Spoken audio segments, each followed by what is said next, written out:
So hey, what's up guys, welcome back to our YouTube channel. So in this video we are going to see what if Naruto was reincarnation of Otsutsuki god. So this is a movie, and if you want more then please leave a like, share and subscribe. Also don't forget to check out my other videos. This is my first video after 3 months I guess, so sorry for that. I will be uploading on daily basis, so yeah, please make sure to subscribe for more amazing content. So without wasting any more time, let's jump right back into the video. The night the Nine-Tails died in Konoha was remembered for screaming, for the thunder of collapsing roofs, for the orange glare that turned the village streets into strips of molten gold and black, for the beast's roar, vast enough to shake dust from beams and courage from men, for the fourth Hokage standing against something no one should have been able to stop. Those who survived would spend years telling the story in pieces. A claw descending like a mountain, a flash of yellow, the long howl of chakra tearing against chakra, the fox's tails smashing through districts like whips made of living disaster, fire high enough to paint the clouds red, the smell of scorched cedar, blood, wet earth, and sealing ink. No one remembered silence. That came later. That came in the small, hidden place beyond the noise, where Minato Namikaze knelt in the wreckage of a barrier room slick with smoke and chakra residue. His white cloak ruined, his breathing thin and shallow, his hands already moving through the final sequence of signs, with the steady precision of a man who had accepted he would not live to finish what he was beginning. Kushina Uzumaki lay nearby, hair spread around her like a dark red pool against broken stone, chains of chakra flickering around the pinned shape of Kurama beyond the barrier. She was pale now, far too pale, but her eyes were still fierce. Even gutted by childbirth and extraction, even dying, she looked like the only person in the room who wanted to argue with fate and expected it to apologize. Between them lay Naruto, newborn, small. Wrapped, quiet, too quiet. Minato noticed it once and then forced himself not to notice it again. A child should have been crying. A child born into cold air, into firelight, into the ending of his parents, should have been crying with the stubborn selfishness of life. Naruto only stared upward, blue eyes wide and reflective, as if there were something above the shattered ceiling more interesting than fear. Kurama slammed against Kushina's chains, and the barrier shuddered hard enough to send fractures spidering through the wall. "Hurry," Kushina said, and the word came out blood-rough. "Minato," he nodded once. There was no time left for tenderness. Tenderness had become a luxury for those who expected mornings. He placed one hand over Naruto's stomach, and the other on the altar stone marked with sealing script already glowing in concentric circles around the infant's body. The dead demon-consuming seal had already taken its price. He could feel it waiting behind him like an open grave with teeth. Still, his hands did not shake. "The 8 trigrams will divide and stabilize the fox's chakra," he said, more to steady the moment than because Kushina needed the explanation. "It will allow him to access it later. He'll need that power." Kushina gave a broken laugh that turned to a cough. "Then he better grow up stubborn." "He will." He believed it because he had to. He began. The first movements went as expected, sealing formula ignited across the floor, dark ink lines burning gold. Kurama roared as his chakra was seized, divided, and drawn. The air pressure in the room changed. The beast's vast malice shrank into channels of force, so dense Minato could almost hear the scream of them compressing. Chains rattled. Stone cracked. Naruto's blanket stirred though there was no wind. Then the seal touched the child, and something beneath the child touched back. Minato froze. Not physically. Not in the obvious sense. His hands still moved because if they stopped, even for a heartbeat, everything would collapse. But some deeper part of him stalled as his sensory discipline slammed against information his mind refused to organize. The pattern forming on Naruto's stomach should have been clean. Interlocking trigrams, rotational lattice, containment matrix, the elegant brutality of Uzumaki sealing theory refined through genius and desperation. Instead, for the briefest moment, another script surfaced beneath it. It was not made of ink. It was not made of chakra in any ordinary sense. It was older. Not old, the way ancient barriers were old, worn by time and cracked by weather. Not old the way forgotten temples were old. This was old in the way a mountain was old to the village built at its foot. Old in the way an ocean was old to the boat crossing it. It did not look written. It looked inevitable. A geometry hidden in flesh, embedded so deep in the infant soul that the 8 trigrams had merely brushed across its surface and revealed a sliver. For one impossible instant, Minato saw it overlay Naruto's body like a second nervous system made of pale celestial fire. Symbols curved where no human sealing system curved. Lines folded inward and vanished through angles that hurt to follow. There was a logic to it, but not one born from shinobi practice.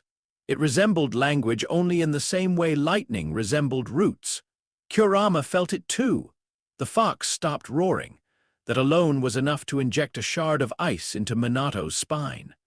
For one heartbeat, the beast's colossal hatred twisted into something stranger, recognition, then revulsion. "What?" Kushina whispered. She could not see the seal through Minato's body, but she saw his face. "Minato, what's wrong?" He tried to answer. The pattern moved, no worse than that. It acknowledged him. Minato had once looked directly into the eyes of enemy shinobi in the exact moment before death. He had measured killers, prodigies, men driven beyond reason, and beasts made of chakra older than nations. He knew what hostile intent felt like. This was not hostility. This was hierarchy. The impossible pattern did not threaten him because it had no need to. It regarded him with the terrible indifference of something that had already sorted him into a lesser category. Minato's control nearly slipped. Kurama's chakra surged. Naruto's eyes, still open, reflected the seal light, and for half a second they did not look like an infant's eyes at all. The blue in them deepened into something cold and depthless, like sky seen from underwater. Then Kushina cried out as the fox convulsed against the chains, and Minato forced every fragment of his will back into the jutsu. The fourth Hokage was many things: genius, husband, father, protector. In that moment he became something simpler, a man refusing panic because panic would kill his son.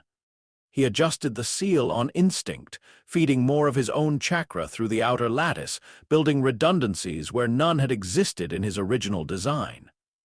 The 8 trigrams spun faster. Uzumaki containment principles locked down. The foreign pattern sank again, not gone, never gone, only submerged beneath the glowing architecture of human sealing art. Kurama was forced inward.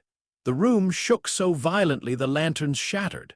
Naruto's tiny body arched once, and then the seal settled. Ink bled across his stomach in the proper form at last, spiraling into completion. Silence fell, not true silence, because the village outside was still dying in pieces, but the private silence of one finished thing and 3 lives running out around it. Minato exhaled hard, vision dimming at the edges. He could feel the rent in his own soul widening.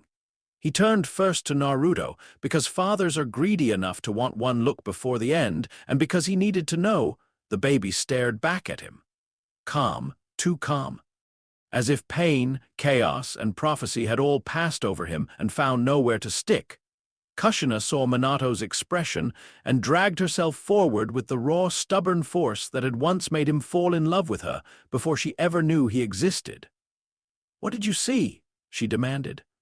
Minato hesitated, not because he wanted to hide it from her, because giving terror words made it real. "The seal caught on something," he said at last, voice low. "Something already in him." Kushina's face changed, not into fear, not yet, but into the expression of a mother told the world had made a mistake it intended to keep. "Kurama!" Minato looked at Naruto again. He could still feel the afterimage of that second pattern beneath the 8 trigrams, buried but not erased. "No," he said, and because he loved her he did not say the rest, not the fox, not anything I know, not anything that should be possible. Kushina stared at her son. The baby blinked once, slowly. There was no fear there, no infant confusion, only a terrible stillness. Then he made a tiny sound, not a cry, not quite, and turned his face toward her voice. In that movement he looked human again. Small, fragile, her child, Kushina's expression shattered. She reached for him with shaking fingers and brushed his cheek. Then make him live anyway. Minato smiled the smile of a man whose options had ended. That part I can do. He leaned down and pressed his forehead to Naruto's for the briefest moment. You are my son, he whispered, whether to the child or the thing beneath the seal he could not have said. Whatever else is in you, remember that. Then he drew back, and the death waiting behind him stepped closer. Outside, the Ninetales gave its final rage to the night. Inside, Minato Namikaze locked his child's future behind a seal that should never have existed over a soul that perhaps should not have existed either. When Hiruzen Sarutobi arrived after the battle, smoke still rolled above the village in black sheets. Ash fell like slow gray snow. The old Hokage, new Hokage again by necessity if not by desire, walked through ruin with the face of a man who had aged 10 years in a single night and expected to age 10 more before dawn. He found them where the last of the barrier had failed. Kushina dead, Minato dead, the child alive. There are moments when even a veteran shinobi does not trust his own eyes. Hiruzen had lived through wars, betrayals, impossible bloodlines, and all manner of ambition dressed as destiny. He knew the smell of jutsu, residue, and death. He knew when a room had hosted something it should not have survived. This room had survived wrongly. The air felt too thin and too heavy at once. Chakra lingered in strange currents, as if the remnants of two different systems had fought for the same space. On the floor around the infant were sealing marks Minato had clearly improvised under extreme stress. Secondary anchors, reinforcing spirals, emergency bind lines layered over the elegant final form of the 8 trigrams. Hiruzen knelt, every instinct sharpened. Naruto looked up at him. Children sensed old men the way they sensed dogs, loosely, emotionally, without context. They cried, or smiled, or reached. Naruto only watched him. The old Hokage felt an absurd urge to check whether his expression had changed. It had not. He had spent decades perfecting a face that disclosed only what it chose. Yet under that blue gaze he had the sudden, disorienting sensation of being inspected. He pushed it aside and examined the seal. At first glance it was brilliant, terrible, exactly what he would have expected from Minato at the edge of death. The fourth had sealed the fox into his son and arranged the structure to allow controlled access in the future. Insane, necessary, tragic.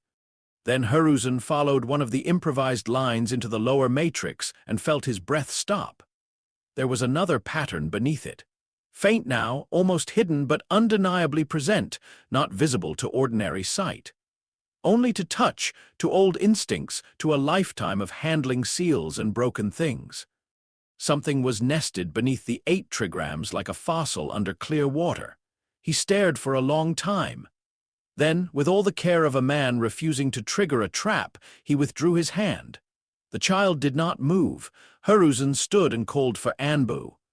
When they arrived, masked and blood-streaked, he gave orders in a voice that admitted no confusion. The child is to be protected. That was what he said aloud. What he did not say aloud would be written before sunrise in a private vault file marked with 4 separate barrier tags and read by fewer than 5 people in the following decade. Subject: Naruto Uzumaki. Status: Jinchuriki. Additional classification pending. Contingency designation: Black Archive Threat Index. Class 0 contingency. Observation priority. Continuous. Public cover story to remain limited to Ninetales containment. Under no circumstances is secondary seal irregularity to be disclosed. Later, when the village began to wake to its losses, the official truth spread in the way official truths always do. Simple enough to remember, sharp enough to wound, incomplete enough to survive. The 4th Hokage had given his life to seal the Ninetales into his son. The boy was a vessel. The boy was dangerous. The boy had saved them. The boy was why they had nearly died. That last part mattered most. It always does. Children can survive hatred better than adults think. What they cannot survive unchanged is patterned hatred. Hatred that arrives every day with enough consistency to teach the world's shape. Naruto grew inside that shape. He did not grow inside it correctly. In the first months, the women assigned to care for him reported odd things. He did not fuss as often as expected. He slept for long intervals without restlessness. When he woke, he sometimes stared at ceiling corners for minutes at a time, as though following movements no one else could see. One caretaker, a retired medic nin with grandchildren old enough to know how babies usually reached for warmth, noted in a private report that Naruto accepted physical comfort without seeking it. He would be held and become still. He would be fed and watch the feeder's face with those bright blue eyes, but when put down, he did not cry from loneliness. He merely observed the room until something changed. The report was filed, then quietly buried. Another caretaker lasted 6 weeks before requesting reassignment. When pressed for a reason, she said only that she felt tired around him. A lie, but not a complete one. The truth, which she did not want written anywhere official, was that on 2 separate nights she had awoken in the chair beside his crib, because she was certain someone had entered the room and stood over her. Both times the door had remained locked. Both times the windows had remained shut. Both times the child had been awake, staring through the bars of the crib, not at her, but at the empty space near the corner. By the time Naruto was 2, the animals had become noticeable. Dogs growled at him. Cats arched and fled. Birds that landed on nearby rails took off the moment he turned his face toward them. Once, on a rare mild afternoon, a deer brought into the village from a forest hunt had broken its tether when Naruto toddled near and bolted so violently it tore skin from its own neck. The hunters called it the fox. The villagers agreed readily because they liked explanations that let them stop thinking. Hiruzen did not agree. Twice each year, under heavy secrecy, he had Anbu bring Naruto to a sealed chamber beneath the Hokage residence for examination. There, barrier specialists checked the 8 trigrams, recorded fluctuations, searched for leakage patterns from Kurama, and, without ever writing the attempt in any readable hand, tried to determine whether the second pattern still existed. It did. It remained submerged below the visible seal, faint and unreachable. Changing so slowly, the reports sounded superstitious, even to those who wrote them. One Anbu operative reported that the hidden script seemed more defined after emotionally turbulent incidents in the village. Another claimed the opposite, that it was quietest when Naruto was genuinely distressed and strongest when he was calm. A third, one of the oldest seal analysts Konoha possessed, wrote a sentence so alarming Hiruzen locked the report himself. The foreign substrate does not appear to be restrained by the seal. It appears to be learning the seal. From then on, Hiruzen ordered the examinations reduced. Not because he feared missing changes, because he feared provoking them. Naruto's first words came on time. His first steps came early. His first lie came so naturally no one recognized it as a lie. He learned very quickly what expression adults wanted from him. Confusion, cheer, a bright, stupid energy, the harmless clumsiness of a lonely child trying too hard. He could wear it by 3. At first it seemed like adaptation. Later, Hiruzen would recognize it for what it was: study. Naruto watched people the way other children watched weather. He learned which shopkeepers softened when he looked hungry, which ones hardened when he smiled, which shinobi ignored noise but reacted to silence. He learned that tears unsettled some villagers and pleased others. He learned which adults avoided his eyes. He learned which ones could be manipulated by being underestimated. He did not yet have the words for hierarchy. He understood it anyway. When a group of boys older than him cornered him near a training post and called him monster, he did not lash out. He listened, head tilted, blue eyes unblinking. Then, when one shoved him, Naruto smiled, not the wounded smile of a child pretending he didn't care, a small, curious smile. The boys backed away first. Later, one of them told his mother that Naruto looked happy the way a cat looked happy when it had found a trapped mouse. Word spread. As all poisonous things do in villages, it spread crookedly, changing shape to suit the mouths carrying it. The demon child didn't act right. The demon child never cried. The demon child stared too long. The demon child smiled when people cursed him. Some shinobi dismissed it. Traumatized children become strange. Jinchuriki becomes stranger. Better to keep distance. Better to wait and see. Some shinobi did wait and see. A Chunin instructor passing through an alley one evening found Naruto. Perhaps 4 years old, perhaps younger, small children blur in memory, sitting cross-legged in the dirt while rainwater ran along the gutters. He wasn't playing. He wasn't splashing. He was watching a dead sparrow half carried by the current. The Chunin paused, meaning only to tell him to go home. Naruto looked up before the man spoke. For one instant, the Chunin felt it. The same absurd sensation Hiruzen had once known, the feeling of being measured by something with no business measuring him. Then Naruto grinned wide and childish and said, "Did you know birds stop looking like birds really fast?" The Chunin left without answering. He never mentioned the encounter in any report. But years later, during a drunken conversation after a mission, he described it as the first and only time in his life a child had made him want to put a hand on a kunai without knowing why. Hiruzen watched all of this and did nothing outwardly dramatic. That, too, was a choice. To move openly against Naruto would have confirmed danger and accelerated panic. To isolate him would have fed whatever silent intelligence was already shaping itself inside him. To indulge him would have been equally foolish. So the third Hokage chose the old compromise of tired rulers. Supervision disguised as tolerance. He sent stipends. He arranged caretaking indirectly. He allowed distance, but not abandonment, so complete the boy vanished from the village social map. It was not mercy alone.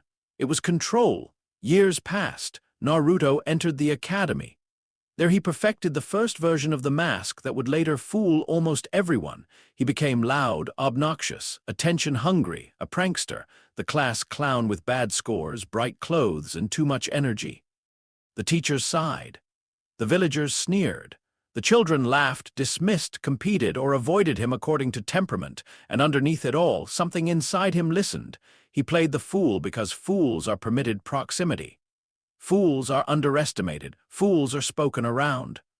A lonely idiot could move through the village and gather reactions like loose coins. Iruka Umino did not understand this yet.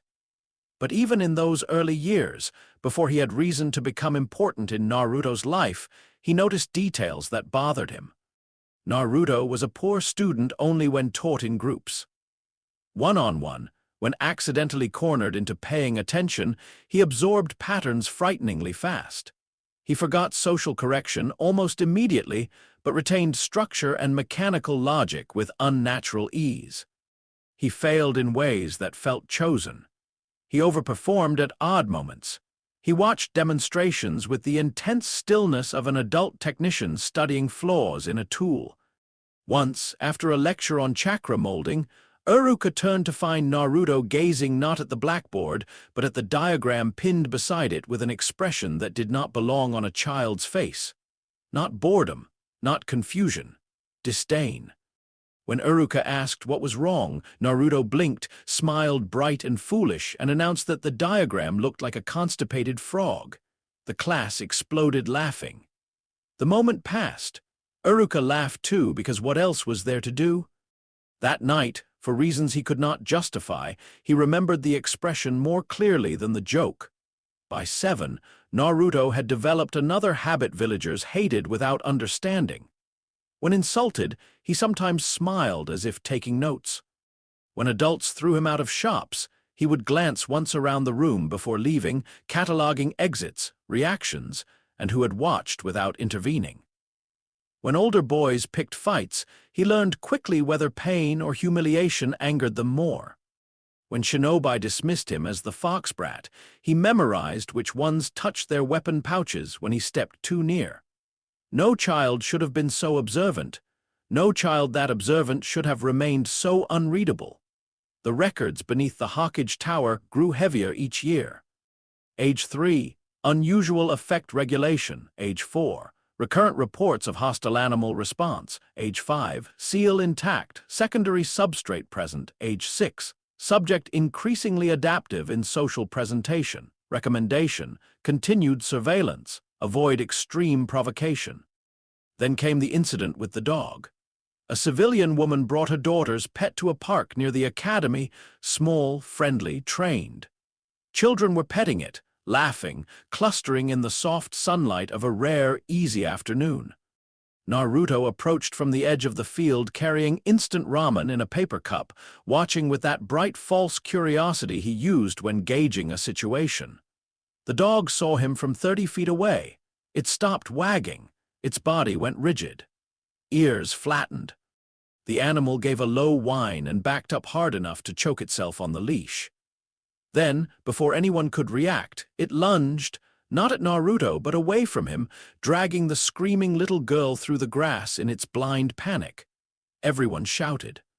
Naruto stood still in the middle of it, noodles cooling in his hand, face unreadable. Then he laughed lightly, shrugged as if it meant nothing, and kept walking. The villagers called him cursed. Hiruzen, hearing the report, thought of the night of the seal and felt old in his bones.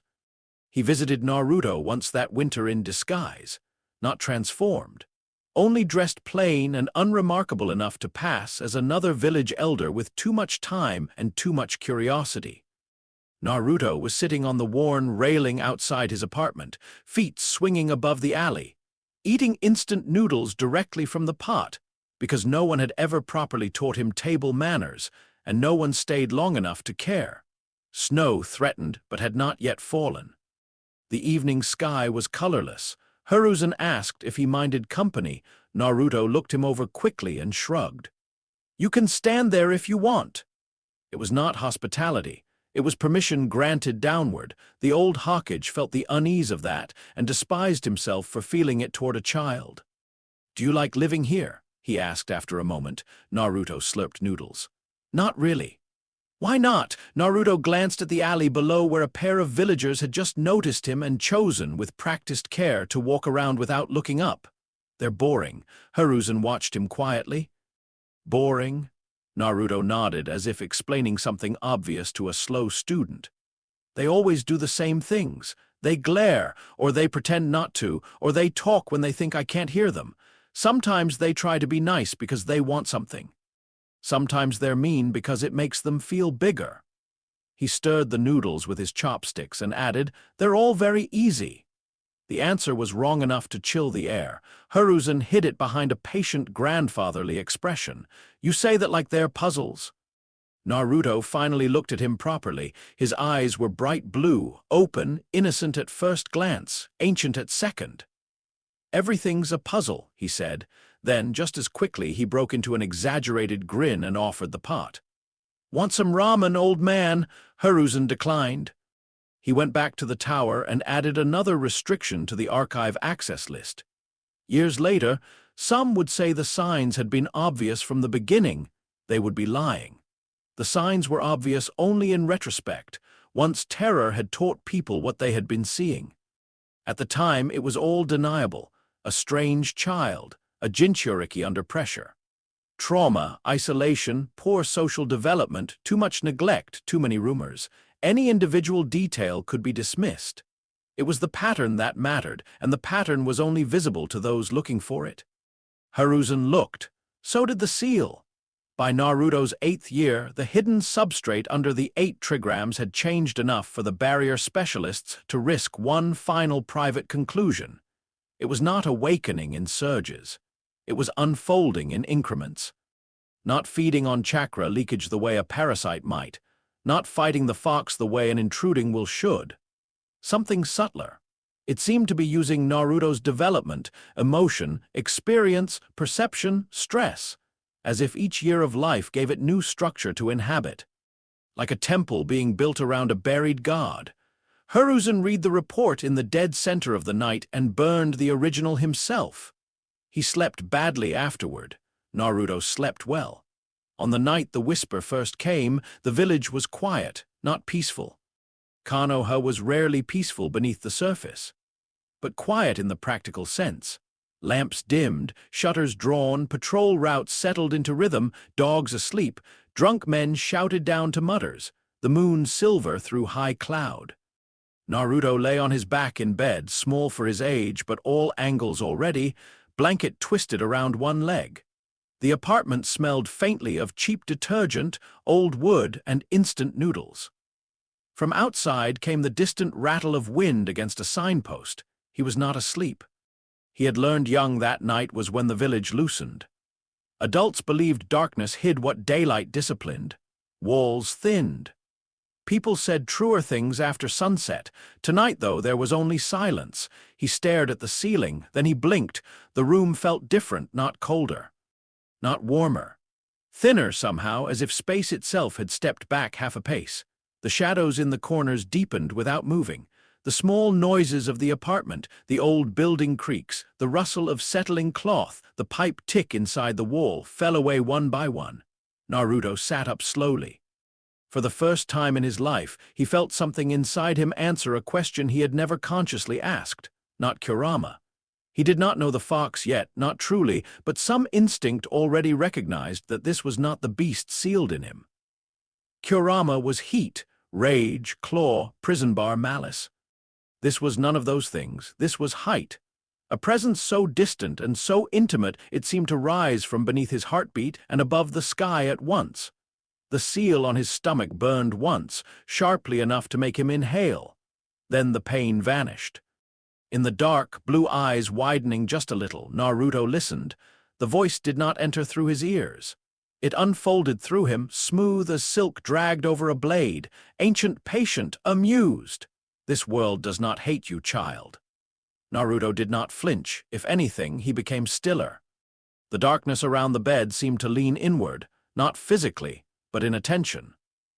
Somewhere very deep, beneath flesh, beneath chakra, beneath the simple shape of a sleeping village and a hated orphan and a beast in chains, something old stretched one finger. The voice continued, warm with terrible certainty. It fears remembering what stands above it. Naruto sat in the dark for a long time after that. He did not cry, he did not call for help, he did not understand, not fully. But when at last he lay back down, a small smile touched his mouth. Not from comfort, and not from relief. It was the smile of a child who had just been told the world was smaller than he thought. And somewhere beneath the 8-trigram seal that should not exist, something ancient smiled back. Chapter 2. The boy the village could not read by the time Naruto Uzumaki reached the age where children were supposed to become predictable. He had already learned the opposite lesson. Predictability was a weakness. Predictable people announced themselves before they acted. They tensed before anger, softened before pity, raised their voices before fear. Children were worst of all. They wore emotion like bright cloth. Adults believed themselves subtler, but adults only layered their habits under rules and called that complexity. Naruto watched them the way other students watched the academy clock. He watched Uruka-sensei's mouth tighten half a second before a reprimand. He watched which boys laughed because a joke was funny and which laughed because everyone else had. He watched Sakura glance at Sasuke like prayer and Ino like challenge. He watched Shikamaru pretend laziness because it let him avoid being cornered by expectation. He watched Hinata look at him with something soft and frightened that did not match the village's hatred and therefore interested him. Most importantly, he watched what happened when people thought they understood him.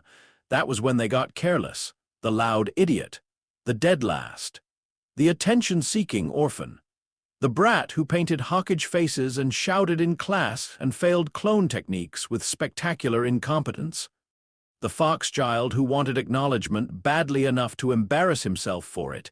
It was such a useful shape, so Naruto kept wearing it. He slouched when he wanted people to dismiss him. He shouted when silence would have made them think.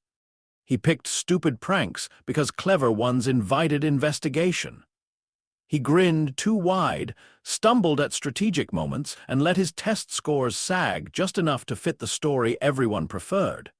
The trick was not to deceive everyone completely. The trick was to deceive them enough that, when the strange moments came, they would explain them away.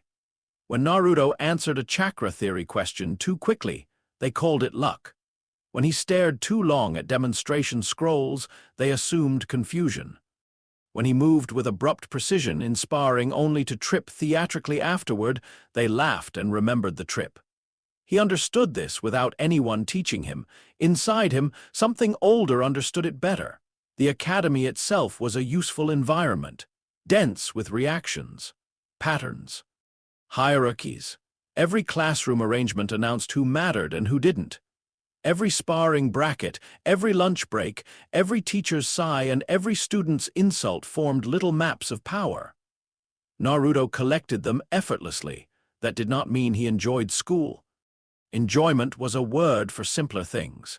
He found the academy stimulating in the way predators find movement stimulating. His instructors rarely knew what to do with him. He was disruptive, but not always at the right times.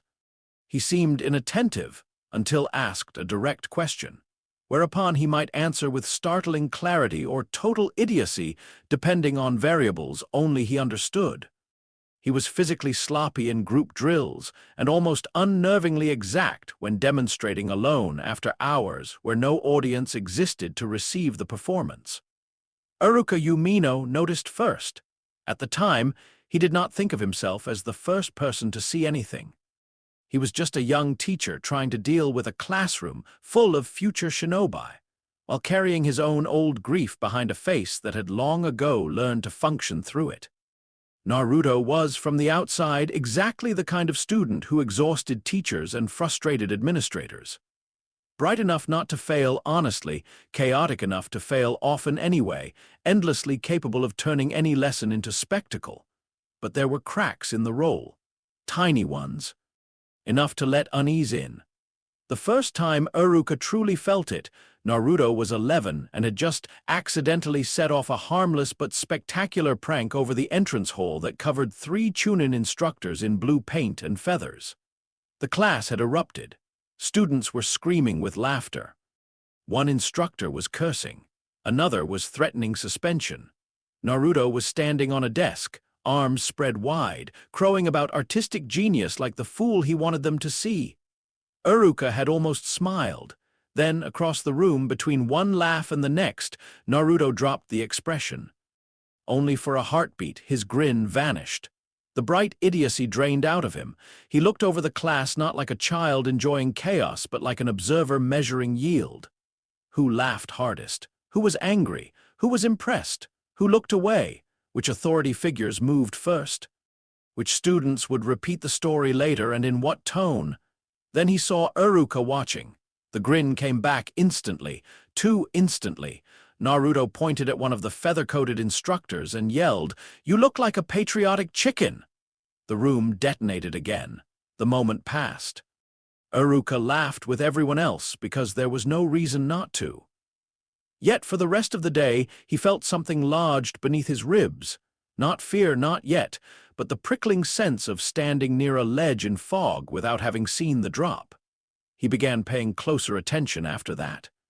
The closer attention did not comfort him. Naruto lied constantly, but rarely for the reasons children lie. He did not lie to avoid punishment so much as to steer perception. He exaggerated loneliness when he wanted sympathy, played dumb when he wanted underestimation, and occasionally told uncomfortable truths with such absurd delivery that no one took them seriously. Once, Iruka found him alone after class, staring at a chakra circulation chart pinned to the wall. Most students hated the chart. It represented the driest possible version of shinobi education: pathways, nodes, pressure tolerances, regulation loops. Useful. Boring. Naruto was looking at it with disturbing intensity. Iruka leaned against the doorway. "You planning to steal the chart, too?" Naruto didn't jump. He rarely did. He turned, scratched the back of his head, and gave that sheepish grin everyone expected. "Nah, it's ugly." "Then why stare at it like it insulted your ramen?" Naruto glanced back at the paper. "Because it's wrong." Iruka blinked. "What?" Naruto stepped closer to the chart, hands in his pockets. For once his voice lacked performance. Not wrong, just small. It shows chakra like it's a bunch of roads inside a body. He tilted his head. But roads are for going from one place to another. Chakra doesn't really want that. It wants shape, pressure, position. Like if a river could decide to become a blade just because it felt like cutting. Uruka stared at him. It was not the kind of answer a dead-last academy student was supposed to give. It was not even the kind of answer many Chunin would give. There was something unsettlingly intuitive about it, as though Naruto had not learned the concept at all but glimpsed a larger system and found the teaching materials embarrassingly incomplete. Then Naruto noticed his face, grinned brightly, and ruined the entire moment. "Anyway, I wasn't listening in class, so who knows?" he said, then sauntered away. Uruka remained in the empty room for a long time. That night he wrote nothing down. What would he have written? Student occasionally says bizarrely insightful things, then acts like an idiot. That was not report-worthy. That was just Naruto, and yet he could not shake the conviction that Naruto was not failing to become legible. He was choosing not to be. The village, of course, preferred the easy reading. The villagers saw the orange jacket, the loud mouth, the painted windows, the annoying pranks. They saw a nuisance contaminated by older hatred and took comfort in how ordinary the nuisance looked. It let them keep their fear familiar. Better a demon brat acting like a brat than something truly alien walking their streets. Naruto encouraged this. He became famous for stupidity in ways that benefited him. He transformed into ridiculous caricatures, shouted challenges at older students, proclaimed future greatness with comic timing sharp enough to make some children laugh against their will. He cultivated the image of a lonely fool who wanted acknowledgement so badly he'd accept attention in any form. The remarkable thing was that parts of it were even true. He did want attention. Not the way they thought, not for warmth, not for belonging. Attention was information. Every eye that turned toward him revealed something. Every insult showed him where resentment lived. Every rare kindness exposed motives. To be unseen was safe. To be seen and underestimated was better. The village never asked why Naruto's pranks almost never crossed into truly self-destructive territory. He made noise, not damage. Spectacle, not sabotage. Enough to become memorable. Never enough to provoke serious intervention from higher authorities. He was training the village to keep him close. He did not know that phrase yet. Something inside him did. On certain nights, the whisper returned, not always in words. Sometimes as impressions. Vastness. Cold height. A sense of perspective so severe it made the village feel like a toy arrangement of wood and ego. Naruto did not fully understand it, but he understood that those moments made his waking life easier. Faces looked simpler afterward. Emotions thinner. Human reactions easier to sort. He did not tell anyone. The first time he attempted the clone technique and failed in front of the class, the room laughed exactly as expected. His duplicate came out pale, malformed, useless. An embarrassment sprawled on the floor beside him. Naruto scratched his cheek, barked a laugh, and called it artistic interpretation.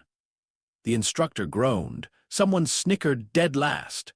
Uruka looked disappointed but unsurprised. Naruto filed away their reactions. Later, alone, he practiced in the woods and failed 5 times in a row on purpose before trying honestly.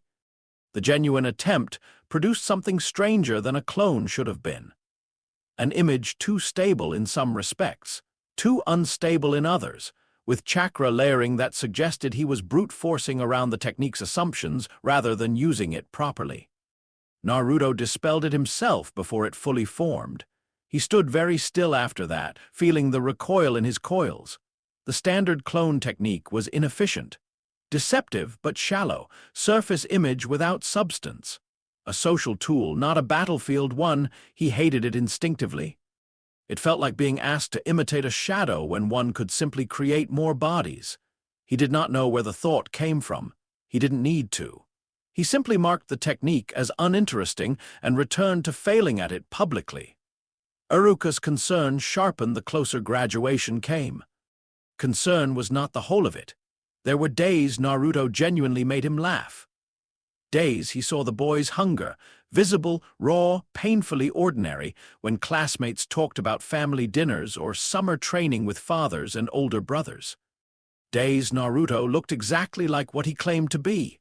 A lonely kid trying too hard, annoying because he had never learned any better way to ask the world to notice he existed. Those days mattered. They kept Iruka human. They also made the other moments worse, because they forced him to ask whether he was imagining things, overlaying too much complexity onto the behavior of a neglected child. Then came the day Naruto failed graduation. Officially, it was simple. He failed the clone technique. Again. The Mizuki-encouraged whispers about special consideration died before they formed because the academy instructors, whatever else they felt, could not falsify basic competency. Rules were rules. Naruto was loud, indignant, theatrically devastated. He threw his arms around, declared the exam rigged, accused the world of conspiring against genius, and stormed off. Iruka watched him go with a familiar ache. Mizuki watched him go with something else.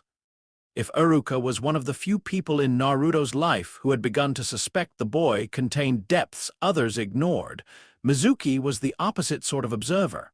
He saw only leverage, a lonely failure, a Jinchuriki starved for recognition, a useful resentment in orange clothing. That night would have happened in any version of the story, but in this one, Naruto was not desperate for approval when Mizuki found him on the swing behind the academy. He was curious. The swing creaked in the evening wind. Children had gone home. Lights glowed in distant windows. The village was settling into dinner and complaint. Naruto sat alone, looking down at the dirt, performing isolation because he knew adults were easier to bait when they believed they had discovered pain in private.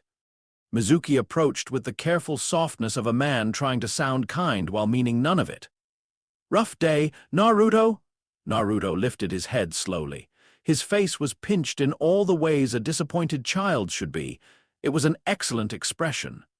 He had practiced versions of it in mirrors without ever fully understanding why he found mirrors unpleasant. "Go away." Mizuki smiled gently. Now, don't say that. I just think it's unfair, you know. Some students work harder than others, but the rules don't always see effort." Naruto looked at him through lowered lashes. Mizuki kept speaking, encouraged. "There is another way, a chance to prove yourself, a special test." There it was. Naruto felt something inside himself turn attentive. "Special," he echoed, layering hope and suspicion into a single word. "The scroll of seals," Mizuki said softly. "If you can learn one technique from it by tonight, Iruka-sensei will have to acknowledge you're ready." This was absurd, dangerous, transparent. Naruto knew that immediately. He also knew it was the first honest thing anyone had offered him in months. Forbidden systems, high-value information, a rule-breaking opportunity handed over by an adult confident enough in his control to explain the route. He let his face brighten in exactly the way Mizuki wanted to see. "Seriously, Mizuki said, but it must stay between us." Naruto grinned wide and leapt from the swing. Inside, something deeper smiled in colder fashion. He stole the scroll of seals in under 10 minutes. That should have mattered more than it did. The academy, the Anbu, the village layered security. None of it expected the dead-last class clown to take a forbidden artifact using a combination of prankster timing, studied patrol patterns, and the reckless advantage of being underestimated by everyone who saw him coming.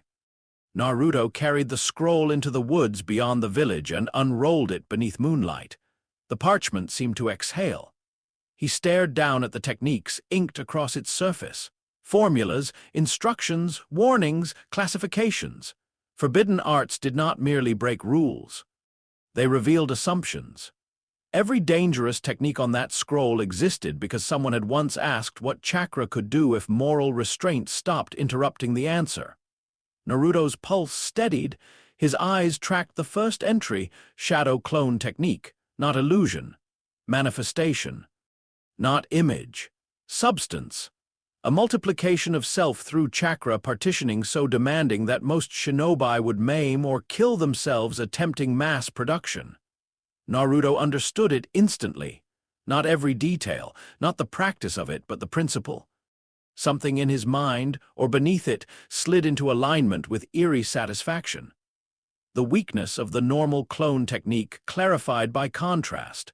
Of course a duplicate should possess mass. Of course division was preferable to imitation. Of course the chakra burden was immense. The technique made more sense than most things he'd ever been taught. He practiced once.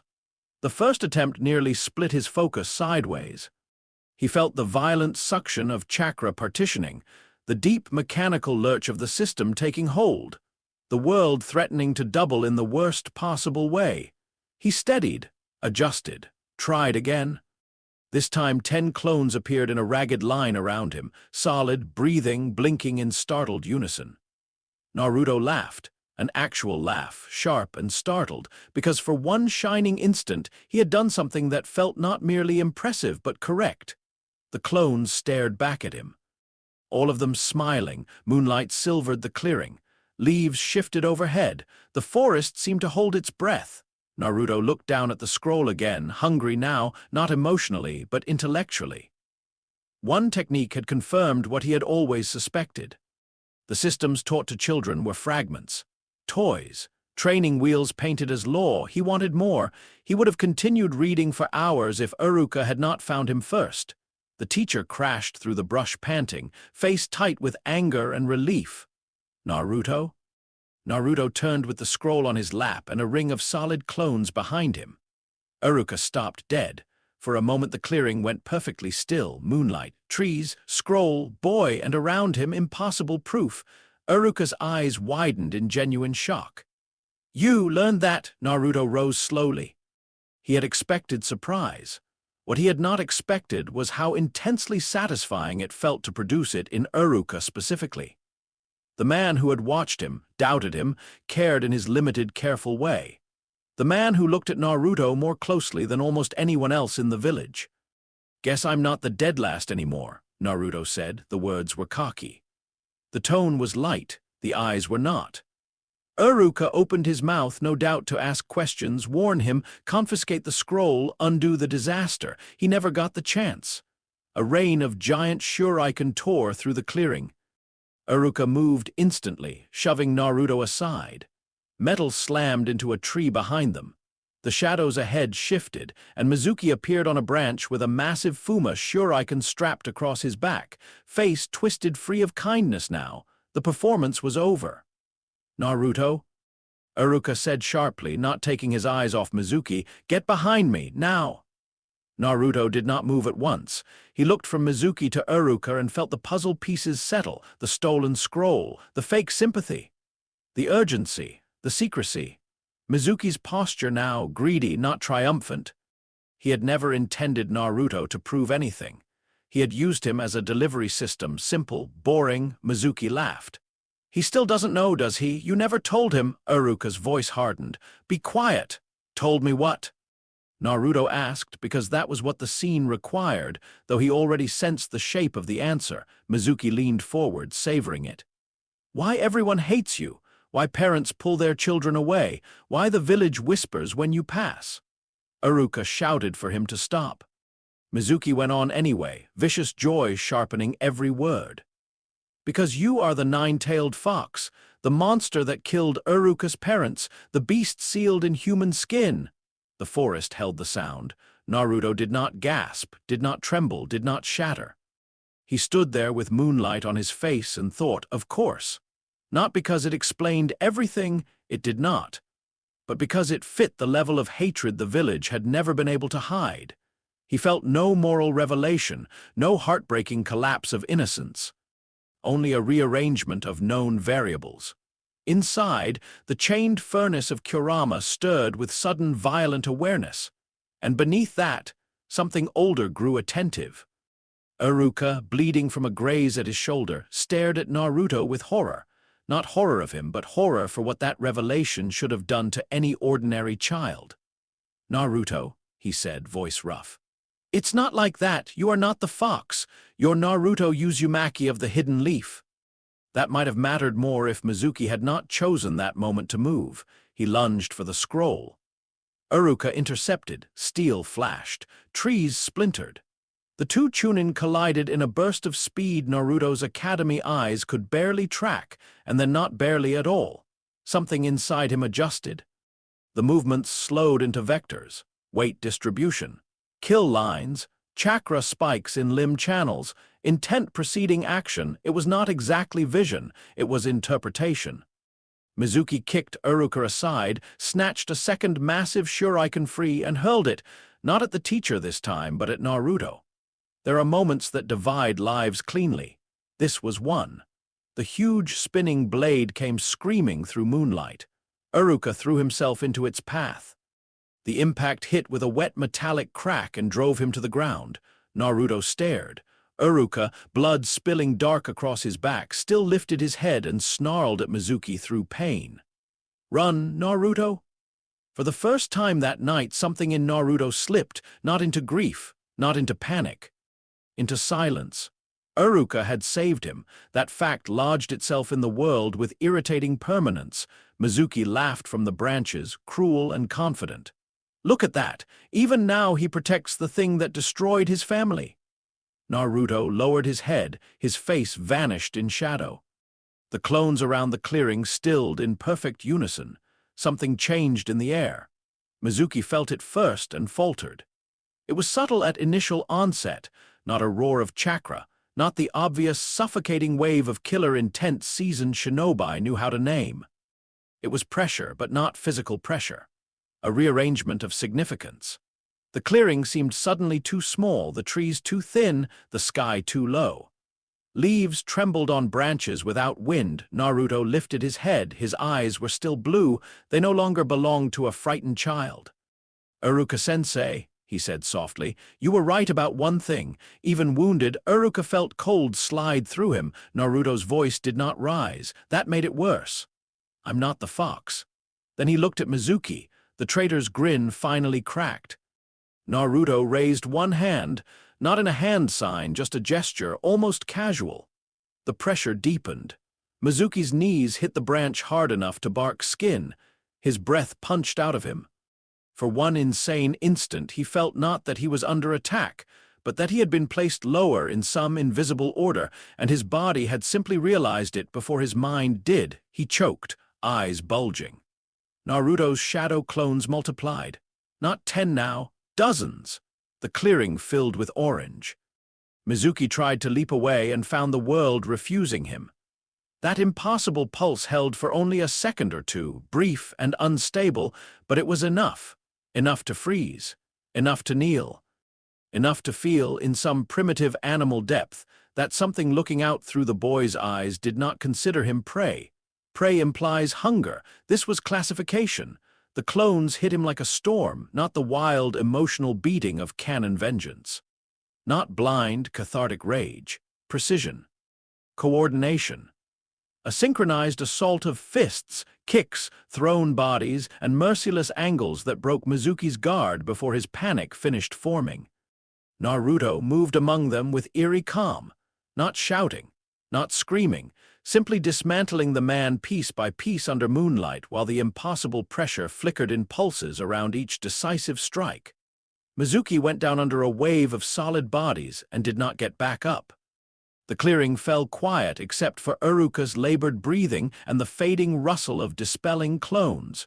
Naruto stood over the traitor, chest rising slowly, not even winded. The strange pressure had already collapsed. He could feel backlash needling through his coils, a deep wrongness like a door forced briefly open and then slammed shut.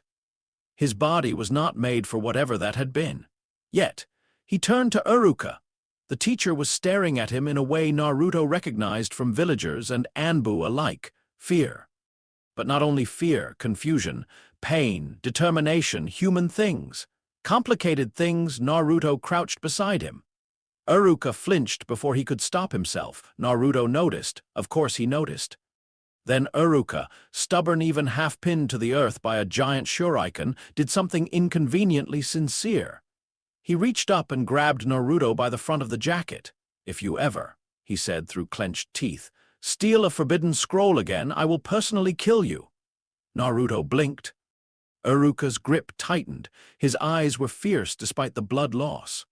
"And after that, I'll drag you back to life and kill you again." A pause. Then, hoarse and raw and entirely real, he added, "Because you are one of my students." "Idiot!"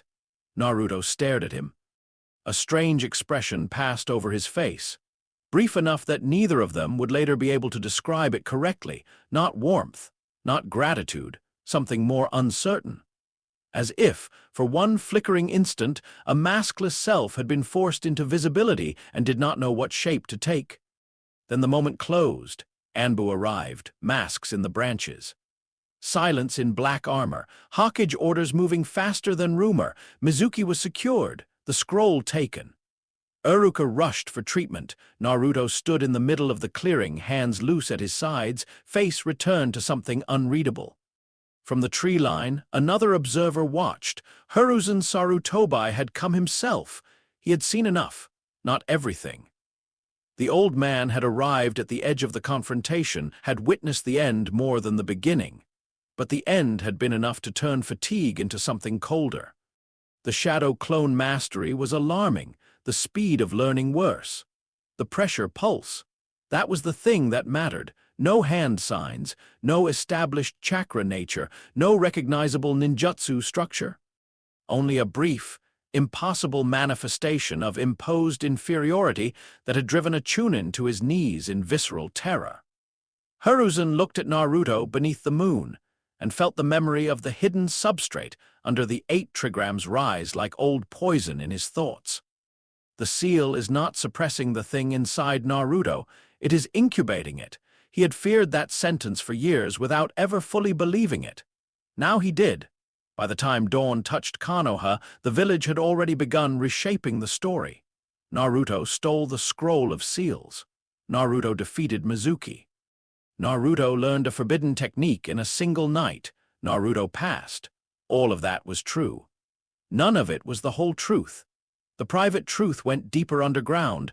Hiruzen updated the sealed file himself. Subject exhibits extraordinary assimilation speed regarding forbidden techniques.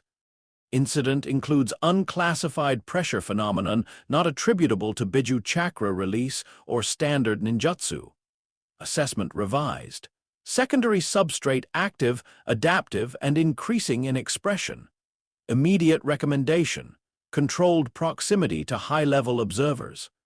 Subject must not be isolated without surveillance. Then came team assignments. Publicly, the arrangement looked ordinary enough. Naruto Uzumaki, Sasuke Uchiha, and Sakura Haruno under Hatake Kakashi. The dead last paired with the Rookie of the Year and the top Kunoichi trainee. A balancing move. A classic academy team structure with just enough friction to seem natural. Privately, it was strategic. Sasuke because the last Uchiha's reactions would be informative around Naruto. Sakura because sharp civilian-born intelligence often caught social shifts shinobi overlooked. Kakashi because if anyone in Konoha could observe abnormality without provoking it immediately, it was the copy ninja who had already lost enough to recognize dangerous children when he saw them. When Kakashi received the file addendum, he read it twice. He was accustomed to the village burying ugly truths under paperwork. This was uglier than most. Jinchuriki. Seal irregularity, contingency classification, watch for non-standard manifestations. Kakashi closed the folder and looked out the window at the village waking beneath the pale morning sun. "Minato-sensei," he murmured to no one, "what exactly did you leave us?" Across the village, Naruto stood on the academy roof with his forehead protector tied badly and his grin back in place, bright as paint, obnoxious as ever. He had passed. He should have felt triumphant. Instead, he felt something quieter, colder, more useful. The night with the scroll had changed the shape of the world. It had confirmed too many things at once. That forbidden knowledge made more sense to him than ordinary instruction, that Uruka would bleed for him despite every reason not to, that the beast inside him was real but not alone, that something deeper could, under the right pressure, look out through his eyes and make another shinobi kneel. Most children would have been overwhelmed. Naruto was interested. The headband caught the light when he adjusted it. Below, villagers already muttered as they passed, some angry, some uneasy, some merely tired of him. Naruto looked down at them, smiling the smile they expected. Then, for a fraction of a second, the smile changed, not wider, colder. As if he were not receiving their scorn at all, but cataloging a future inventory. Soon, the prankster grin returned in full. He shouted something ridiculous from the roof. Someone yelled back. The village rolled its eyes and kept moving. No one looking up at that bright orange idiot would have guessed what Hiruzen knew now with dreadful certainty. Naruto Uzumaki was no longer simply a problem to manage. He was becoming a question the village might not survive answering. And beneath the seal on his stomach, beneath the fox's furious prison, beneath the boy's cheap laughter and careful foolishness, something ancient listened to the morning sounds of Konoha and understood that incubation had entered its next stage. Chapter 3. Waves before the harvest. Hatake Kakashi's first impression of Naruto Uzumaki, viewed from behind half-lidded eyes and a mask worn over habits older than the boy's life, was that the file had not exaggerated enough. The orange was obnoxious. The grin was louder than necessary.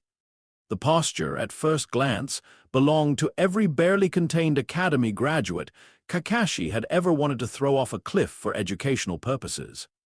And yet, Kakashi had spent too long around killers, prodigies, and damaged children to trust first glances.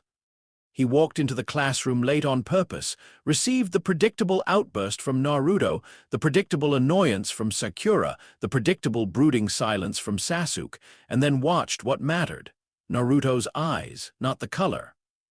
The timing. The boy reacted loudly a fraction too late. His outrage landed where outrage was expected to land.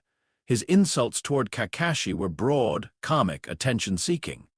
But underneath them, his gaze kept slipping away from performance and toward evaluation. How tall? How fast? Weight on the heels or balls of the feet? Book truly in use or prop?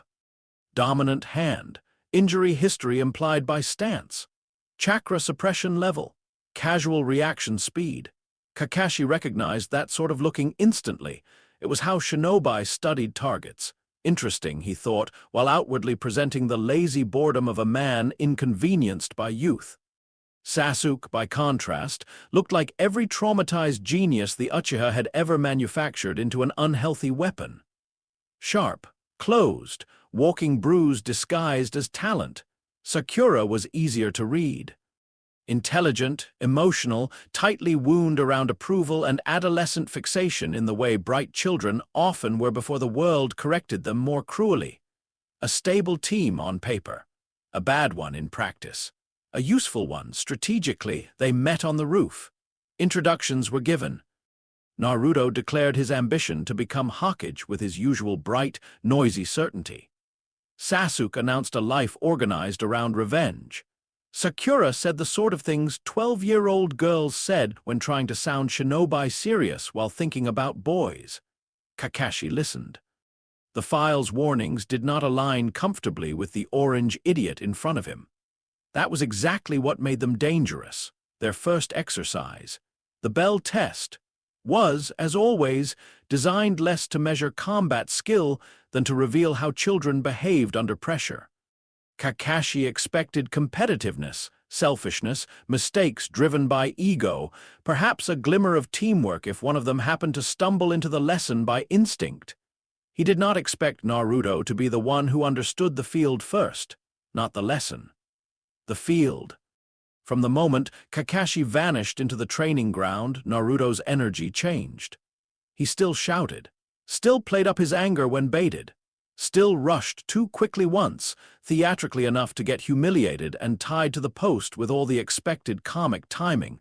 But before that, there had been a brief, quiet interval where Kakashi watched from concealment and saw Naruto scan the terrain with a focus stripped clean of childishness, not looking for Kakashi directly, looking for use, sightlines, soil softness, tree density, sun angle, branch strength, blind approach vectors. Naruto's head tilted slightly, and for a heartbeat, Kakashi was no longer watching the academy clown. He was watching a young predator orient itself in unfamiliar woods. Then the moment vanished under bluster and idiocy. Later, when Sasuke attacked with respectable precision and Sakura hid well enough to survive but not impress, Kakashi noticed something else. Naruto adapted fastest after failure. Not emotionally, he still played the indignant fool, but tactically. He absorbed patterns quickly, especially once another person's competence gave him a model to work around. When teamwork finally emerged between them, it came through hunger and desperation rather than trust. Naruto shared food with Sasuke and Sakura when Kakashi's test conditions technically forbade it, and Kakashi passed them for understanding the true lesson. That was the official truth. The private one sat under it. Naruto had not shared because he was kind, not primarily. Kakashi saw the angle in the boy's eyes when he made the choice. Team cohesion was useful. Cooperative units outperformed fractured ones. Sasuke's competence was useful. Sakura's observation, though underdeveloped, was useful. Naruto could already read that much. His teamwork came with calculation. That alone did not make him monstrous. Many good shinobi were calculating, but Kakashi had known Minato Namikaze. He had seen the shape of bright humanity refined by discipline rather than hollowed by it. What looked out through Naruto was different, more ancient in posture, even now, even incomplete. The mission that took Team 7 to the Land of Waves began as something small enough to be disappointing: D-ranks. Cats, weeds, fences, monotony. Naruto complained so loudly and so consistently that Kakashi almost believed, for several fleeting amusing moments, that the boy might actually be ordinary in the simple ways children were. The performance had become that polished. Naruto whined about being underused, declared himself destined for grander things, paced in front of the Hokage's desk, and demanded a real mission with enough sincerity in the act to make Sakura threaten violence, and Hiruzen puff his pipe with carefully hidden exhaustion. The old Hokage assigned them Tazuna, a bridge builder, drunk, disrespectful, civilian, poorly impressed by Genin. Everything about it looked routine. Kakashi did not think so for a second. Tazuna smelled of secrecy before they left the office. The man's posture, the little delays before answers, the too careful casualness with which he dismissed risk, all of it suggested omission. Kakashi noted the signs. Hiruzen noted them too. Yet a mission sometimes needs to begin before truth decides what clothes it wants to wear. They set out at dawn.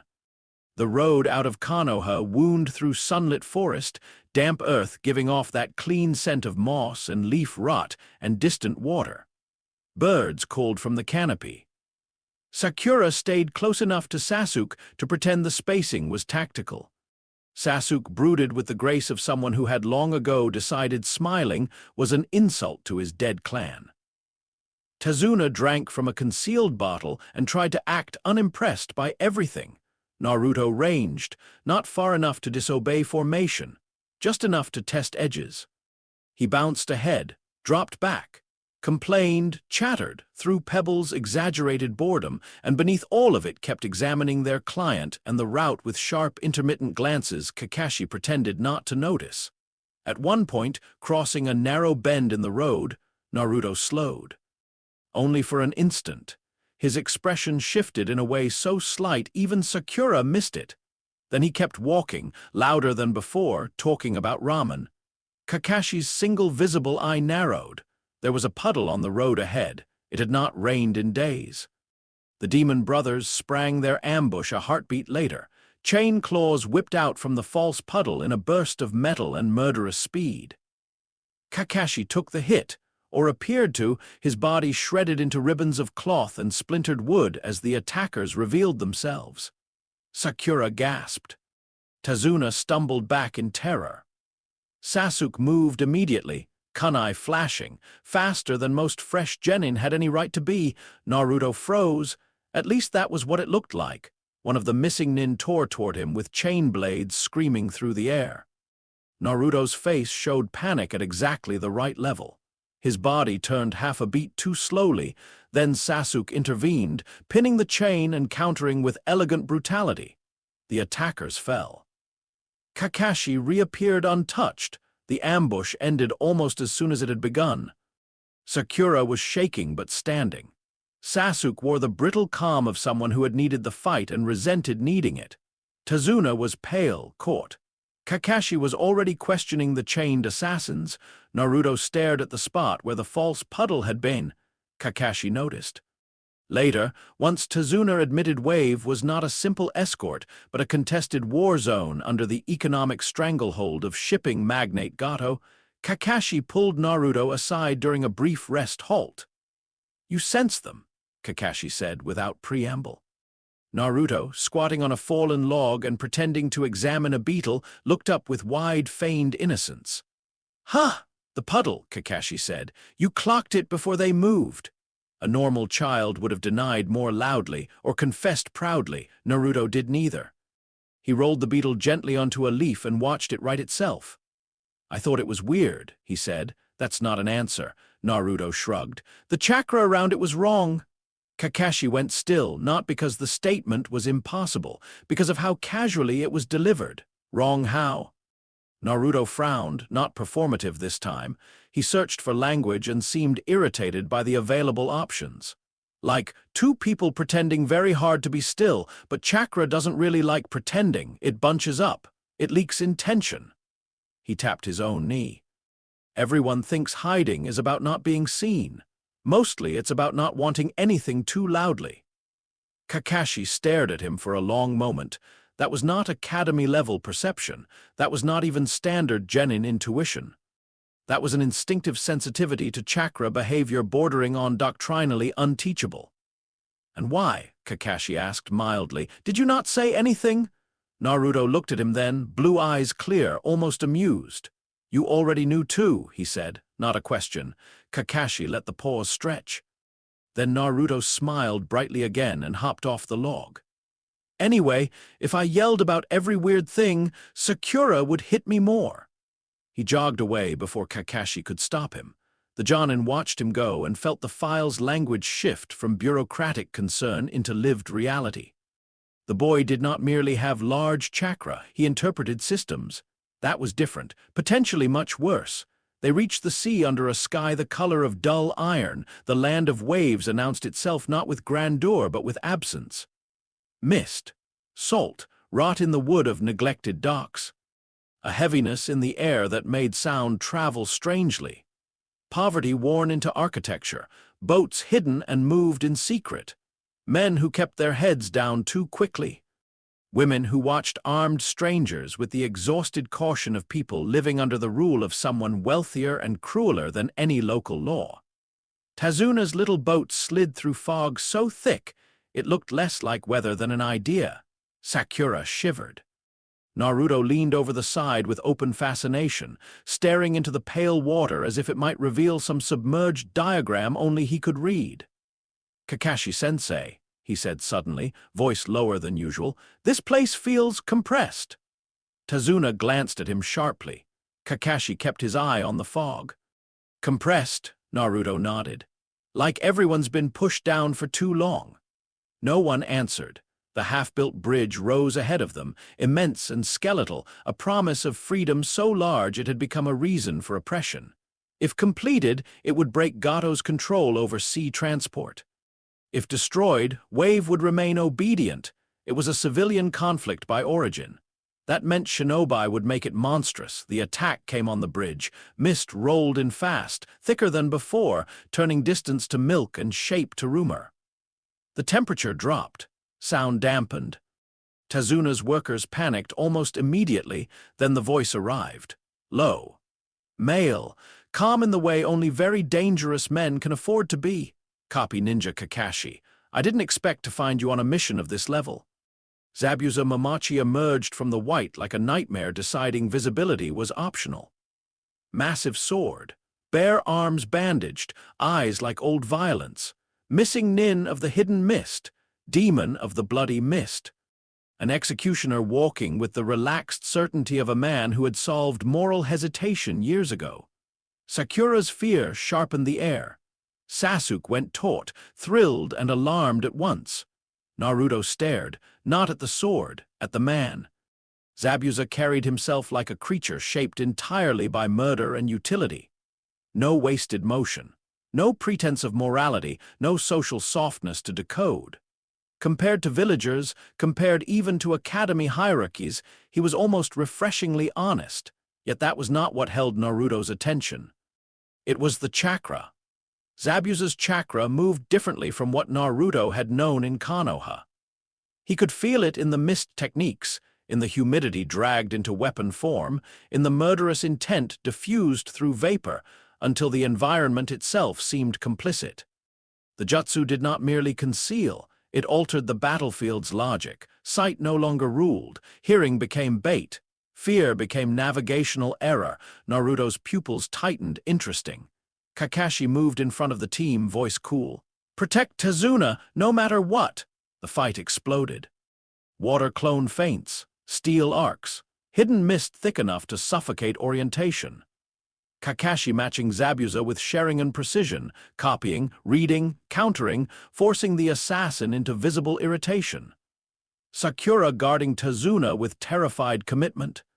Sasuke straining to track what his eyes and nerves were barely ready to process.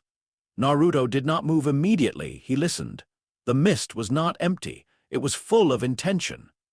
Every current of chakra in it carried directional residue, false centers, weighted possibilities. Zabuza used concealment like a butcher uses hanging cloth, breaking lines of sight until the victim no longer knew which gap death would emerge from. Naruto turned slowly, feeling the field rather than seeing it, when Zabuza trapped Kakashi in the water prison. The real panic hit. Tazuna cursed. Sakura gasped. Sasuke launched into action with a speed that bordered on madness. Naruto joined him a beat later, not because fear drove him, but because the battlefield had resolved into something useful. A machine with visible stress points. He watched Sasuke's thrown Shuriken plan unfold, saw the disguised transformation angle a moment before it clicked, and adjusted his own movement to complete it. Together they forced Zabuza's release. Kakashi won. Barely, brutally, and only after driving his borrowed superiority into Zabuza's face with all the surgical violence of a veteran Jonin, proving that reputation and skill were not the same thing. Then Senbon flashed from the trees. Haku arrived like winter given human shape, delicate face. Calm eyes. Hunter Nin mask. Needles precise enough to mimic death. Zabuza fell. The newcomer apologized, thanked Kakashi with eerie politeness, and carried the body away. The bridge fell silent except for heavy breathing and the unsettled slap of mist-damp wind against stone. Naruto watched Haku disappear. Something in him sharpened, not attraction, not empathy. Recognition of quality. Whoever that masked shinobi was, they had moved with absolute economy. No wasted cruelty, no panic, no theatricality. That kind of service interested Naruto far more than heroism ever had. Back at Tazuna's house, recovery made temporary civilians of them. Wounds were treated, food cooked. Fatigue settled into the beams of a poor man's home already burdened by too many hopes. Tsunami thanked them with the practical gratitude of the overworked. Inari sulked with the brittle misery of a child who had learned despair too early and mistaken it for wisdom. Naruto handled him badly, or rather, not badly by accident. Inari lashed out about heroes and impossible dreams, and how resistance only gets people killed. Canon Naruto would have answered with furious empathy, shouting about courage and never giving up. This Naruto listened with tilted head and narrowed eyes, as if the boy were offering a thesis. "So you're saying," Naruto said at last, almost lightly, "people stop trying because fear works." Inari glared. "I'm saying people die." Naruto considered that. "Yes, that's one method." The room went very still. Sakura hissed his name in warning. Kakashi's visible eye slid sideways toward him. Tsunami looked appalled. Naruto shrugged and smiled as if he had made a bad joke. But later, lying awake under a borrowed blanket, he thought about the island. About Gato. About populations compressed until obedience became self-defense. About how power did not need love to endure if fear had enough structure. The whisper inside him approved without words. The next day, he met Haku in the forest. Naruto had gone out to train, though training in his case increasingly resembled field research. He moved through the trees with clone drills, chakra control exercises, and bursts of stillness where he simply paused to feel how the forest breathed around him. Birds kept their distance. Wind shifted around leaves. Somewhere water ran over stone. Then he sensed someone nearby gathering herbs. No hostile intent, no ambush posture, just presence. He found Haku by a small stream, dressed simply, mask absent, face gentle enough to seem harmless if one had not seen those hands move. They spoke about medicine, about precious people, about purpose. Haku's answers were soft, sincere, and arranged around devotion so complete it bordered on sanctity. Zabuza's tool, Zabuza's weapon, a life-given structure by service so total it left no room for self. Naruto found it captivating, not because he pitied Haku, because Haku had already solved a problem most humans never understood they had, to belong completely to a higher will, to become most useful when emptied of private conflict. There was elegance in that, clean architecture. When Haku said, with simple honesty, that a person becomes truly strong when fighting for someone precious, Naruto looked at the reflection in the stream and thought, or when becoming precious to something greater. He left that conversation more intrigued than before. So when Team 7 returned to the bridge and the true battle began, Naruto recognized Haku at once behind the hunter mask. This time Zabuza did not underestimate the genin. This time Kakashi engaged the assassin while Haku moved to eliminate the support. The battlefield split. Mist and steel on one side, ice and mirrors on the other. Sakura stayed with Tazuna and the workers. Sasuke and Naruto intercepted Haku. The first exchange told Naruto more than words could have. Haku's senbon came like invisible rain, precise, efficient, never wasted. Sasuke adapted quickly, sharing and flickering toward partial awakening under stress. Naruto used shadow clones to compress angles and force information. Haku slipped through them all with alarming grace. Then, the demonic mirroring ice crystals formed. The mirrors erupted around them in an instant, faceted ice panels suspended in impossible geometric arrangement, reflecting light and killing intent into 100 false positions.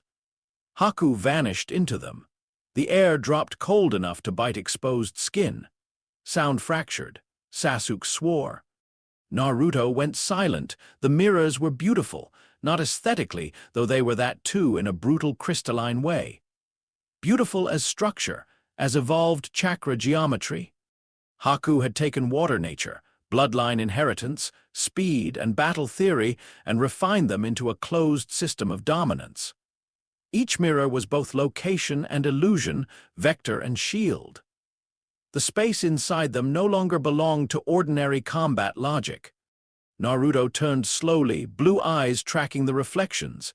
He could feel the chakra pattern linking panel to panel, a lattice of movement and intention. Haku wasn't merely moving fast. Haku was inhabiting a network.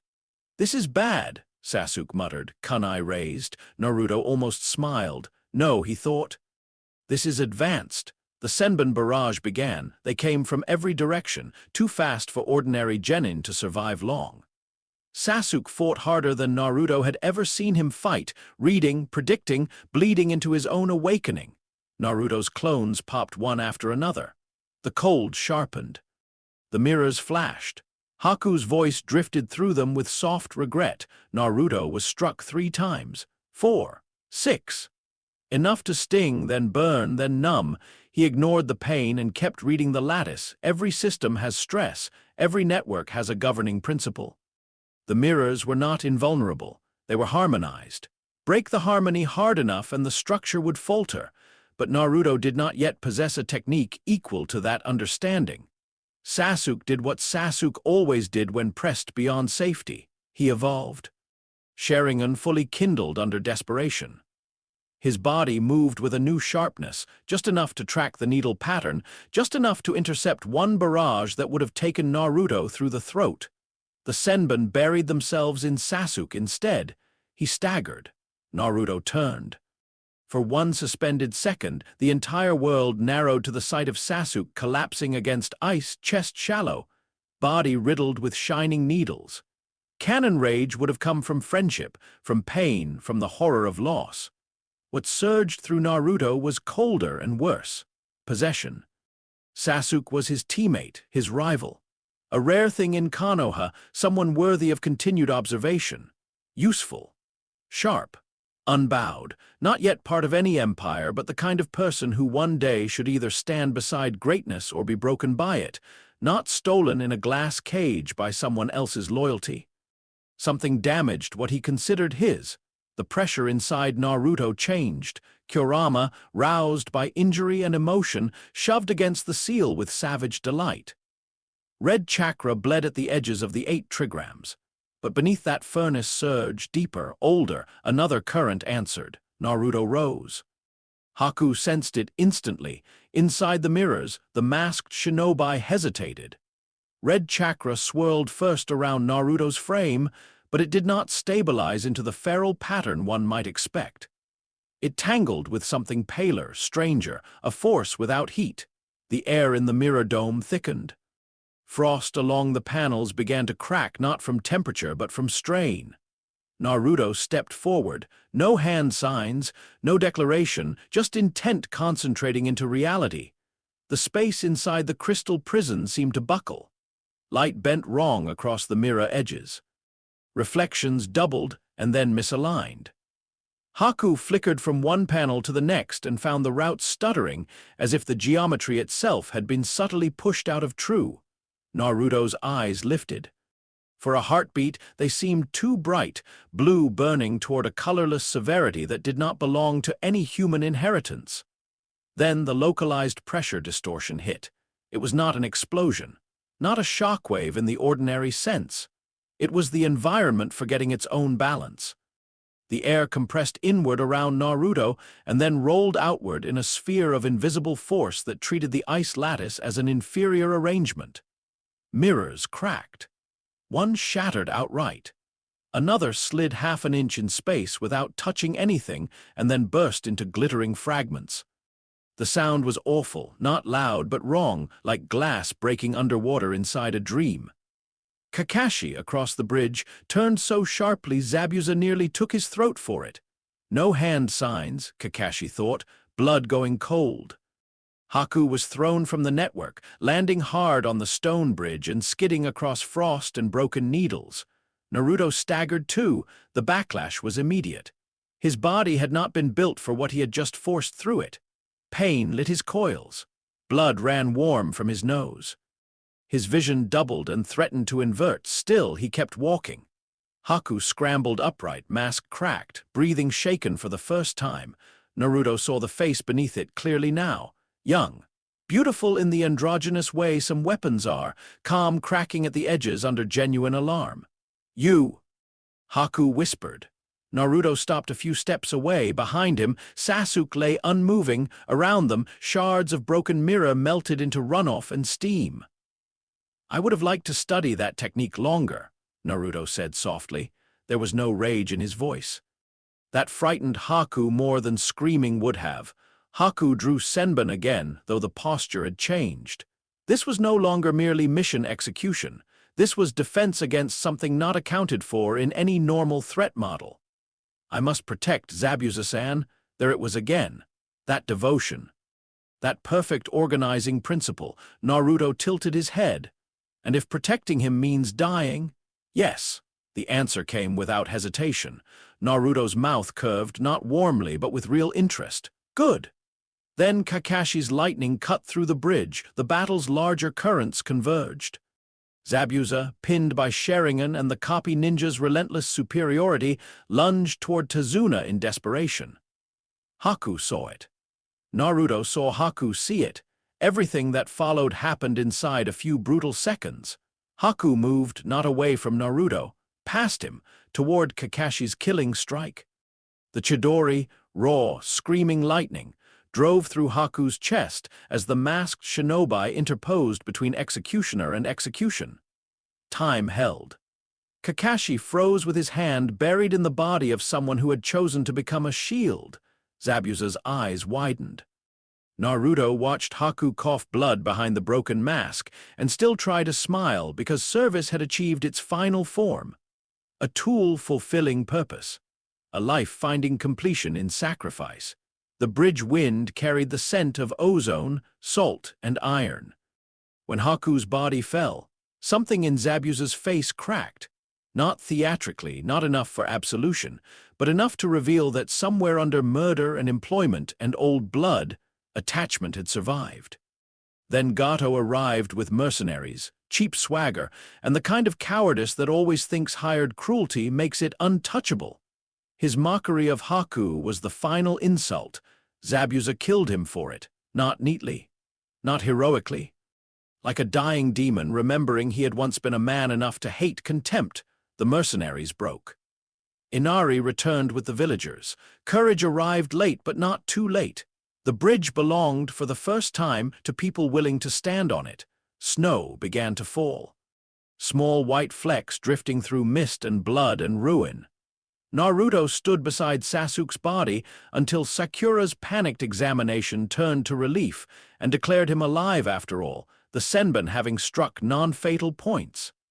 Sasuke would recover. The news should have eased something. It didn't. Naruto looked instead toward Haku's still form lying near Zabuza. Kakashi approached quietly. "You could have killed Haku after the mirrors broke," he said. Naruto glanced at him. "Could I?" "Yes."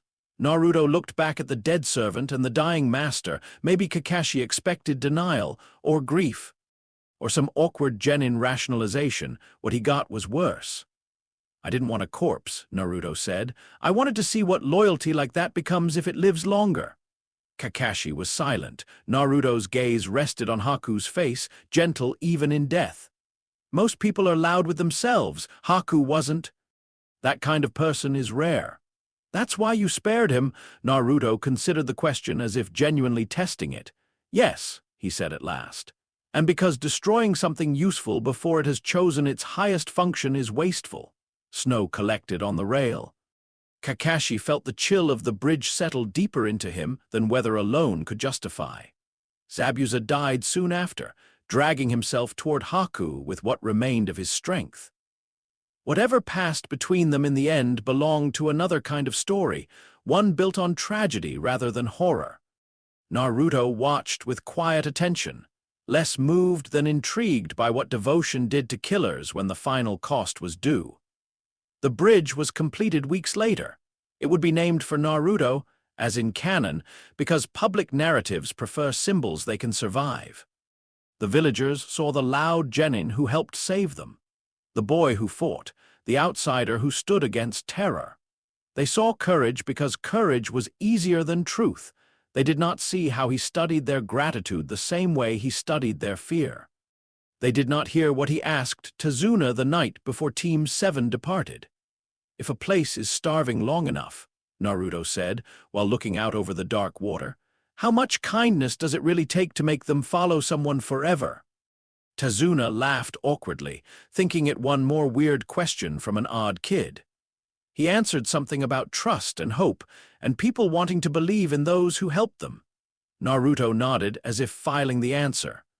When Team 7 finally left the land of waves, Sakura was relieved, Sasuke quieter than usual from his brush with death, and Kakashi more troubled than he intended to show. Because the mission had proven three things beyond any file. First, Naruto could read chakra structures instinctively, even those far outside his training. Second, under emotional pressure, his power did not merely expand, it changed category. Third, when faced with loyalty, sacrifice, and human attachment, Naruto did not respond like an injured child struggling toward compassion. He responded like something evaluating architecture. As they crossed back into the forests leading toward Fire Country, Naruto walked a little ahead of the group, hands behind his head, talking too loudly again, grinning into the sunlight as though the bridge had been just another adventure. Then, without warning, he fell quiet. Kakashi watched from behind. Naruto was looking up through the leaves at the sky, not daydreaming, Listening, for a brief instant, the Jonin had the irrational certainty that the boy was hearing something far above the canopy and far below the earth at once. Then Naruto laughed at something Sasuke muttered. The moment shattered, and the road swallowed them. Behind his smile, beneath the seal, under the chained rage of Kurama, and the growing geometry of a power that was not ninjutsu, and not anything Konoha yet had words for, Naruto carried one new certainty back from Wave. The world was full of systems waiting to be understood. And once a system was understood, it could be broken, or ruled.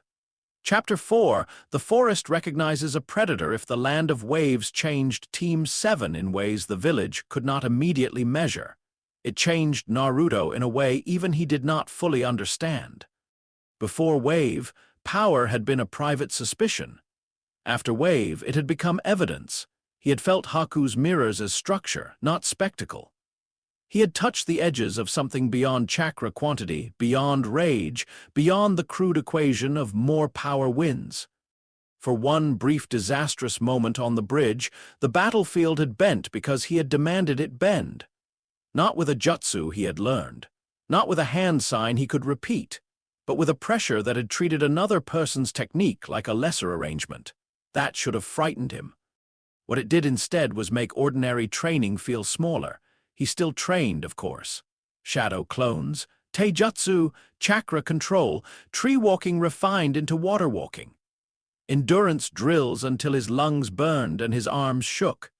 Kakashi gave instruction with his usual maddening laziness and uncomfortable precision, never wasting words when a humiliation would teach faster. Sasuke, trained like obsession, had finally found a body. Sakura trained like someone waking up to the fact that talent without hard edges would not save her in the worlds her teammates were already entering. Naruto trained too, but he also tested.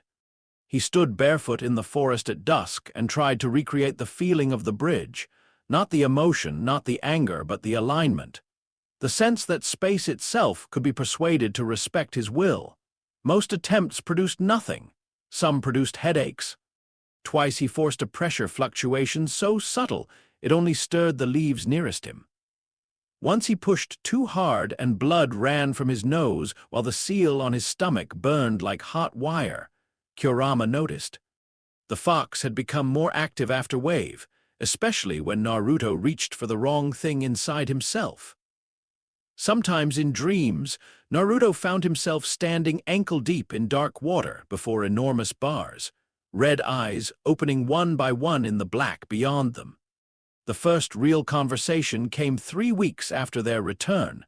Naruto stood in the mindscape under a ceiling of darkness and dripping echoes. Water rippled around his sandals. The cage ahead was immense enough to feel architectural rather than built, the paper seal over the bars fluttering in a wind that existed nowhere else. Kurama's eyes burned out from behind the bars like furnace doors opening. "So," the fox rumbled, voice thick with age and hatred, "the little vessel is finally listening." Naruto looked up without fear. Fear required uncertainty. "You're loud," he said, Kurama's lips peeled back from his teeth. "And you stink." Naruto tilted his head. "Of you," the beast's growl rolled through the water hard enough to shake the reflections. "No. Of that other thing." There it was. Naruto's face did not change. "You know about it." Kurama's tails shifted in the dark beyond the bars, each movement dragging red chakra through the shadows like molten silk. "I know enough. I know it should not be in this world. I know it smells like old sky and rotten prayer. I know if it ever finishes waking, your precious village will beg for the fox they feared." The water lapped quietly at Naruto's ankles. "And you can stop it," Kurama laughed. The sound was big enough to feel physical. "No," the fox said, eyes narrowing, "but I can make sure it does not take you cleanly." Naruto studied him a moment longer. "Why would you care what happens to me?" The answer came without hesitation. "Because I refuse," Kurama snarled, "to be eaten by something that thinks even I belong beneath it." Naruto woke before dawn with the seal hot on his skin, and the strange, cold amusement of the whisper moving beneath the fox's fury like moonlight under deep water. The Chunin exams arrived soon after. Konoha changed when large numbers of foreign shinobi entered it. The village grew sharper, more ceremonial on the surface, more suspicious beneath. Headbands from other nations flashed in the streets, merchants became louder, patrols doubled, inn prices mysteriously rose. Every genin team in Fire Country suddenly walked as if the ground might remember their footwork and gossip about it later. Naruto loved it, not the exam itself, not at first. The density, so many systems in one place, different village styles, different chakra signatures, different training philosophies showing through posture, gear, eye movement, and the quiet arrogance of children told since birth that their nation produced the hardest killers. Sand shinobi moved like they expected space to belong to them. Rain teams felt damp even at rest, their chakra tight and weather-stained. Sound nin carried instability in the way they breathed, their bodies already shaped around experimentation and pain. Leaf genin, by contrast, tended to overperform normalcy, which was its own kind of provincial arrogance. Naruto walked through the crowd outside the exam room and felt the living map of it press at his senses. Sasuke noticed his silence. "You're being weird." Naruto glanced sideways. "Compared to what?" "Compared to loud." Sakura, adjusting her stance while pretending not to be nervous, cut in before either could escalate. "Focus, both of you." The genjutsu on the false exam room door fooled many of the gathered applicants. Not because it was particularly advanced, but because most people wanted to believe the first layer of things. Sasuke caught it quickly. Sakura did too, of course. Naruto had noticed it before they reached the hall and spent several seconds watching who would fail to notice. Again, information. Then Rock Lee appeared and declared himself upon the stage of adolescence with all the subtlety of a kicked door.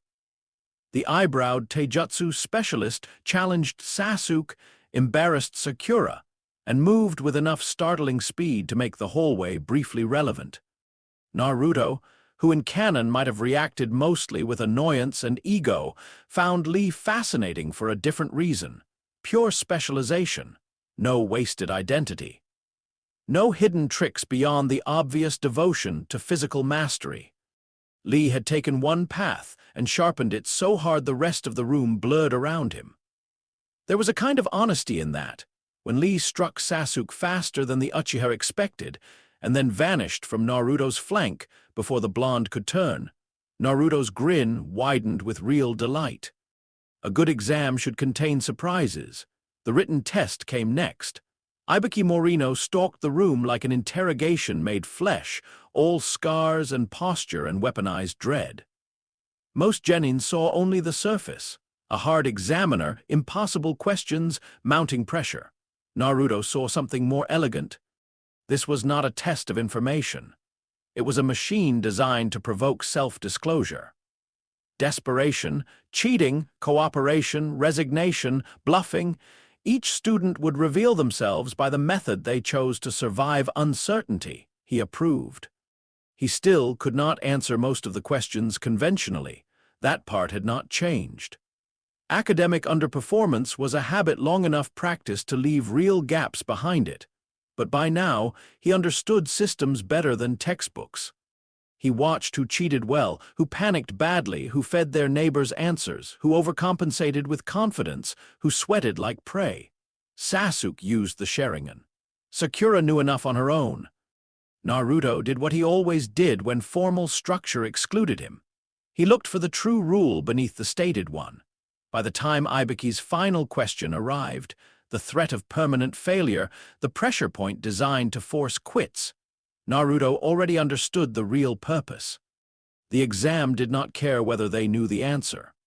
It cared whether fear could restructure their identity faster than ambition. Naruto stood. He slammed his hand down on the desk hard enough to crack the quiet. His speech came loud, defiant, perfect for the room. He swore he would become Hokage even if he failed 1,000 times. He refused to quit. He challenged the exam itself to do its worst. The room responded exactly as rooms always did to practice theater. Hope flared. Resolve returned. Other genin straightened. Ibiki watched with his scarred face unreadable. What Naruto actually felt was not inspiration. It was disdain. If fear alone could make them surrender future possibility, then they had never deserved advancement at all. They passed. And then came Mitarashi Anko and the Forest of Death. Anko introduced the second exam with the joy of a woman whose psychological health had long ago surrendered to practicality and sharp teeth. Contracts were signed. Warnings issued. Casual references to death made with enough grin to pass for humor. The gates to Training Ground 44 loomed ahead, forest swallowing light beyond them. The Forest of Death was older than most villages like to admit and more alive than ordinary ecosystems should be. Its trees rose too thick, roots too broad, canopy too hungry.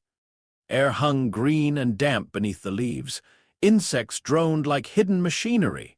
The soil smelled of rot rich enough to grow monsters. Naruto stepped through the gate and stopped for half a heartbeat. The forest noticed him, not romantically, not mystically.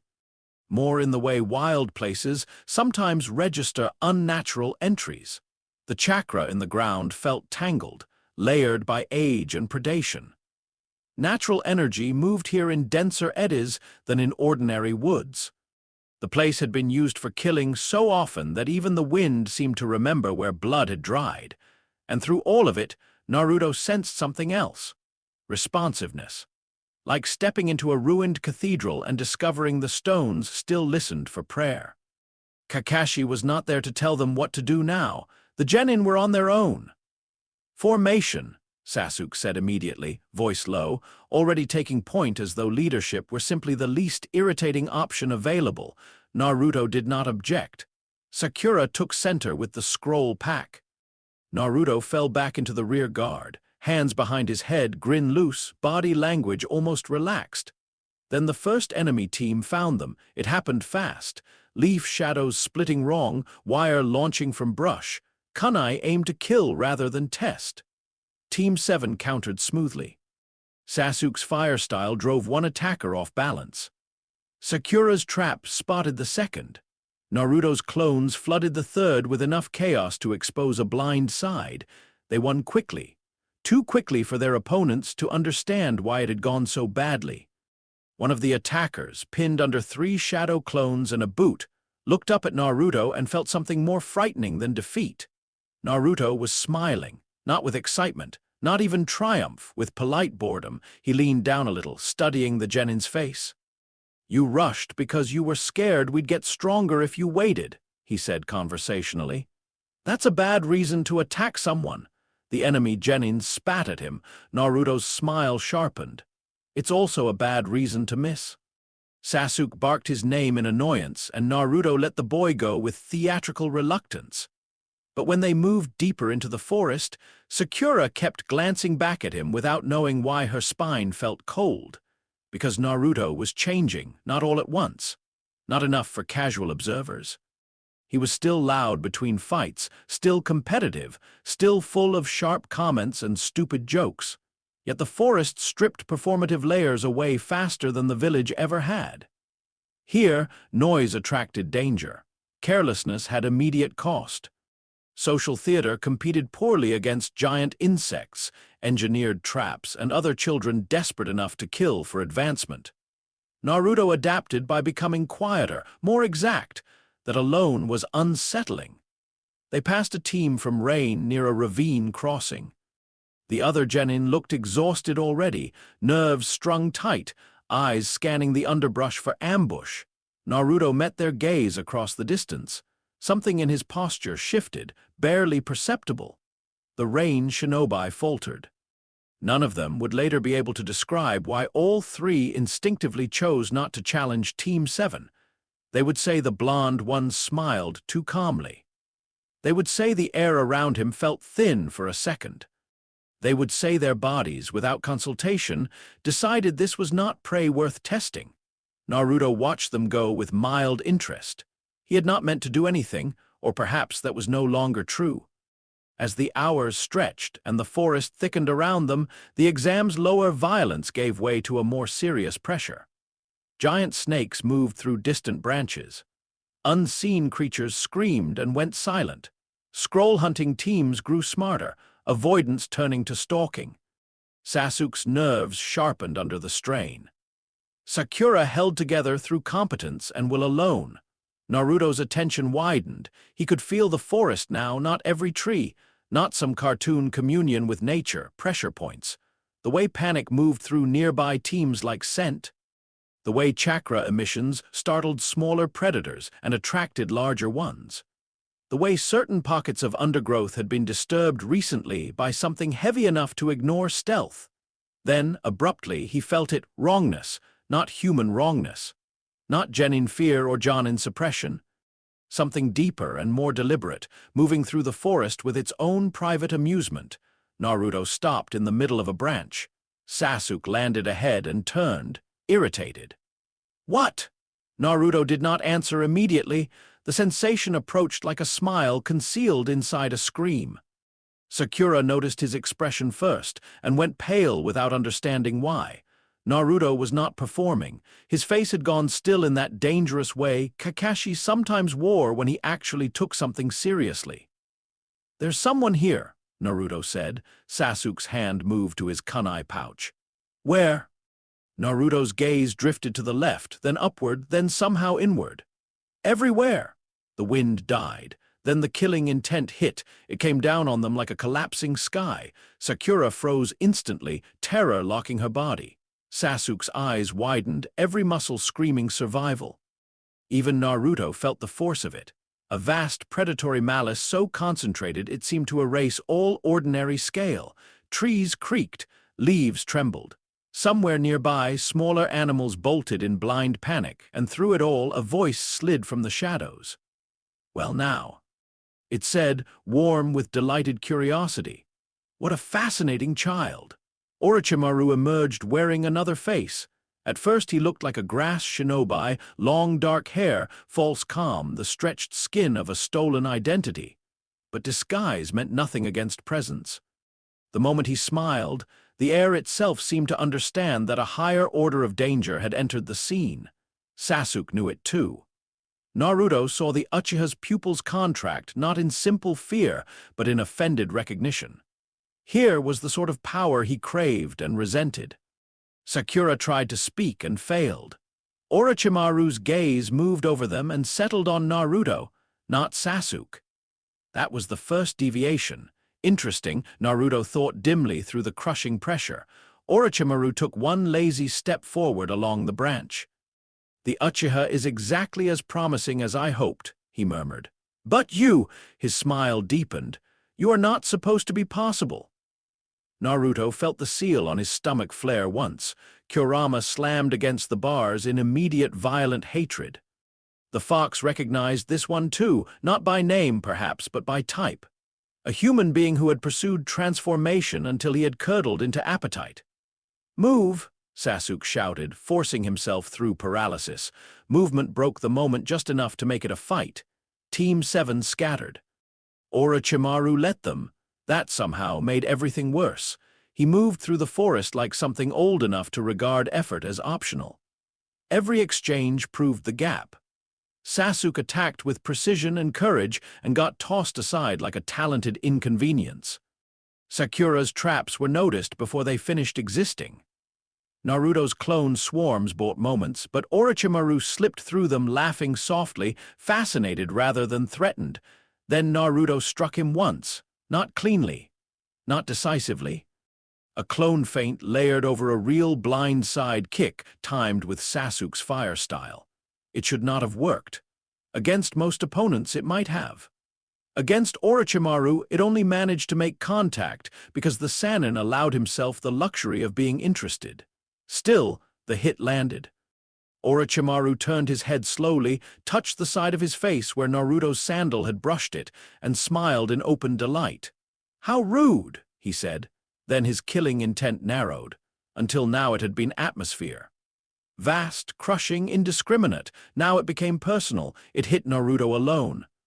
The effect was immediate and intimate in a way battlefield fear rarely is. The world around him seemed to peel away, leaving only himself and the fact of a stronger predator's notice.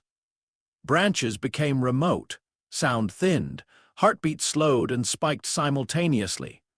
For a flashing second, Naruto understood on a primitive animal level what it meant to be prey pinned by a gaze too high above the food chain to bother pretending equality.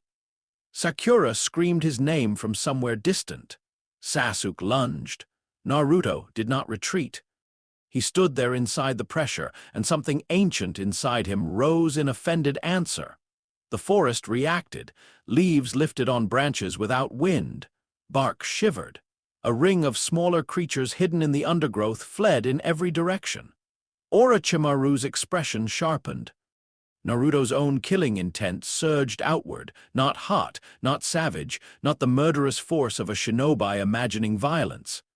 This felt stranger, colder, reverent in the worst possible way, as if the act of lowering lesser beings into silence were not brutality but the restoration of correct order.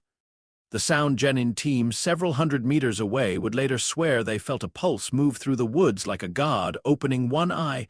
Orochimaru's smile faltered, only slightly, but for the first time since appearing, he stopped playing. "There you are," he whispered. Kurama roared inside the seal, furious at the emergence, furious at the human monster outside, furious at the old sky scent beneath the boy's skin. The fox's chakra lashed upward in reflexive defense, red and violent and animal. The older power answered from below. For one catastrophic instant, Naruto became the intersection of two hostilities that hated each other almost as much as they hated the world. He screamed, not from fear, from overload. Red chakra burst around him in ragged veils. Beneath it, pale pressure bent the air. The tree branch under his feet cracked down the middle. Orochimaru's eyes widened in genuine wonder. Then the Sannin moved, fast enough that even Naruto's strange perceptive instinct only partially tracked it. A strike. A twist, fingers like knives. Orochimaru drove him through two branches and into the trunk of an enormous tree hard enough to split bark in a spiderweb pattern. Pain detonated through Naruto's ribs. His vision whited out. Somewhere far away, Sakura shouted. Sasuke attacked again and got swatted into a nearby trunk, gasping. Orochimaru landed lightly before Naruto's half-collapsed body and reached toward the seal with obscene familiarity. "I had intended to take my time with Sasuke-kun," he said softly, "but I wonder now if this forest has given me a rarer gift." Naruto tried to move. Orochimaru's hand touched the seal. Agony, not simple pain. Invasion. The 8 trigrams convulsed. Kurama's chakra exploded upward in furious resistance. The hidden substrate beneath the seal flared in answer, and Orochimaru jerked back so fast he actually lost composure for a heartbeat. His skin rippled. The stolen face twitched. For the first time, revulsion crossed his features. "That," Orochimaru breathed, "is not Biju chakra." Naruto slid halfway down the tree, blood on his mouth, body shaking. He could feel the damage everywhere now, cracked muscle, bruised organs, the seal running too hot. His own coils burning under pressures they were never meant to channel. And still the other thing kept rising. The partial celestial flare did not arrive like Kurama's red cloak. It arrived like the world briefly remembering a harsher geometry. Pale lines flashed beneath Naruto's skin from collarbone to jaw and vanished too fast to map. The air around him warped subtly, enough to turn falling leaves off course. His blue eyes bled toward a colder brightness, pupils thinning.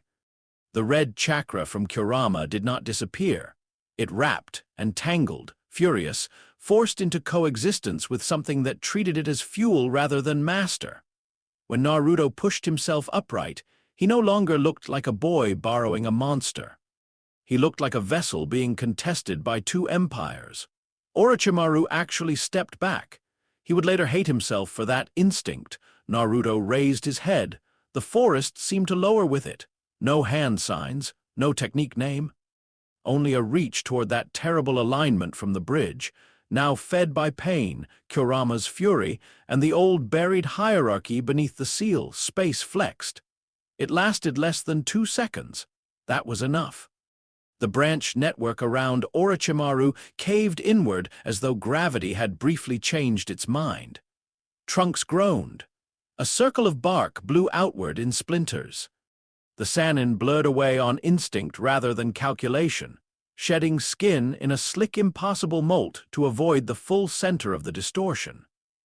Even then, the force clipped him, hard enough to send him skidding across a branch and into a tree thick enough to stop most projectiles. Naruto dropped to one knee, blood poured from his nose. One arm spasmed uncontrollably. Half the pale lines under his skin went dark, and the other half vanished as if they had never existed. His body had paid for the strike.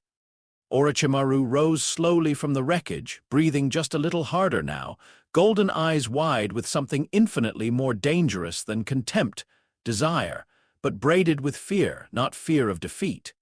He was still stronger, vastly stronger. That remained obvious in every surviving line of the battlefield. No, this was the fear of recognition. The fear of a researcher discovering a specimen that does not fit any category and might one day grow teeth large enough to overturn the entire laboratory. Sasuke saw it. From his position, battered and gasping, the Uchiha watched one of the legendary Sannin look at Naruto, not as a nuisance, not as a bystander, but as an unknown variable too serious to ignore. The realization struck him with conflicting force. Vindication. Rage, hunger, he wanted that look. Feared it. Resented that Naruto had earned it first. Sakura saw less but felt enough. Naruto looked wrong. The air smelled strange. The forest itself had gone quiet in widening rings around them, as if even insects knew this fight had left the scale of ordinary violence behind. Then another presence entered. Sand. Gaara's team had been moving through a nearby sector when the pressure pulse hit. Kankuro stopped first, muttering that something was horribly off. Temari sensed the chakra surge a moment later and swore under her breath. Gaara, who rarely cared about anything beyond boredom and blood, turned toward the disturbance with an expression that sharpened into alertness. They arrived at the edge of the shattered clearing just in time to see Naruto on one knee and Orochimaru smiling in ruined fascination. Gaara's eyes locked onto Naruto, and something in the red-haired Jinchuriki went still. He knew monsters. He knew isolation shaped into appetite. He knew what it was to carry a creature of ancient malice and have the world fear the container more than the contents. That was the map by which he had lived. Naruto did not fit that map. Gaara felt Shukaku recoil, not dramatically, not enough to force speech. Just a pulse of ancient discomfort through the seal, like an animal recognizing a superior predator's scent carried on the wind. Gaara frowned. Not one hated for containing a beast, he thought without words. One born already above humanity. Orochimaru noticed the sand team and smiled again, though the emotion behind it had changed. Opportunity narrowed into prioritization. Too many witnesses, too many variables, too early. He let his gaze slide from Naruto to Sasuke, restoring the shape of the future he had planned. "Another time," he murmured, almost lovingly. Then he moved. The attack on Sasuke came so fast it bypassed reaction and went straight to aftermath. Orochimaru's teeth found flesh at the base of the boy's neck. Sasuke screamed as the cursed seal burned into him like living poison. Sakura lunged, uselessly. Naruto forced himself forward, but his damaged body lagged behind command by half a lifetime. By the time he reached them, Orochimaru had already withdrawn. The Sannin stood on a higher branch, stolen face beginning to peel in strips at the edges, amusement restored by effort. "Grow," he told Sasuke. Then, looking down at Naruto with that same fascinated, cautious hunger, he added, "And do try not to become impossible before I am ready for you." He disappeared into the forest, not driven off in fear, not defeated, but forced to retreat earlier than intended, his leisurely hunt broken by an encounter he had not predicted and could not yet control. That mattered. Naruto collapsed beside Sasuke. The aftershocks hit in waves. His muscles shook violently. The seal on his stomach throbbed like a second heart. When he tried to stand again, his legs failed under him. Sakura caught him halfway down, more from instinct than strength, and stared at his face with open alarm. He looked half familiar and half not, fever-bright, too pale under the blood, eyes still blue but washed through with a residual cold that made her think of moonlight on steel. "Don't," she said shakily, though she wasn't sure what she meant. "Don't die, don't change, don't look like that." Naruto turned his head toward her, and the expression softened, not into warmth, not fully, but into something less alien. "I'm fine," he lied. He was not fine, neither was Sasuke. They hid. Sakura became, for several crucial hours, the only thing standing between Team 7 and annihilation. It would matter more later than most people would admit. While Sasuke burned with the curse mark and Naruto drifted in and out of coherence under Seal backlash, Sakura set traps, holed bodies, monitored breathing, and refused to surrender to panic. Naruto woke at intervals to snippets of reality, Sakura's hands checking his pulse, Sasuke muttering incoherently, the forest outside moving in predator circles, Kurama laughing once, low and vicious, the whisper beneath the laughter saying nothing at all, which was somehow worse. At one point, drifting in the gray between sleep and consciousness, Naruto found himself again in the mindscape. Water at his feet, bars before him, Kurama's eyes vast in the dark. "You fool," the fox snarled. "Do that again and your body will tear itself apart." Naruto wiped blood from under his nose even here, though dream blood behaved strangely in the half-light. "We survived. For now." Naruto looked up at the beast. "You pushed too." Kurama bared his teeth. "Because I would rather burn you alive than let that other thing rise without resistance." Naruto should have answered with anger, with defiance, with something hot enough to match the fox. Instead he asked, quietly, "What is it?" Kurama's silence lasted a long time. When he finally spoke, the words came like stones dragged across each other. "An old hunger," he said. "One the sky should have buried." Naruto woke before he could ask more. When Sasuke finally rose again, the curse mark on his neck crawling black across his skin, the exam had entered its next cruelty. The sound trio came hunting, Orochimaru's leftovers eager to finish what their master had interrupted. Sakura fought first. Naruto, still damaged, watched through a haze as she held the line with kunai, traps, desperate intelligence, and fury raw enough to turn fear into usefulness. He saw the Sound Nin underestimate her, saw them pay for it in bruises and blood, saw them close in anyway, because cruelty makes average fighters bold when they think collapse is near. Then Sasuke woke under the curse mark's influence and became a different kind of nightmare. Naruto watched that too. The Uchiha's precision turned vicious, not wild but intoxicated by new superiority. Orochimaru's poison wrapped his talent in appetite and called it evolution. Sasuke broke one attacker's arm with an expression too calm to be merciful. Sakura had to stop him from going further. Naruto did not approve, not morally. Structurally, borrowed corruption was sloppy, reactive. A power that intensified the self without transcending it. Orochimaru's mark turned people into more dangerous versions of their existing wounds. Effective, yes. Elegant, no. By the time Team 7 reached the tower, they were no longer moving like fresh genin. Exhaustion had ground away the performative edges. Sasuke was quieter, darker, disturbed by what he had wanted while marked. Sakura was carrying too much too well. Naruto looked outwardly recovered, but Kakashi noticed the slight hitch in his left arm, the way the seal area drew his hand unconsciously when he thought no one watched, the unsettling flatness that entered his expression whenever someone mentioned Orochimaru. Hiruzen noticed more. Reports reached him in fragments, coded by proctors and Anbu shadow observers. Abnormal pressure event in Sector 8. Vegetation damage inconsistent with recorded genin techniques. Orochimaru confirmed present. Uchiha marked. Uzumaki involved in unclassified manifestation. The third Hokage read each page with old man's calm and old warrior's dread. Because the story had changed. Until now, Naruto had been a dangerous possibility under Konoha's roof. Now one of the Sannin had seen him. Now Gaara of the Sand had seen him.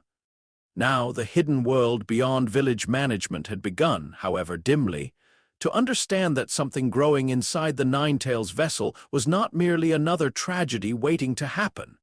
It was a strategic anomaly, a theological one, perhaps. In the preliminaries that followed, the atmosphere inside the Towers arena felt too bright after the forest, too public, too civilized. Genin stood in rows carrying new injuries and older secrets. Adults watched from the balcony. Orochimaru, bandaged, disguised, smiling behind another face, sat in the stands and pretended patience. Gaara stood with his siblings and never looked fully at rest. Sasuke arrived late under Kakashi's escort, the curse mark temporarily contained. Sakura stood straighter than before. Naruto rolled his shoulders and grinned like the loud deadlast had returned. Only some of it was a lie. When his eyes met Gaara's across the arena floor, the sand Jinchuriki did not see a rival. He saw confirmation. The blond boy smiled as if everything were normal. But Gaara, who had spent his life listening to the wrong voice in the dark, knew the look of a human shell carrying something that did not believe in ordinary loneliness. Yet Naruto's wrongness was not his own. Gaara had always been feared because a monster lived inside him. Naruto, looking back with that calm, too bright gaze, seemed feared because the monster and the vessel might one day become the same thing. Gaara wanted, suddenly and terribly, to know which of them the world should fear more. High above them, hidden behind masks and politics, Konoha's elders still believed the Chunin exams could be managed. They were wrong. The forest had already rendered its judgment. It had seen Naruto use Uzumaki under pressure, wounded and cornered and touched by predators great enough to matter. And the ancient place had responded not as it would to a child struggling to survive, but as wilderness responds when it realizes something older than the food chain has entered its shade. Chapter 5. Destiny is meant to kneel. The first thing Naruto learned after surviving the forest of death was that fear changed shape very quickly once it found permission.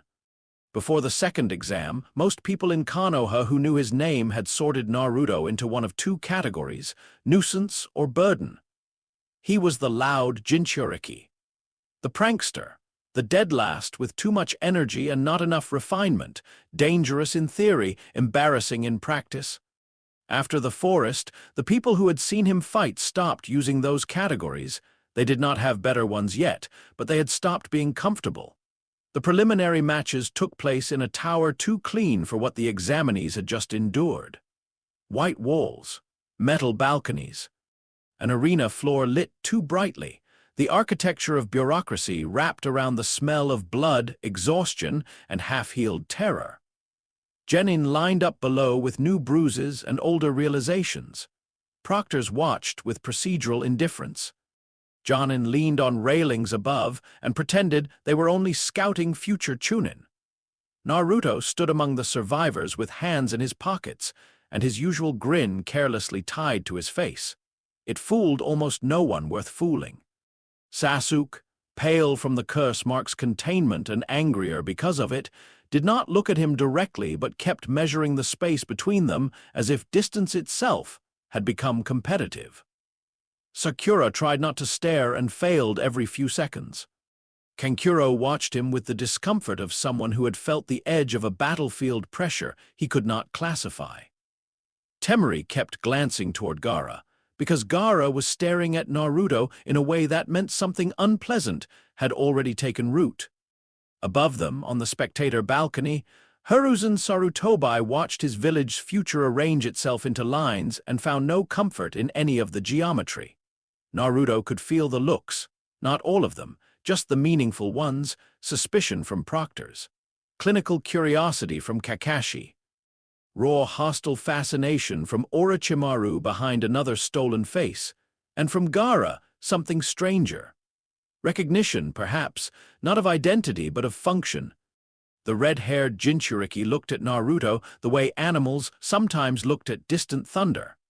Without understanding, but with an old instinct insisting that what approached belonged to a scale larger than their own. The match board flickered to life.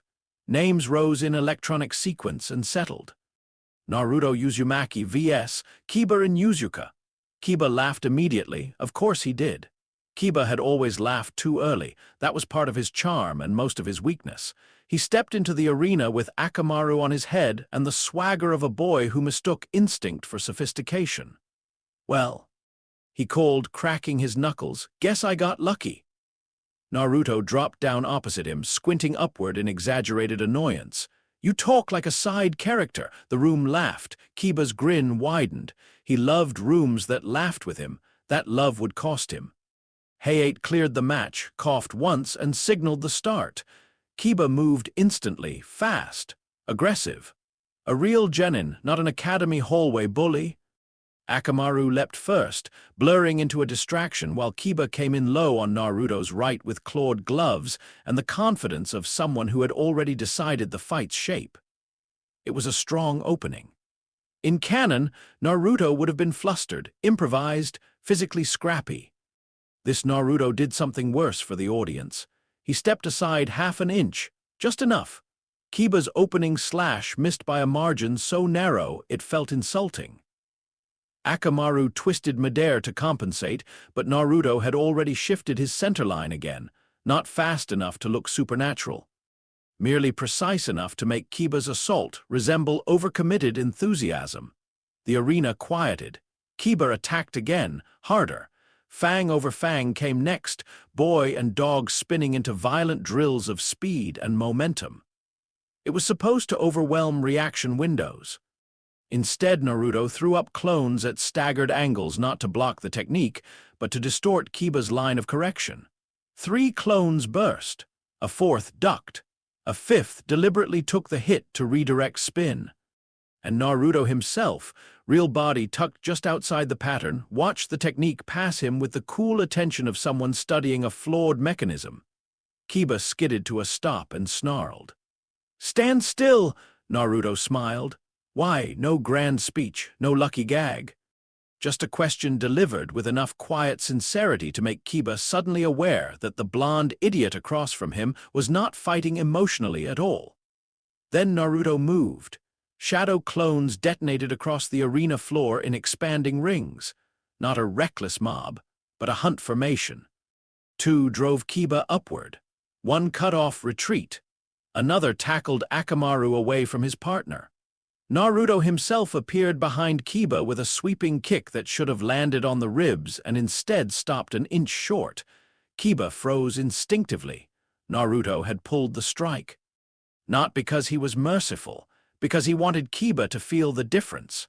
The clone behind Kiba spoke in Naruto's voice, while the real Naruto stood where Kiba could not see him. "You commit with your nose before your body," the clone said conversationally. "You can smell fear, anger, sweat, blood, but you also trust what you smell to stay honest." Kiba twisted free with a curse, but too late. A clone-tagged smoke pellet burst at his feet. Bitter scent flooded the area. Akamaru whined. Kiba's tracking broke. The audience saw only tactics. Kakashi saw something more disquieting.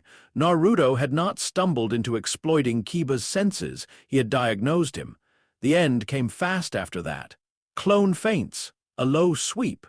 A strike to the diaphragm. Kiba on his back, wheezing, with Naruto's foot resting lightly over his wrist in a posture that could become a break if he chose. He did not choose. Hayate called the match. Kiba stared up at him, chest heaving, anger warring with the humiliating knowledge that he had not been overpowered so much as read. Naruto removed his foot and offered a hand up. Kiba slapped it away and rose on his own. Naruto's grin returned for the crowd. The crowd laughed again, relieved. A familiar performance. Good. Harmless. The dead last one with trickery. It could still fit inside the old story. Only the people who mattered understood that the match had been controlled from the inside. On the balcony, Hayashi Hyuga's gaze drifted from his nephew to Naruto and remained there. Neji noticed. Neji had already built his worldview into something elegant enough to feel inevitable. Birth, blood, structure. Talent distributed by law and protected by hierarchy.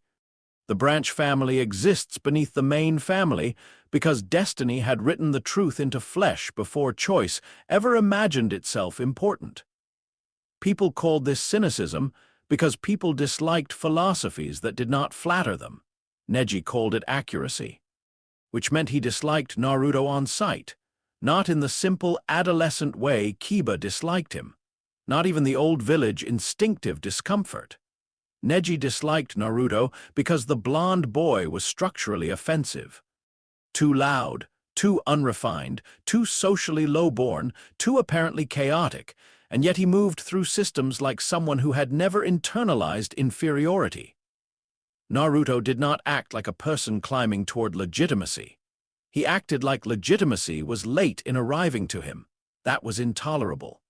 So when the preliminary round ended and the finals matchboard promised what looked like a joke, Naruto Uzumaki versus Neji Hyuga, Neji felt something close to satisfaction. The 1-month interval between preliminaries and finals was supposed to be a time for growth. For many of the examinees, it was. For Naruto, it was clarification. He trained because training remained useful, but he no longer mistook shinobi education for the whole of power. Kakashi spent most of his time with Sasuke for obvious reasons.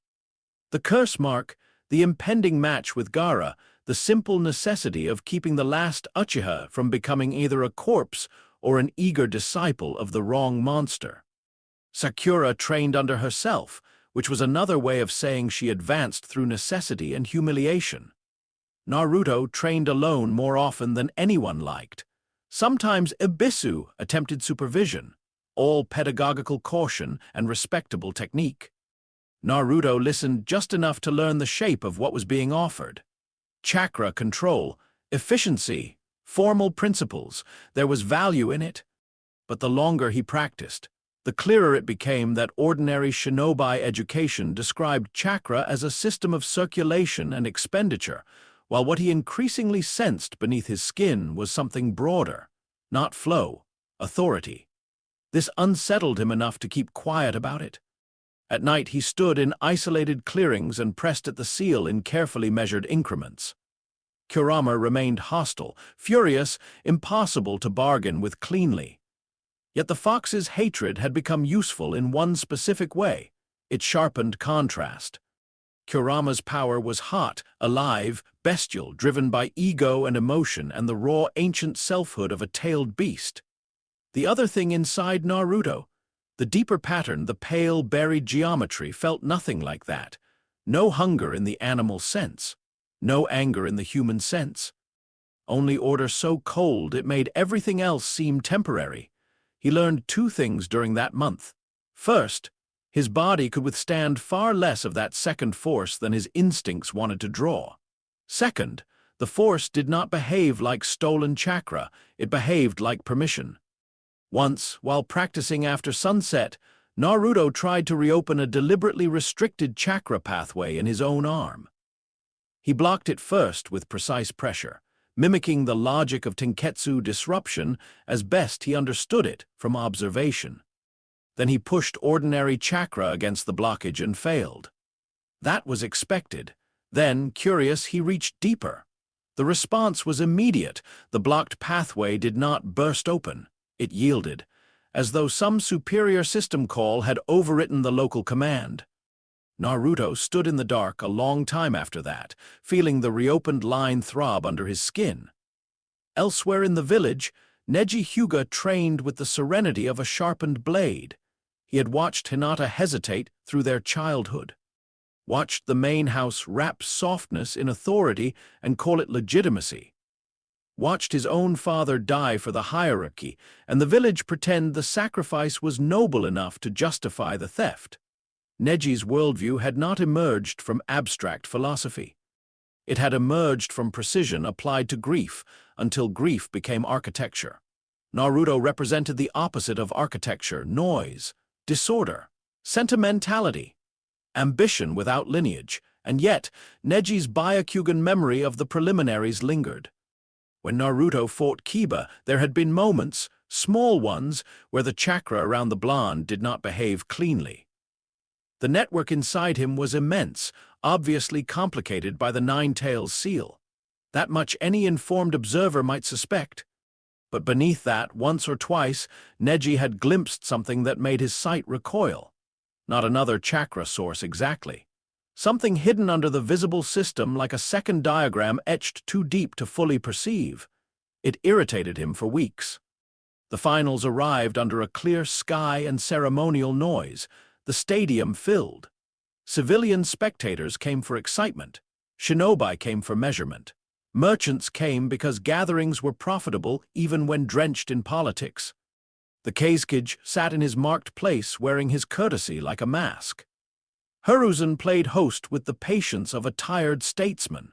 Jonin lined the edges, alert beneath their casual posture.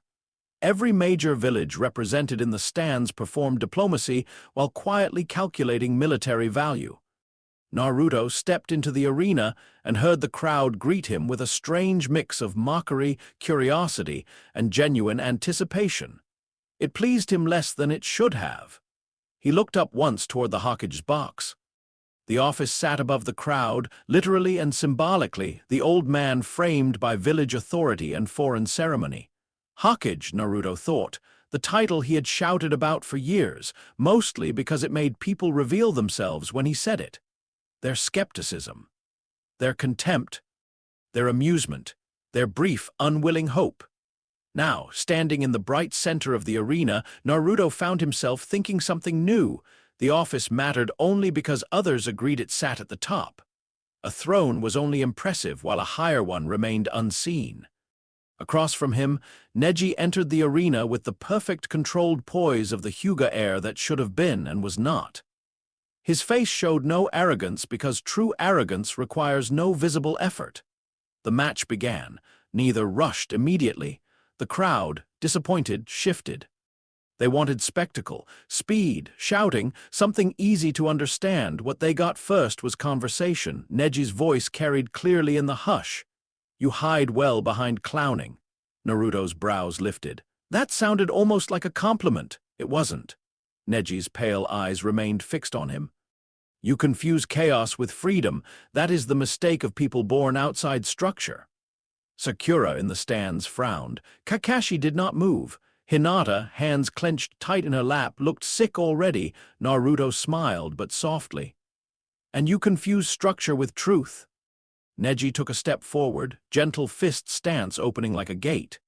"Truth does not care whether it comforts you. People are born into their limits. Blood decides what effort can become. Destiny decides the rest."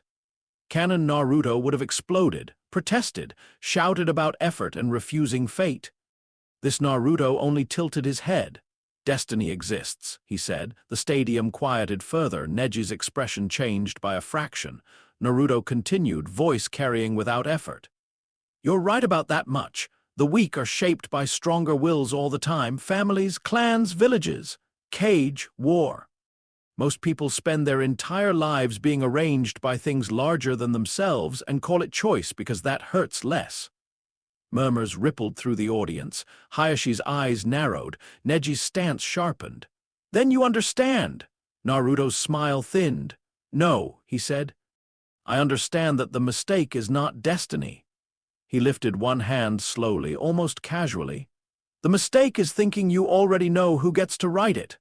Neji attacked. The first exchange looked, to the average spectator, like a massacre. Neji's speed was surgical. Gentle fist did not waste movement because it did not need to. Each strike aimed not at surface injury but at system failure. Chakra points, organ shock, network collapse. Naruto's clones vanished under palm strikes that made them burst like paper effigies. The real Naruto blocked one, evaded two, took a glancing hit to the shoulder and felt the pathway there numb instantly. The crowd roared. Neji advanced relentlessly. Naruto gave ground. That part was deliberate. He had watched Neji fight Hinata. Watched the cruelty restrained just enough to remain socially acceptable. More importantly, he had watched the logic of the style. The Hyuga art did not rely on overwhelming force. It relied on superior access. The body as map. Tenketsu as points of governance. Shut enough of the right pathways and a stronger opponent became irrelevant, elegant, human, limited. Neji's palm struck Naruto's chest. A second. Third. Fourth. The audience gasped as Naruto reeled back under the sequence, chakra flow disrupted in widening sectors. Another hit landed near the diaphragm, and a sharp numbness spread through his center like frost under the skin. Then came the full sequence. 8 trigrams, 64 palms. Neji moved like inevitability made flesh. The arena floor blurred. Strikes landed in perfect ascending count, each touch stealing more of Naruto's access to his own power. By the end of it, Naruto was hurled backward, skidding across the stone, dust rising around him. He lay still. The arena erupted. Some cheered. Some winced. Some laughed in the relieved tone of people pleased that the world had returned to proper shape. The noisy failure had been put in his place by aristocratic genius. Good, legible, clean. Neji exhaled once and lowered his stance. "It's over," he said, not cruelly, but with utter certainty. "No amount of struggle changes what you are." Down on the stone, Naruto listened to the blood in his ears. He could feel the shutdown. Neji had been magnificent, precise enough to make the damage feel educational. Chakra pathways sealed, circulation interrupted, limbs heavy. The ordinary answer would be defeat, or else brute force use of Kurama's chakra. Naruto did not reach for Kurama first. He reached beneath. Deep, not for power, for authority. The sealed points did not burst open. One by one they submitted. In the spectator's box, several sensors stiffened in alarm. Hayashi sat forward. Neji's Byakugan widened, because as Naruto's body rose from the dust, the Hyuga genius saw something no human training should have prepared him to see. Around each closed tenketsu, pale filaments had appeared beneath the skin, brief, geometric, precise, not part of the ordinary chakra network at all. They laced around the closures like a second architecture, and then simply rendered those closures irrelevant. Neji took one involuntary step back. "What?" Naruto stood fully. Dust slid off his jacket. Blood marked the corner of his mouth. His breathing was hard but controlled. His eyes had changed just enough to make several people in the crowd suddenly stop cheering without knowing why. "You're brilliant," Naruto said, and there was no mockery in it. "You mapped the human system perfectly." He took a step. "But human systems are not the top of every hierarchy." Neji attacked again, this time with something closer to urgency. Rotation burst around him moments later. 8 trigrams palms revolving heaven, the absolute defense of the Hyuga, chakra spiraling from every point in a dome of force and precision. Naruto met it head-on, not with a punch, with pressure.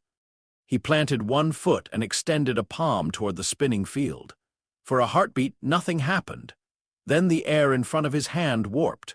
A subtle distortion, barely visible, but enough. Neji's rotation hit it and stuttered as if colliding with an invisible discrepancy in local space. One side of the spin lagged by an instant. That instant was impossible. That instant was all Naruto needed. He stepped through the imperfect seam. Neji's eyes went wide in true shock. Naruto struck, not at the face, not with brute force, but with a flat palm to the center chest. No visible chakra flare, no named technique. Just a momentary pulse that made Neji's entire network shiver out of alignment. The Hyuga prodigy flew backward and crashed hard enough to crack the stone beneath him. Silence hit the stadium. Neji tried to rise, failed once, managed it halfway. Naruto walked toward him, not hurried, not angry. The spectators felt the shift without understanding it. This no longer resembled an underdog comeback. It felt like a demonstration. Neji's voice came raw now. "How?" Naruto crouched just out of reach. "Because you're right," he said quietly enough that only the front rows heard clearly. "Most people are born inside cages." He glanced briefly toward the Hyuga box. "Families call it duty, villages call it order, men like you call it destiny." Then he looked back at Neji. "But every cage was built by something, which means something stronger can always unbuild it." Neji stared up at him, breathing ragged. Naruto smiled. "Destiny is real," he said. "It's just meant to kneel to a higher author." Hayate called the match. The crowd took a full 3 seconds to remember how to make noise. When it came unevenly. Shock before applause. Fear mixed with admiration. confusion buried under spectacle. Naruto had not simply won. He had said something the audience could not categorize and then backed it with power no genin should have possessed. Hinata looked at him as if seeing both salvation and disaster in the same body. Hayashi's face went unreadable in the specific way of men whose worldview has just been insulted by evidence. In the stands, the Kazekage disguised smile never reached Orochimaru's eyes. The Sannin's attention had deepened into obsession. Gaara watched without blinking. He had not cared about Neji. He cared about the moment the Hyuga's perfect system stopped mattering. He felt the same instinctive recoil in Shukaku that he had felt in the forest. Not fear, not exactly. Recognition of a pressure that did not belong to tailed beasts or bloodline users or ordinary monsters. Something above category. By the time the arena staff cleared the stone and the next matches began, the idea of Naruto as a joke had died in the stadium whether people admitted it or not. The invasion began under applause. That was the elegance of it. Crowds create their own blind spots. They cheer, they lean forward, they expect the day to continue in the shape promised by entertainment.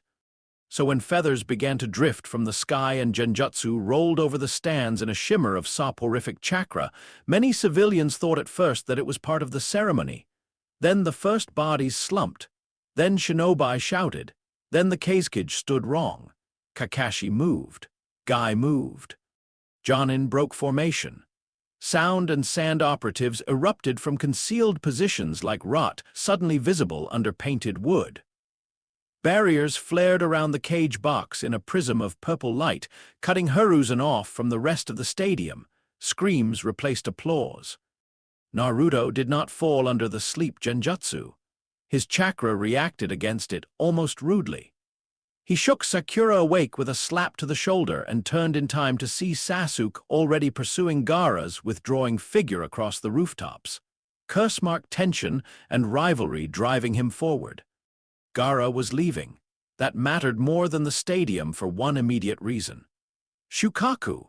Naruto felt the red-haired boy's chakra unraveling at the edges, unstable under stress, rage, and whatever order the invasion had given him. A tailed beast on the brink of emergence in the middle of a coordinated assault represented a threat cluster bigger than any single arena fight. He went after him. Sakura followed because loyalty had finally become instinct. Shikamaru joined through reluctant competence.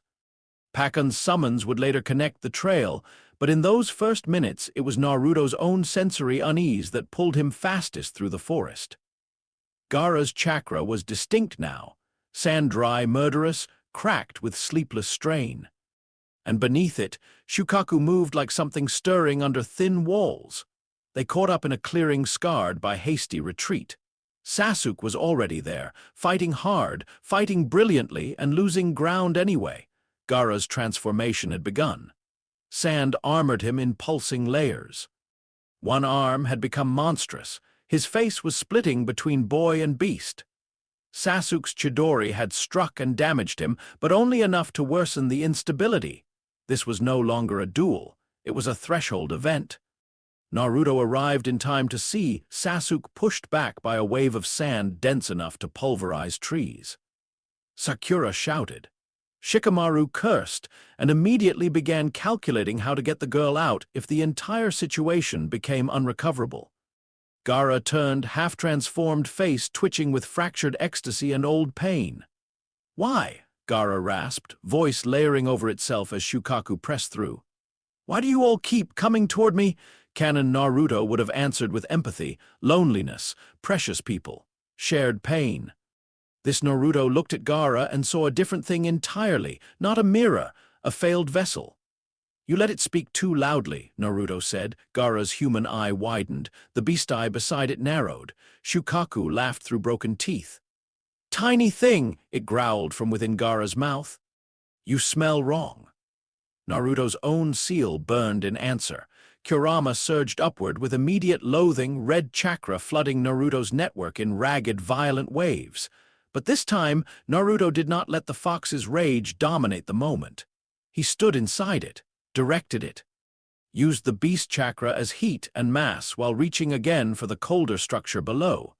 The clash inside him was savage. Kurama roared against it. The older pattern ignored the roar.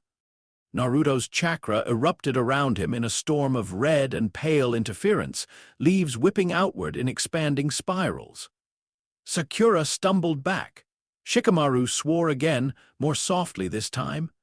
Sasuke, kneeling and breathless from overuse, stared through sweat and blood with the sick realization that Naruto's growth was no longer occurring in any ladder he recognized. Gaara advanced anyway, because Gaara had built his identity on proving himself the ultimate monster. To retreat now would be to surrender the only meaning suffering had ever given him. Sand crashed forward. Naruto met it with a wall of shadow clones, not to overpower the attack but to buy a geometry of approach. Clones burst in waves. More replaced them instantly. Some grabbed, some redirected. Some existed only to die in positions that revealed the true shape of Gaara's guard pattern. Naruto moved through that expanding diagram with inhuman calm. Gaara roared, and the transformation deepened. One side of his body ballooned toward Shukaku's true shape. Tails of compacted sand lashed the clearing apart. Trees split. The ground cratered. And then Naruto reached the core distance, not physically first, hierarchically. He locked eyes with Gaara and through Gaara for one nauseating heartbeat with Shukaku. Tailed beasts know one another beyond language. Kurama's presence in Naruto blazed like a caged sun. Normally, that alone might have triggered rivalry, rage, dominance displays of raw Biju arrogance. But layered beneath Kurama was something Shukaku had no category for. The One-Tail recoiled. It was not submission in the literal sense. Shukaku was too old and too hateful for easy obedience, but instinct moved before ideology. Every beast had once been part of a larger design, broken apart from a greater whole and given selfhood. The pressure looking through Naruto did not feel like another fragment. It felt like an imperial claim. Shukaku stalled. The massive sand limb paused mid-strike. Gaara's face twisted. Confusion cutting through bloodlust for the first time. Naruto stepped closer, red chakra boiling around him. "You think pain made you special," he said, voice low, carrying effortlessly over the wreckage and roar. "It didn't. It just made you empty enough for something else to sit inside you." Gaara shook, trying to force movement back into his transformed frame. "I kill, therefore I exist." Naruto's gaze went colder, a child's answer. Then he lifted one hand, no hand signs, just that same impossible subtle demand. The pressure rolled out, not broad enough to flatten the clearing, not the uncontrolled burst from the bridge. This was narrower, aimed like a command through layers of tailed beast chakra already destabilized by injury and emotion. Shukaku howled inside Gaara as the hierarchy struck. Sand armor split in jagged seams. The transformation stuttered and began to collapse under its own interrupted momentum. Gaara screamed. Naruto moved in. Clone after clone hit from blind angles while the real Naruto vaulted over a whipping sand tail and drove his fist directly into Gaara's human face with enough force to send both boys crashing through branches and into the earth below. The impact cratered the ground. For a few seconds there was only dust. Then the dust cleared enough to show Naruto straddling Gaara's chest, fist clenched in the ruined fabric of his shirt, both of them bloodied and breathing hard. Gaara stared up at him, not raging now, not yet. Just staring with the stunned expression of someone who had always believed himself furthest from humanity and had now encountered a loneliness colder than his own. Naruto looked down at him without triumph. "You wanted the world to acknowledge your existence through fear," he said. "That's still begging." Gaara's lips trembled once, whether from pain or fury or the beginnings of something else no one there could tell. Naruto released him, not out of compassion, because the fight was over. Shukaku had retreated from the moment of command, not destroyed, not conquered forever, but forced back hard enough that Gaara's body could no longer sustain the escalation. Kankuro and Temari arrived seconds later, horrified, and gathered their brother in a confusion of relief and terror. They did not attack again. They took one look at Naruto standing in the crater, red chakra evaporating around him in shreds, and chose retreat the way sensible prey chooses distance from fire. Sasuke watched them go and hated how relieved he was. Sakura ran to Naruto first, stopping just short of touching him when she saw his expression. He looked emptied out in a very specific way, not tired, not even merely injured, more like some part of him had stretched too far and returned with less softness attached. "Are you hurt?" she asked. Naruto blinked as if translating the question from a language he had once known. "Yes," he said after a pause. Shikamaru snorted weakly. Amazing diagnostic skills that almost made Sakura laugh, which almost made the world feel normal again. Almost. Back at the village, smoke climbed into the sky in black sheets. The invasion had not lasted long by the standards of war, but short violence can still alter a nation's memory. Buildings burned. Medics ran. Wounded civilians cried out. Shinobi gathered survivors and counted losses with the clipped brutality of professionals refusing emotional collapse, until paperwork forced it later. Naruto returned through streets that smelled of ash and iron and hot tile. People looked at him differently now, not all of them. The injured did not care. The grieving had no energy for recalibration. But the shinobi who saw him walking back from the forest with blood on his face and an unnatural stillness in his stride were measuring him in new units. Word had already started spreading. He had beaten Neji. He had stopped Gaara. He had faced a tailed beast transformation and lived. The crowd in the arena had seen brilliance. The surviving command structure saw a strategic problem. Inside the partially damaged administrative wing, Konoha's elders gathered in harsh voices and low light, already trying to decide which parts of the day were recoverable. Danzo's name surfaced like poison in a cut. Advisors spoke of military optics, of sand betrayal, of sound infiltration, of the Hokage still locked in battle atop the barriered rooftop. And woven through those concerns, quieter but growing, Naruto, too strong for his age, too strange under pressure. Too publicly visible now to be dismissed as an embarrassment. Some argued he had saved lives. Others noted that saved and containable were not synonyms. One old advisor, hands shaking slightly around his cane, said what several feared and none wanted recorded. If the boy still intends to become Hokage, we must decide very carefully what that promise means now. Hiruzen was not present to answer. He was still fighting for the village's immediate future. Naruto, standing alone for a brief minute in the shadow of a cracked corridor wall while medics hurried past, looked up toward the highest surviving line of the tower, where the office windows caught the red wash of late firelight. Hokage. He said the word silently to himself and found it smaller than he once had, not unimportant, merely local. A title for ruling a village was a structure. Structures could be climbed, inherited, defended, corrupted, burned, or placed beneath something greater. Kakashi found him there. The Jonin studied him for several seconds before speaking. "You're thinking too hard again." Naruto glanced sideways. "That sounds like a compliment coming from you. Usually it isn't." For a moment they simply stood together amid smoke and distant shouting.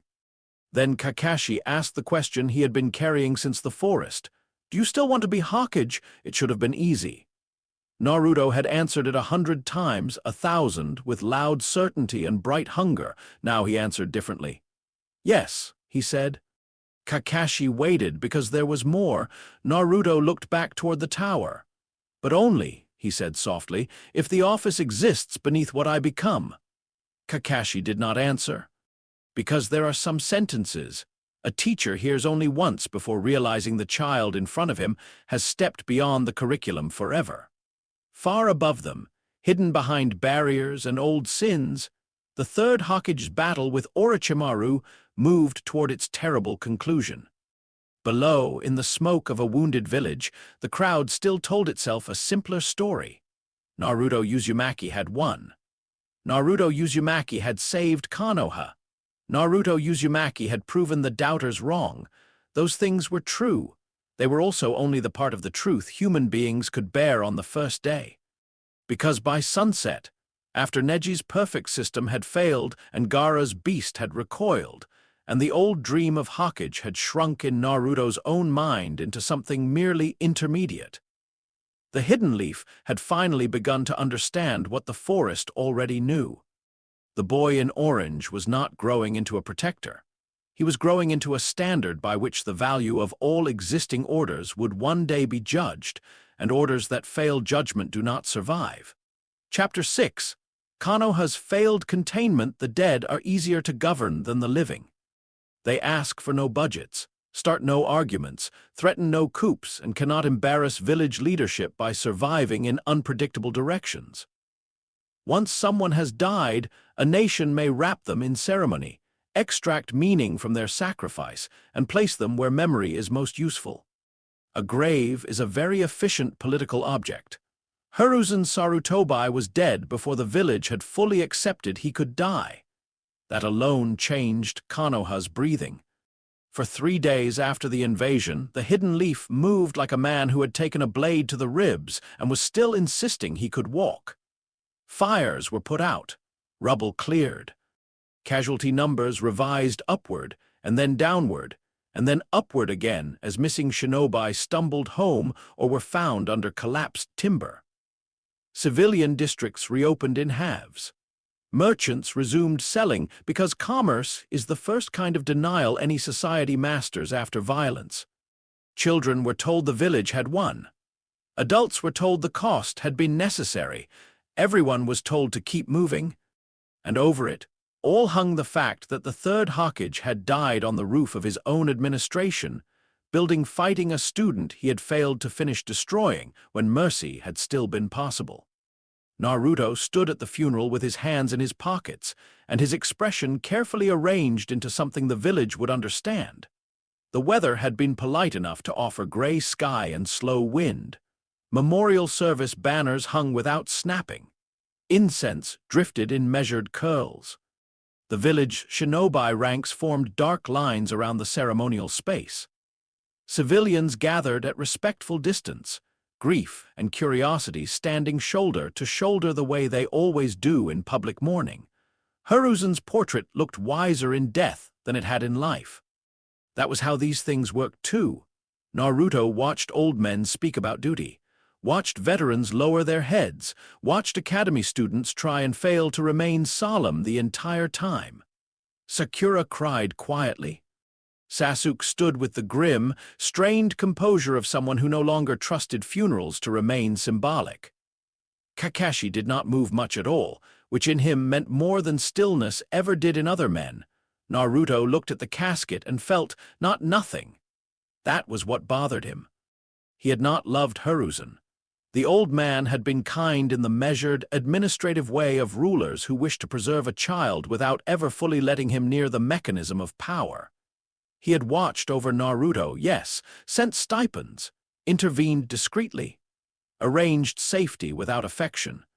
It had been protection as governance, not intimacy. And yet Hiruzen had been one of the only people in the village who looked at Naruto and saw more than the fox or the fool. Sometimes he had seen too much, sometimes not enough, but he had looked.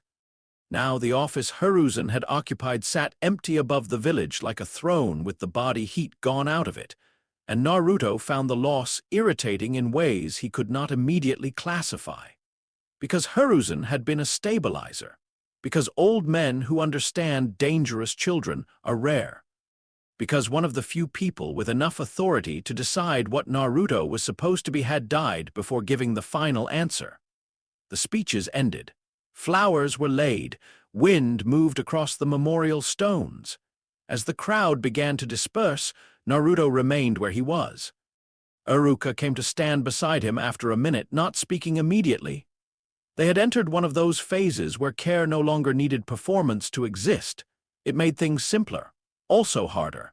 "You're thinking too loudly," Iruka said at last. Naruto glanced sideways. "That doesn't even make sense. It never does with you." They stood in silence again. Then Iruka, eyes on the memorial, said, "He did care about you." Naruto looked back at the casket. "I know," he said. Uruka turned slightly, perhaps expecting more. Regret, sorrow, anger at being left behind again. Instead, Naruto only watched the retreating crowd with the same sharp, distant calm he had been wearing more often since the exams. "Hokage are useful," he added after a moment. Uruka's brows pulled together. "Useful?" Naruto shrugged.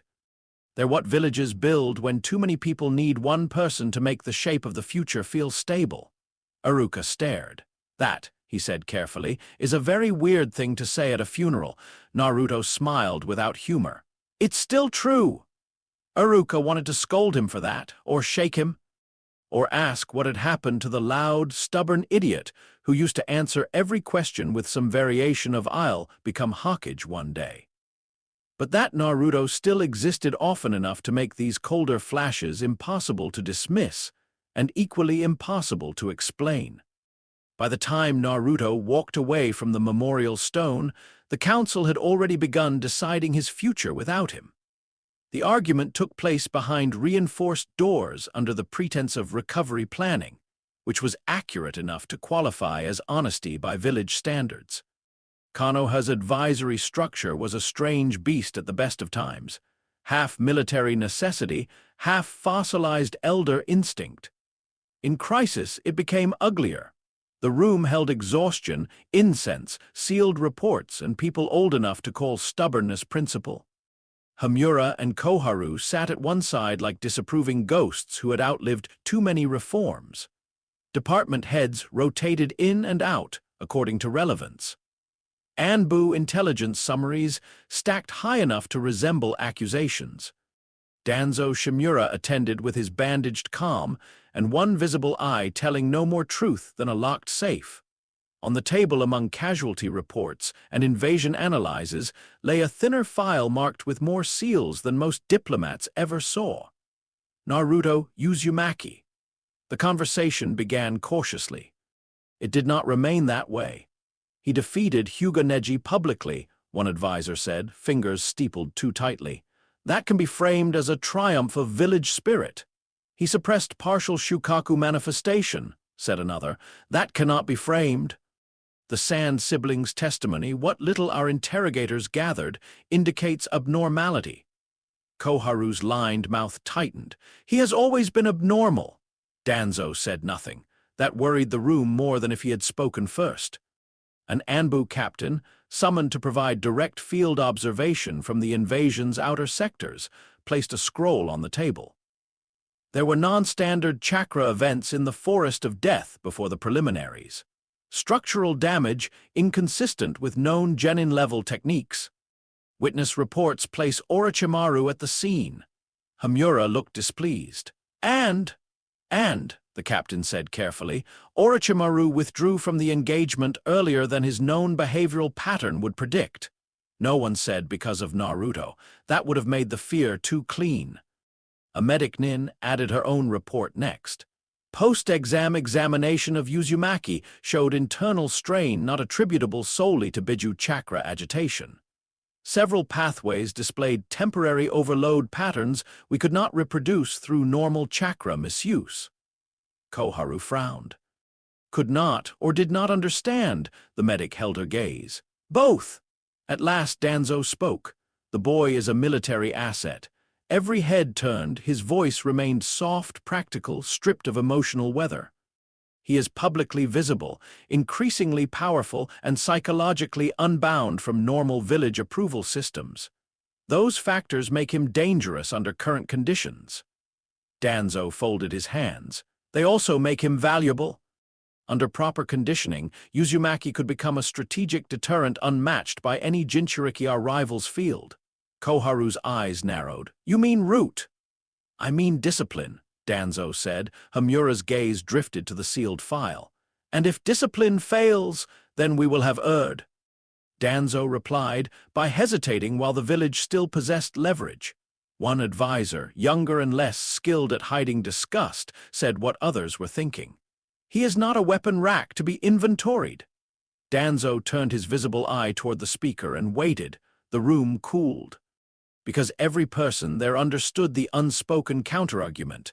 Of course, Naruto was not only a weapon. That was precisely the problem. Some wanted him elevated, publicly honored, bound more tightly to village identity through gratitude, rank, mentorship, and carefully managed symbolism. Make him a hero, and perhaps the hero shape would harden around him. Some wanted him monitored until they understood what they had. A few, though they spoke more quietly, wanted something harsher. Elimination before maturation. They did not call it that. They called it preemptive risk mitigation. They called it the unbearable burden of leadership. They called it what fearful institutions always call killing children they do not understand: necessity. Only the memory of Hiruzen's last policies, and the fact that Naruto was now too publicly important for disappearance without consequence, kept that faction from speaking louder. The argument circled like carrion birds. At its center sat one fact no one could solve. Naruto Uzumaki had become too powerful to ignore and too uncertain to trust. By the time the meeting adjourned temporarily, one decision had been made: send for Jiraiya. If any living shinobi possessed the strength to supervise Naruto, the personal connection to Minato and Kushina to justify proximity, and the unpredictable independence to resist both village sentimentality and Danzo's appetite, it was one of the legendary Sannin. Whether Jiraiya would obey was a separate problem. He arrived before sunset 3 days later, smelling of road dust, cheap sake, old smoke, and trouble carried so long it had become a posture. His return caused exactly the sort of discomfort Konoha's bureaucracy hated most: relief mixed with loss of control. Jiraiya did not fit administrative structures well even when he wanted to, and he almost never wanted to. He read the briefings in a room borrowed for privacy, one leg slung over a chair, red marking stark against his weathered face as his expression grew steadily less amused. He read the invasion report. He read Hiruzen's death summary. He read the exam observation logs. Then he opened Naruto's older restricted file and stopped moving entirely. When he finally looked up, the room's remaining advisor found herself abruptly aware that legendary shinobi could still radiate threat without lifting a finger. "This," Jiraiya said softly, tapping the section on seal irregularities, "was kept from me how long?" No one answered quickly enough. Jiraiya smiled, no warmth in it. "Right," he said. "That long." He asked to see the seal reports first, then he asked to see the boy. Naruto was on a rooftop when Jiraiya found him, because rooftops offered height, wind, and enough distance from street-level human noise to think. The village below was repairing itself in visible seams.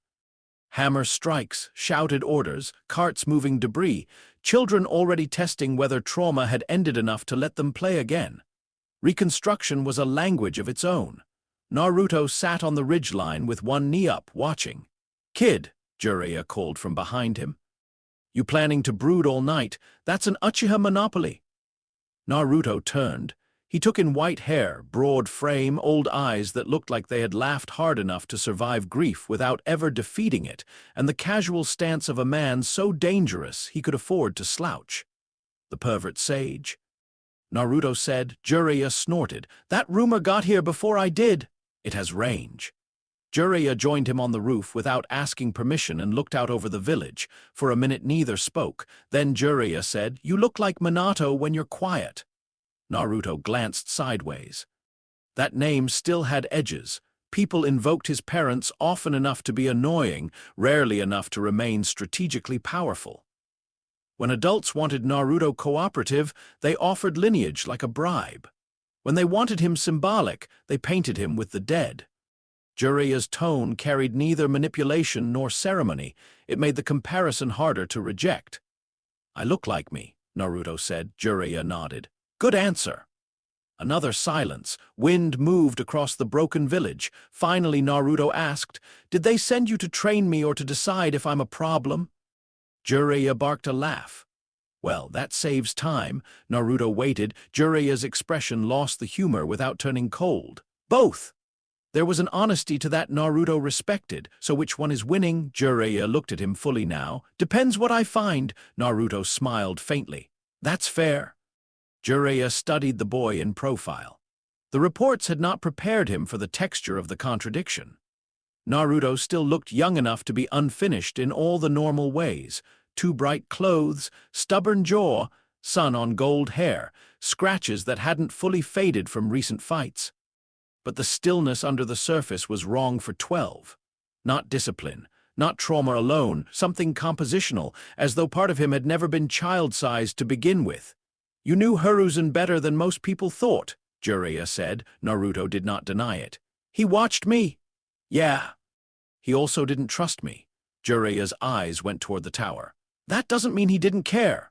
Naruto gave the same answer he had given Iruka. I know. The simplicity of it unsettled Jiraiya more than anger would have, because anger belonged to children left wanting. Cold acknowledgement belonged to something already moving beyond the scale of want. The next morning, Jiraiya attended the rescheduled council session and immediately made it more unpleasant. He listened to their concerns, their proposals, their euphemisms. Then he told them flatly that if Danzo so much as pointed a root operative toward Naruto without his consent, Konoha would gain a second political disaster before the week was out. Danzo smiled thinly. Threats are unbecoming in council. Good, Jiraiya said. Then I must be serious. Hamura attempted mediation. Koharu invoked village stability. One advisor asked cautiously whether Jiraiya could guarantee Naruto's loyalty. Jiraiya leaned back in his chair. No, he said. The room stilled. I can guarantee this, he continued. If you treat him like a cage waiting to fail, he'll learn to think of the village as one. If you try to break him into a weapon, you'll teach him to stop thinking of people as anything but materials. If you try to kill him and fail, you won't get a second chance. His eyes moved from one elder to the next. So here's the plan. I take the kid, I train him, I evaluate what's in him and what's still him. And while I'm doing that, all of you remember that panicking about a child you helped raise wrong is not policy. There were objections, of course. There always are when authority behaves like authority instead of furniture, but they had no better option. Kakashi was too close and too compromised by his own history with Minato. The village itself was politically poisonous ground right now. Tsunade remained absent. Jiraiya was powerful enough, independent enough, and personally connected enough to make the solution just barely acceptable. The decision passed, not unanimously. Decisions that matter never do. Naruto received the news with the expression of someone being informed that weather would continue. We're leaving, he asked, for a while. Why, Jiraiya shrugged. Because this village is currently full of old people making stupid plans about you. Naruto considered that. That's almost reassuring. Jiraiya grinned. Kid, nothing about you should be reassuring. They left Konoha under a pale morning sun that made the damaged gate look less repaired than determined. Iruka came to see Naruto off and tried not to make it ceremonial. Sakura offered awkward practical wishes.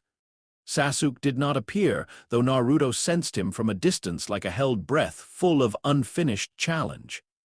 Kakashi only said, "Don't make Jiraiya regret it." Naruto answered, "That depends on him." Jiraiya laughed hard enough to alarm a passing Chunin. Travel changed the rhythm of the story. On the road, Konoha could not constantly narrate Naruto back into its preferred shapes. Villagers no longer flinched on cue.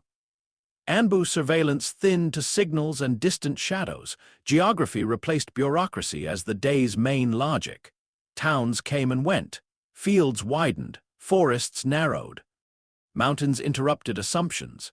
Weather imposed equality on anyone foolish enough to ignore it. Jiraiya trained him hard, not brutally. Not yet. Foundational work first. Chakra control beyond improvisation. Stamina without waste. Seal literacy just short of the dangerous thresholds. Toad summoning principles. Though Naruto's early attempts produced only irritated tadpoles, and one toad too tiny to be dignified. Jiraiya mocked him constantly. half because it was funny and half because humor is one of the only safe tools for teaching children who have learned to read solemnity as control. Naruto improved fast enough to be annoying. That was expected. What bothered Jiraiya was how Naruto learned.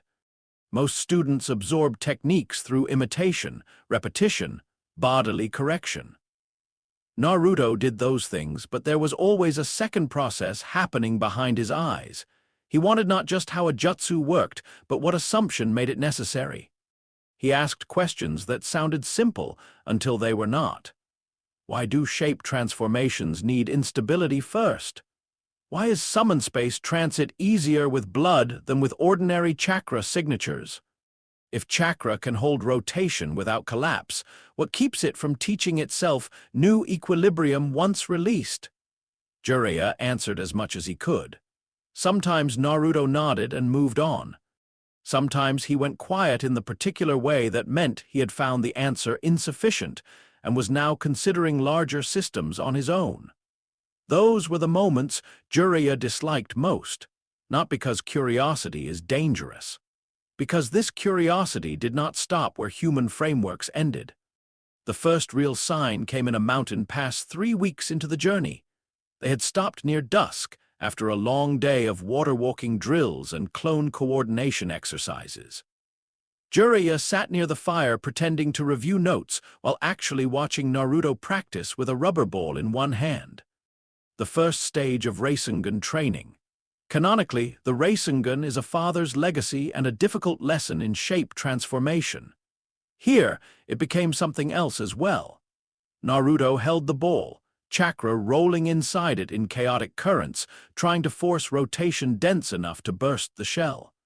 Most students approach the technique emotionally, frustration, effort, physical experimentation. Naruto approached it like a structural problem. He kept failing, but every failure deepened his focus rather than scattering it. Too rigid, Jiraiya called. Naruto frowned. It's rotating. It's obeying, Jiraiya corrected. Not living. Naruto looked irritated by the wording. Jiraiya smirked.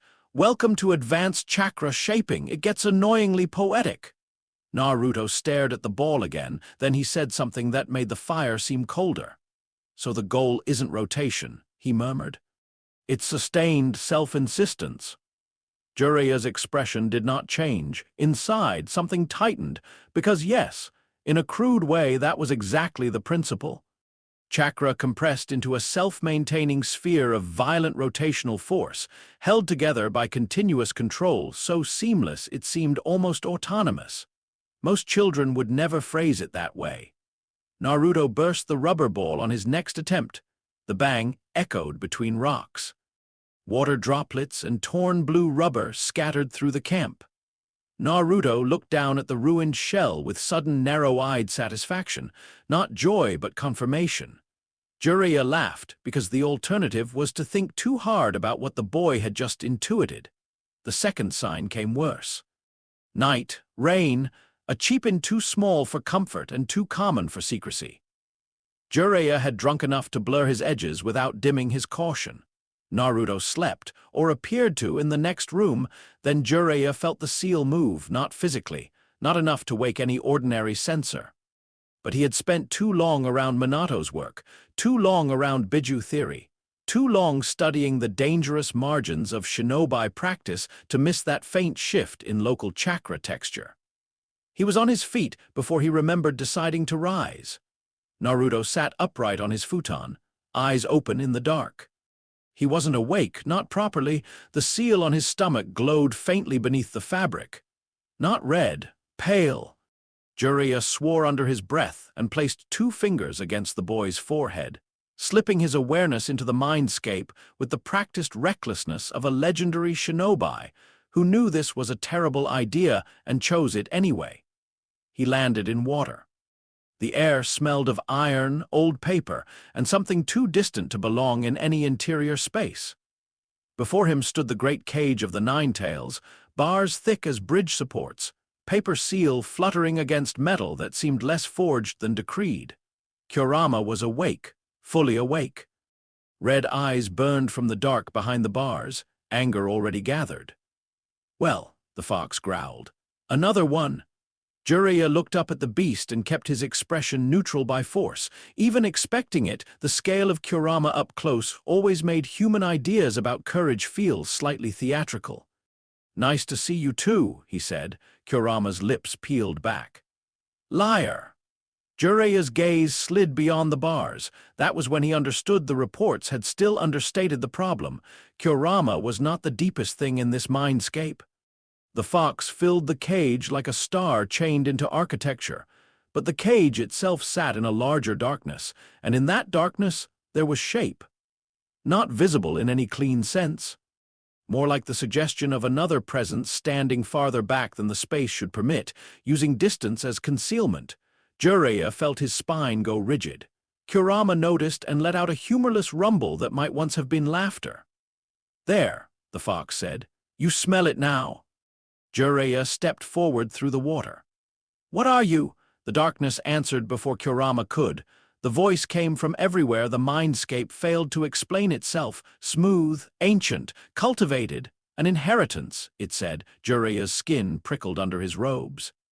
The silhouette in the far dark remained impossible to focus on. Too tall when regarded directly. Too diffuse when approached sideways. He could make out only fragments. A pale suggestion of vertical lines, something like garments or wings or old ceremonial architecture, and eyes that were not eyes so much as points where attention condensed. Kurama snarled, the sound shaking the water. "Do not answer it like an equal human." Jiraiya ignored the fox. "Barely." "You have a name." A pause. Then the darkness said with terrible courtesy, "Names are local, but if you require one, call me the inheritor of celestial despair." The phrase should have sounded melodramatic. In any other setting it would have. Here it landed like a key turning in a lock too large for the room. Jiraiya's mouth went dry. "Are you the one overwriting him?" Something almost like amusement moved through the voice. "Overwriting?" it repeated. "No, the boy is not a page, he is a threshold." Jiraiya took another step. The water around his sandals darkened, not visibly felt, like depth increasing under shallow surface. "I'm asking one time," he said, and now some of the sannin came into his voice, iron under the traveler's slouch. "What do you want with Naruto Uzumaki?" Kurama bared his teeth. The darkness leaned, or gave the impression of leaning.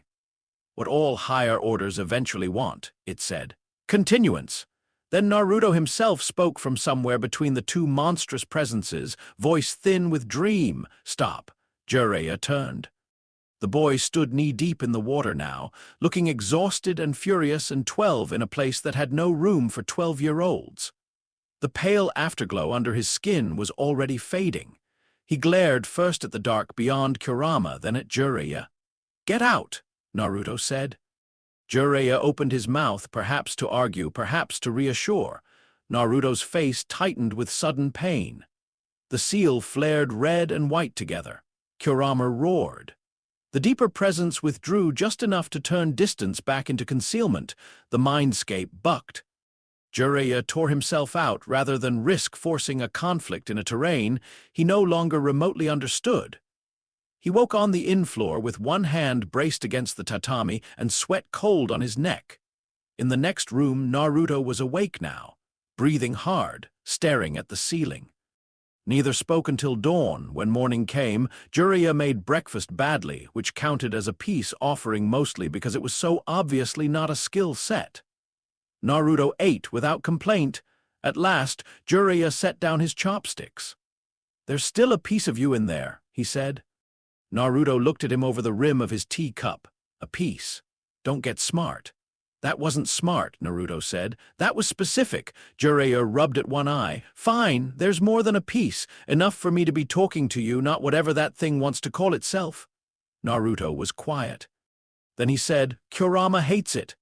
"Yeah, do you?" Jiraiya considered lying. It might have been kinder. "Yes," he said. Naruto nodded once as if he had expected no other answer. Jiraiya leaned forward. "But not you." Something in Naruto's face shifted, not softened exactly. More like a blade angle changing so the light hit differently. "That might be the bigger mistake," he said. Jiraiya held his gaze. "Then I'll make it." The training continued. Rasengan's second stage came with a rubber ball and then a water balloon. Rotation turned denser, more stable, more demanding. Naruto learned fast enough to make Jiraiya proud and uneasy in equal measure. The boy did not approach the Rasengan as a flashy attack.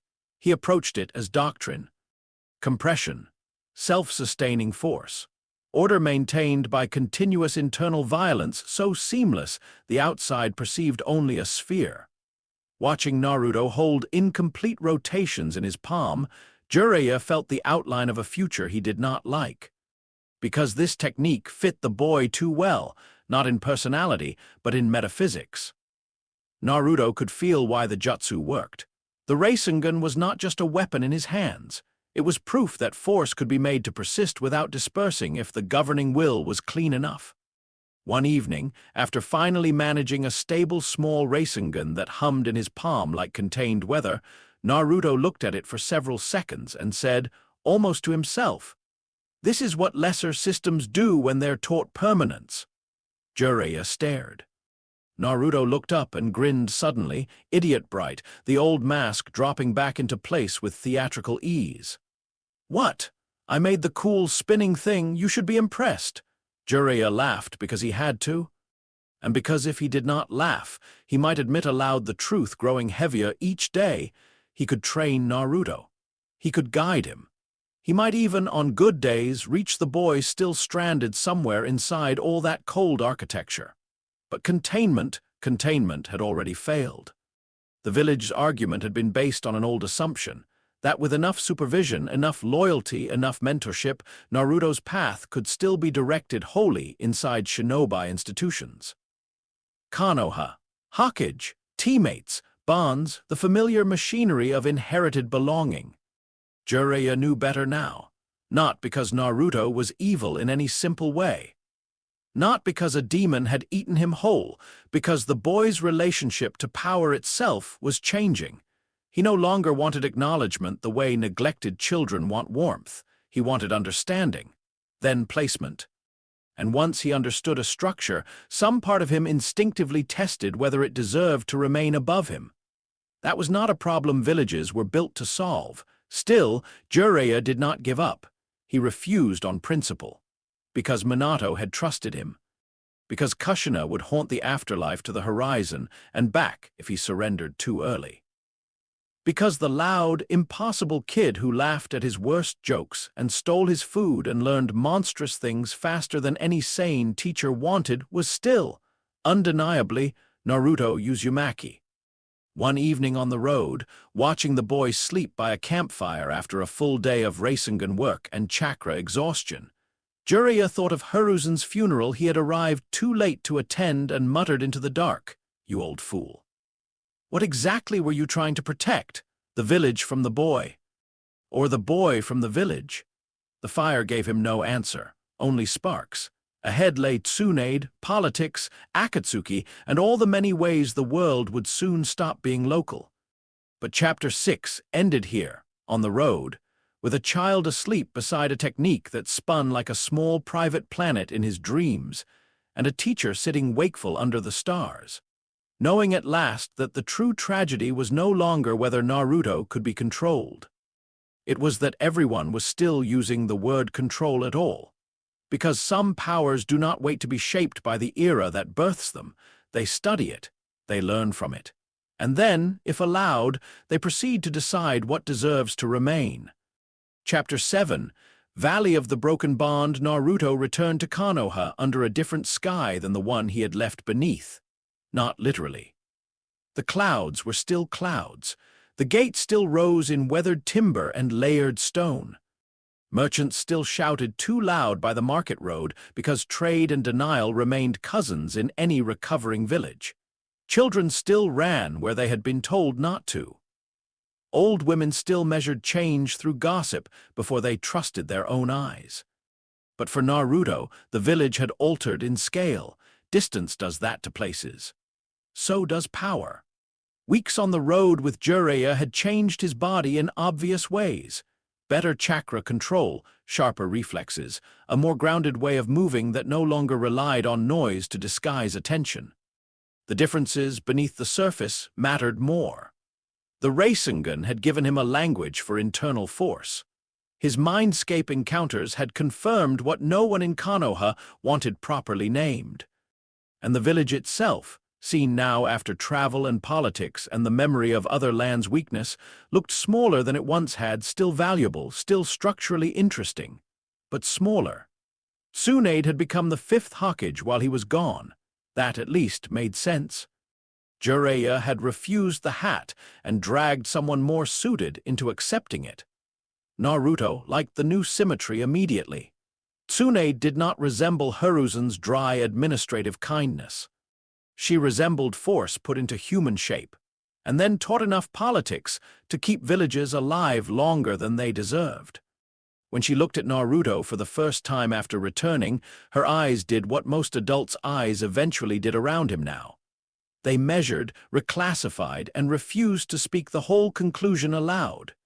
"You grew," she said. Naruto grinned. "Aren't you supposed to say I got handsome?" "I'm supposed to say a lot of things," Tsunade said. "Most of them are a waste of air." Jiraiya laughed. Shizune looked tired already. Naruto liked the office less with Tsunade in it than he had expected, not because she was wrong for it, because she wore it too well. The Hokage seat had seemed abstract when old men occupied it, authority inherited through custom, firelight rhetoric, village faith. Tsunade made it visible again as command. A woman could sit there and alter military priorities by deciding not to blink. That restored some of the title's dignity. It also sharpened Naruto's earlier realization. Even so, it was still local. Sasuke understood none of this directly, but he felt its consequences everywhere. By the time Naruto returned, the Uchiha had already been rotting quietly from 3 directions. The first wound was obvious. Itachi. The second, Orochimaru's curse mark, that poison invitation crawling at the base of his neck like a second future no one else could fully feel. The third wound was the one no one in the village named, because naming it would have made it real. Naruto had stopped being safely behind him. Before the exams, Sasuke could still tell himself that Naruto's sudden advances were erratic, accidental, fueled by luck and stamina and that infuriating refusal to stay down. The rivalry was irritating but manageable. Sasuke remained the more refined prodigy, the one with lineage, structure, promise. Then wave happened, then the exams, then the forest of death where Orochimaru had looked at Naruto first. That mattered more than Sasuke admitted to anyone, including himself. Sasuke had built his life around being the one who would be seen. By enemies, by power, by destiny. By the impossible shadow of Itachi across every future he could imagine. He could tolerate hatred. He could tolerate isolation. He could tolerate the village's awkward respect, because it still acknowledged that he stood apart. What he could not tolerate was irrelevance. And Naruto, loud, sloppy, neglected Naruto, had begun drawing the kinds of gazes Sasuke had thought belonged to his path alone. Orochimaru's interest had turned.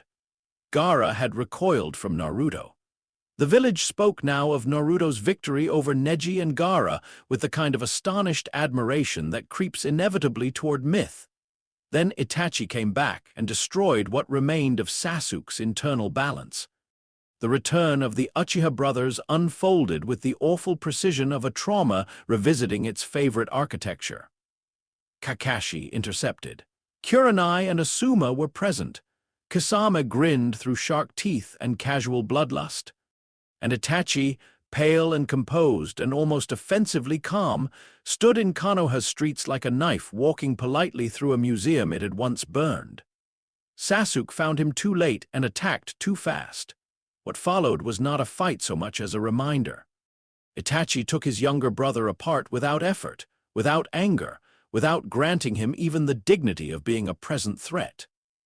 Tsukuyomi dragged Sasuke through the murder of their clan again and again until reality itself became a cruelty loop. By the time Tsunade's medics had him, his body was intact enough to live and his pride was less fortunate. Naruto visited him in the hospital after returning. That, too, became a fault line. Sasuke was sitting up by then, not recovered but enraged enough to imitate it. Moonlight from the window cut the room into cold sections. He turned when Naruto entered and saw the changes all at once. The easier chakra control in the way he walked, the calm in the shoulders, the absence of frantic need in his smile. Even the forehead protector looked different on him now, not because the cloth had changed, but because Naruto no longer wore it like a child borrowing legitimacy. He wore it like a man cataloging a nation. "You're late," Sasuke said. Naruto leaned against the wall near the door. "You look terrible." "Careful," Sasuke said softly. "You're starting to sound concerned. I'm assessing damage. It should have been a joke. It landed wrong." Sasuke saw it in the second after the words left Naruto's mouth. The fact that he meant them with a sincerity too cold for ordinary friendship. Not mockery. Not cruelty. A genuine evaluation. Naruto looked at Sasuke's battered body and measured survival, utility, future threat. The realization made Sasuke's skin crawl more effectively than pity would have. "You've changed," Sasuke said. Naruto considered denying it. "There was no point. So have you?" Sasuke's hand drifted unconsciously toward the bandages at his neck where the curse mark lay hidden. Naruto noticed. Of course he did. For a moment they stared at one another across all the unfinished statements between them. Then Sasuke asked the wrong question in exactly the right tone. "How much stronger did you get?" Naruto's expression did not shift. "A lot," he said. The answer was simple. It cut deeper than boasting would have.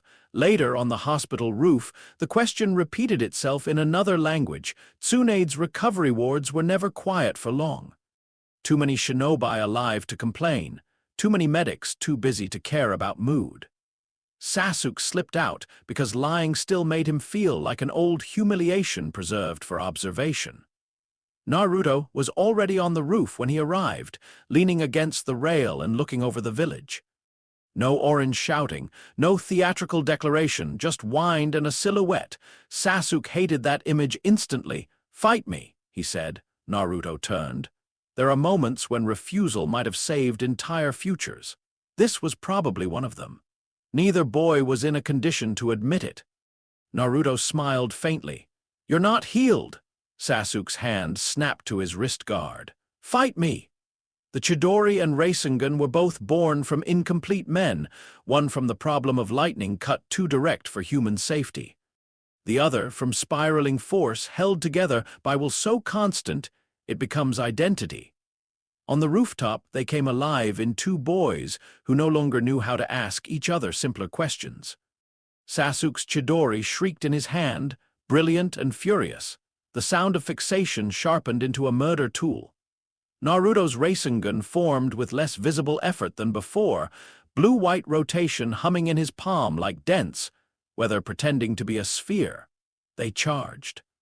Sakura's scream and Kakashi's intervention prevented impact. For a heartbeat, all four were locked in the geometry of almost disaster.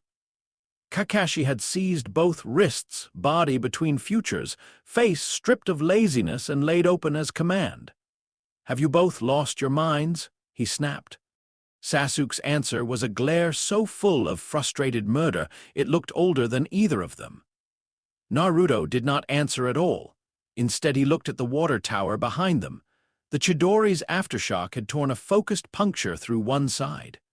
The Rasengan's displaced impact had exploded the back of the structure outward in a violent blooming crater. Water rained down over the roof. Sasuke turned and saw it too. The difference between piercing and overwhelming, between killing one point and rewriting the shape around it. He stared at the ruined tower and felt something in himself tilt, not because the Rasengan was stronger in any childish sense. Jutsu did not work like playground arguments, but because the visual truth was undeniable. Naruto's technique imposed itself on matter differently. Broader, more complete, less like a blade, more like a command. Kakashi saw Sasuke see it, and knew too late that the image would do more damage than any lecture could repair. The Sound Four found Sasuke at the exact moment his balance was weakest. That was not luck. Predators study fractures.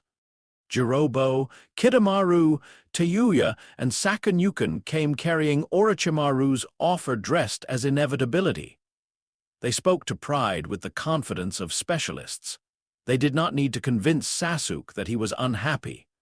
Only that his unhappiness meant the village had become too small to contain what he needed. They demonstrated their curse-marked states. They mocked Konoha's restraints. They said what weak institutions always fear strong defectors will someday hear, your future is being wasted by people who prefer safety over your evolution. Sasuke listened. That was enough. But here, in this story, he did not leave only for Orochimaru's power. He left because of Naruto. Not because Naruto had surpassed him in a clean, measurable line. Sasuke was too intelligent for that simplification.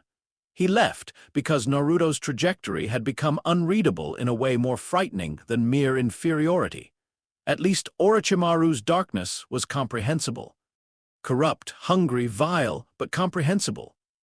A man who wanted bodies, bloodlines, and immortality could be hated, fought, used in return. Naruto was becoming something else. He was not climbing a ladder Sasuke could outclimb. He was altering the idea of the ladder. And Sasuke, who had endured an entire life of being arranged by stronger wills, clan, brother, village, vengeance, recognized the danger faster than anyone in Konoha did. If he stayed, he would not remain Naruto's rival. He would become part of Naruto's horizon, useful, valued, perhaps even respected. But ultimately below, Sasuke would rather throw himself into darkness than live as a future subordinate to a smiling god, so he left. The first evidence of his departure arrived in a room gone cold. Sakura found the bench, the headband, the absence. Her tears reached the Hokage Tower before the official report did. Tsunade ordered pursuit with the clipped fury of a commander who has too many crises and no patience for adolescence making itself strategic. Shikamaru assembled the retrieval team. Kiba, Choji, Neji, and Naruto answered. Naruto said nothing when he heard, only that still little pause as if some internal page had turned. Kakashi, already suspicious, caught him by the shoulder before departure. "This isn't a normal retrieval anymore," he said quietly. Naruto looked at him. "No," he agreed. Kakashi's hand tightened once. "Bring him back!" Naruto's eyes flickered toward the road leading out of Fire Country. "I'll decide what that means when I find him." Kakashi let go because the alternatives were worse. The retrieval mission unfolded in hard stages, each one peeling support away until the story narrowed toward its true axis. The Sound 4 forced division through layered tactics. Jirobo fell to Choji in a fight built on will and bodily cost. Kidamaru drew Neji into a clash of genius and long-range murder. Teyuya's illusions dragged Shikamaru toward the edge of his own limits. Sakan and Yukon chewed through Kiba's certainty until help arrived like violence with better timing. Naruto pushed ahead through most of it like a thrown line finding its own tension. He did not ignore his teammates. He calculated them. Who could survive delay? Who needed reinforcement, where pursuit mattered more than victory? He delegated almost by instinct, not because he had become a commander in any formal sense, but because structure now appeared to him as something one either imposes or suffers.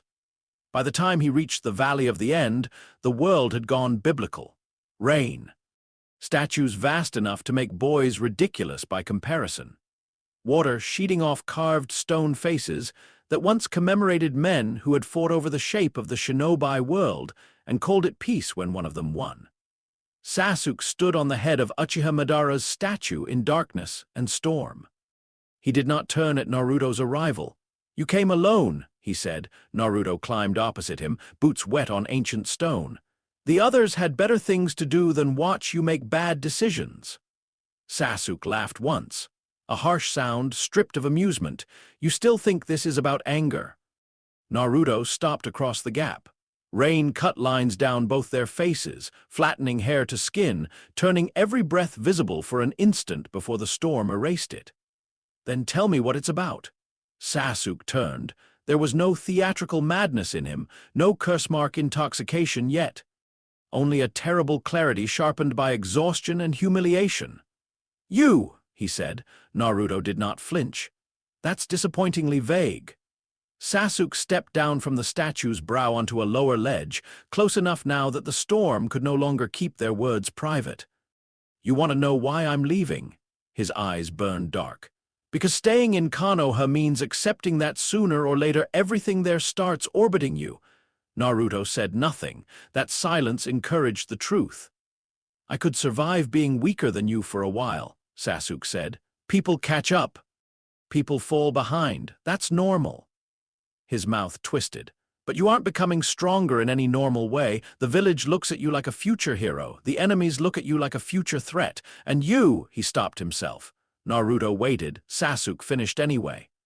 "You look at everyone like they're already arranged somewhere beneath a plan you haven't bothered to explain." Rain hammered the stone.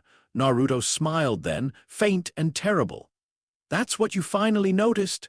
The answer hit harder than denial would have. Sasuke's jaw tightened. "I'm not staying long enough to become one of your satellites." Naruto descended one more step, not aggressive, not gentle, simply closing scale. "You think Orochimaru offers freedom?" "No," Sasuke said. "He offers power. And that difference matters to you. It matters more than kneeling." There it was, the word lodged between them like a blade driven to the hilt. Naruto's expression lost even the ghost of humor. "I never asked you to kneel." Sasuke's eyes narrowed. "You wouldn't have to, that's the problem." Then the fight began, no speeches after that, no room left for them. Sasuke moved first with Chidori speed. Curse marked bleeding dark patterns along his skin as he called on Orochimaru's poison for acceleration. Naruto answered with shadow clones that burst outward across the statue and river below, transforming the battlefield instantly from dual space into layered conflict. Their first exchanges were brutal and fast. Kunai on kunai, clone feints, fire scattering rain into steam. Water exploding upward under mist strikes. Naruto's clones attacked in patterns now, not swarms. Sasuke cut through them with increased precision, sharing and reading trajectories. Curse-mark power giving each motion the ugly efficiency of borrowed evolution. They drove each other off stone and into the river. The Valley of the End answered with thunder. Sasuke's fireball lit the rain from within like a brief red sun. Naruto met it with a wall of clones and then came through the steam with a kick that sent Sasuke skidding backward over the water. Sasuke formed signs mid-slide, dragon flame twisting into the storm. Naruto parted from it at the last instant and felt heat lick past his cheek, too close to be accidental and too accurate to dismiss. Good, Naruto thought. He's shedding the old constraints. That thought should have been alarming. It wasn't, because some part of him had already stopped seeing Sasuke as merely friend or teammate. Sasuke was becoming category, counterweight, necessary resistance. The curse mark spread further as the fight escalated. Black flame-shaped patterns crawled over Sasuke's skin, then into the first state of Orochimaru's gift, power blooming at the cost of humanity's neat edges. His speed leapt. His strikes gained viciousness. The Chidori in his hand screamed brighter, less stable, more murderous. Naruto met it with red chakra. Kurama did not offer power cleanly. The fox never would, but battle pushed open old hostilities. Red cloaking chakra surged around Naruto in ragged currents, boiling the rain off his skin and warping the river's surface under his feet. Then the deeper things stirred. Not invited by friendship or rage, invited by hierarchy challenged. Kurama's chakra wrapped his body in violent heat. The older buried pattern answered from beneath the seal like pale script pressed upward through skin. The two did not harmonize. They clashed, fused, recoiled, and forced impossible pressure through a 12-year-old body that should not have survived being their intersection. Naruto's vision doubled. For a heartbeat, the world around him became diagrams. Sasuke's chakra pathways blazing indigo-white under the Sharingan strain. The curse mark overlaying his system like parasitic calligraphy. The valley itself layered with old conflict and running water and natural energy thinly diffused through rain. Then, Sasuke's Chidori came for his heart. Naruto turned inside the line, caught the striking wrist, and the collision of powers cracked the river beneath them into a white explosion. Both boys were thrown apart. They landed on opposing banks, breathing hard enough for the storm to seem quiet by comparison. Sasuke's body was changing further now, curse mark pulling him towards second state, bone-like growths, skin paling, power intensifying into something less human and more designed. He hated the form. Naruto saw that too, hated it and chose it anyway. Interesting, Naruto thought. Useful. Sasuke spread dark wing-like appendages and rose half a body length above the shattered bank. "This is why I'm leaving," he said, voice roughened by transformation. "Because I would rather become a monster by choice than wake up one day and realize I became loyal to yours." The words should have enraged Naruto. Instead, they resonated somewhere uncomfortably near truth. He answered by drawing a Rasengan. Not the perfect finished version Jiraiya had taught him, something denser, less blue than before. Veins of pale distortion flickered inside the sphere, the rotational force straining against ordinary containment. The storm bent around it in subtle warps. Naruto felt the jutsu in his palm and realized dimly that he was no longer building it only from chakra-shaped transformation. He was teaching it other forms of insistence. Sasuke saw that and gathered Chidori Nagashi into one concentrated killing point. The final clash drew them toward the waterfall beneath the giant statues, Chidori against Rasengan, lightning against compressed rotational will. Curse mark ascension against the impossible unstable synthesis of Biju rage and celestial pressure. They met in the center of falling water, and the world forgot proportionality. The collision split the river surface in a blooming sphere of force. Thunder and impact merged into one body-shaking detonation. Rock sheared from the cliff wall. Water erupted upward in white pillars. For an instant, both giant statues disappeared behind vapor and flying fragments. Inside the explosion, Naruto saw it, not with eyes, with the other sight now intermittently tearing through him. Sasuke's chakra pattern flared open under the stress. Indra's lineage braided into Uchiha inheritance, revenge, talent, and refusal. It shone not like light but like inevitability wrapped in individuality, not merely powerful, sharply defined. The kind of human soul pattern that could sharpen greater structures simply by refusing to dissolve inside them. Rare. Essential. Naruto understood in that instant that killing Sasuke would be a waste on the scale of blasphemy. When they tore apart from the collision and hit the water below, Naruto recovered first, barely everything hurt. Muscles shredded, seal burning, one arm numb from recoil. Blood warm in his mouth and cold in the rain, Kurama snarling. The deeper force withdrawing after overextension like a tide that had learned it should not yet drown the shore. Sasuke floated face down several yards away, conscious but slowed, curse mark retreating in jagged waves under system shock. Naruto walked to him through the shallows. Each step left ripples red with diluted blood. Sasuke pushed himself up on one elbow, coughing water, trying to rise again out of pure hatred. Naruto stopped beside him. The fight, in raw terms, was over. He could kill Sasuke here. A strike, a Rasengan pressed into the chest, a kunai under the jaw. A dozen battlefield answers existed.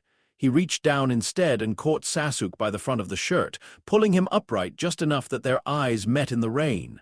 Sasuke's gaze still burned. Even now. Especially now, Naruto found that profoundly reassuring. "I told you," Sasuke rasped. "I won't kneel." Naruto looked at him for a long time, then he said softly and with complete sincerity, "Good." Sasuke blinked once, thrown more by that than any insult would have managed. Naruto's free hand rose, not with a weapon, with two fingers extended. He pressed them to the center of Sasuke's chest, just above the heart. The brand was not visible at first. It happened beneath. A pulse of pale pressure, subtle compared to everything else they had unleashed, slipped through the damaged pathways opened during their clash and lodged in the pattern Naruto had seen. The Indra-linked structure, the terrible clean refusal that made Sasuke who he was. It did not overwrite, did not dominate. It marked a spiritual scar, a tether in possibility. Sasuke gasped and convulsed once as cold spread through his chest and then vanished into bone-deep memory. "What did you—" Naruto released him. "Nothing you can use yet," he said. Then he stepped back. Sasuke tried once more to rise and failed, body finally surrendering where pride would not. Naruto looked down at him with rain running off his jaw. "Go to Orochimaru," he said. "Take what power you think you need, become sharper, become crueler if you have to." His voice remained calm. "But understand this, Sasuke." The valley thundered around them. "You are not escaping me," Naruto said. "You're refining yourself." That was worse than a promise to chase him. It was classification. Sasuke lay in the water staring up at him and felt, maybe for the first time in his life, not merely threatened but placed. Not by a village, not by a brother, by a future. Hatred kept him breathing. Good, Naruto thought again. He turned away. Why did he leave Sasuke alive? That question would echo differently through later years depending on who asked it. Mercy. Not really. Friendship. Partly, somewhere deep and compromised and almost inaccessible beneath all the larger structures forming around him. Usefulness? Yes, but deeper than even that was recognition. Naruto had seen too much in the clash to reduce Sasuke to rival. Sasuke was the rare human being whose refusal sharpened the world around him. A blade against consensus. The last kind of person who could stand before a rising sovereign and say no without immediately becoming ordinary. Such people are dangerous. They are also necessary. By the time the retrieval team's survivors found the valley much later, Sasuke was gone, taken onward by the path he had chosen. Naruto sat alone at the base of the great statues with rain easing overhead, and the river gradually remembering it was a river rather than a battlefield. He looked exhausted, bloodied, and strangely still. Kakashi arrived not long after, too late to change the outcome and old enough to recognize that truth immediately. He landed near Naruto in silence. For a while neither spoke. Then Kakashi asked the only question that mattered. "Did you lose him?" Naruto did not look up. "No," he said. Kakashi's eye narrowed slightly. "That doesn't sound like an answer." Naruto watched the water. "It is," he said, "just not a temporary one." Kakashi studied the boy's face and understood, with the slow sinking certainty of a teacher watching history choose a worse road, that whatever had happened here did not fit any mission report the village would be able to file honestly. Sasuke had left. Naruto had not stopped him. And yet the story did not feel like failure in the ordinary sense. It felt like a division of forces, a prince going into darkness, a future king allowing the departure. The thought disgusted Kakashi the moment it formed, which did not make it less plausible. Back in Konoha, Sakura received the news of Sasuke's defection like a second quieter death. Tsunade raged for practical reasons. Shikamaru carried the weight of the failed retrieval harder than he admitted. The village tightened procedures, muttered about traitors, cursed Orochimaru's name, and adjusted its expectations the way institutions always do after losing something they thought still belonged to them. Naruto returned changed again, not loudly, not in a way civilians could articulate. But the boy who came back from the Valley of the End no longer carried rivalry as a wound. He carried it as prophecy.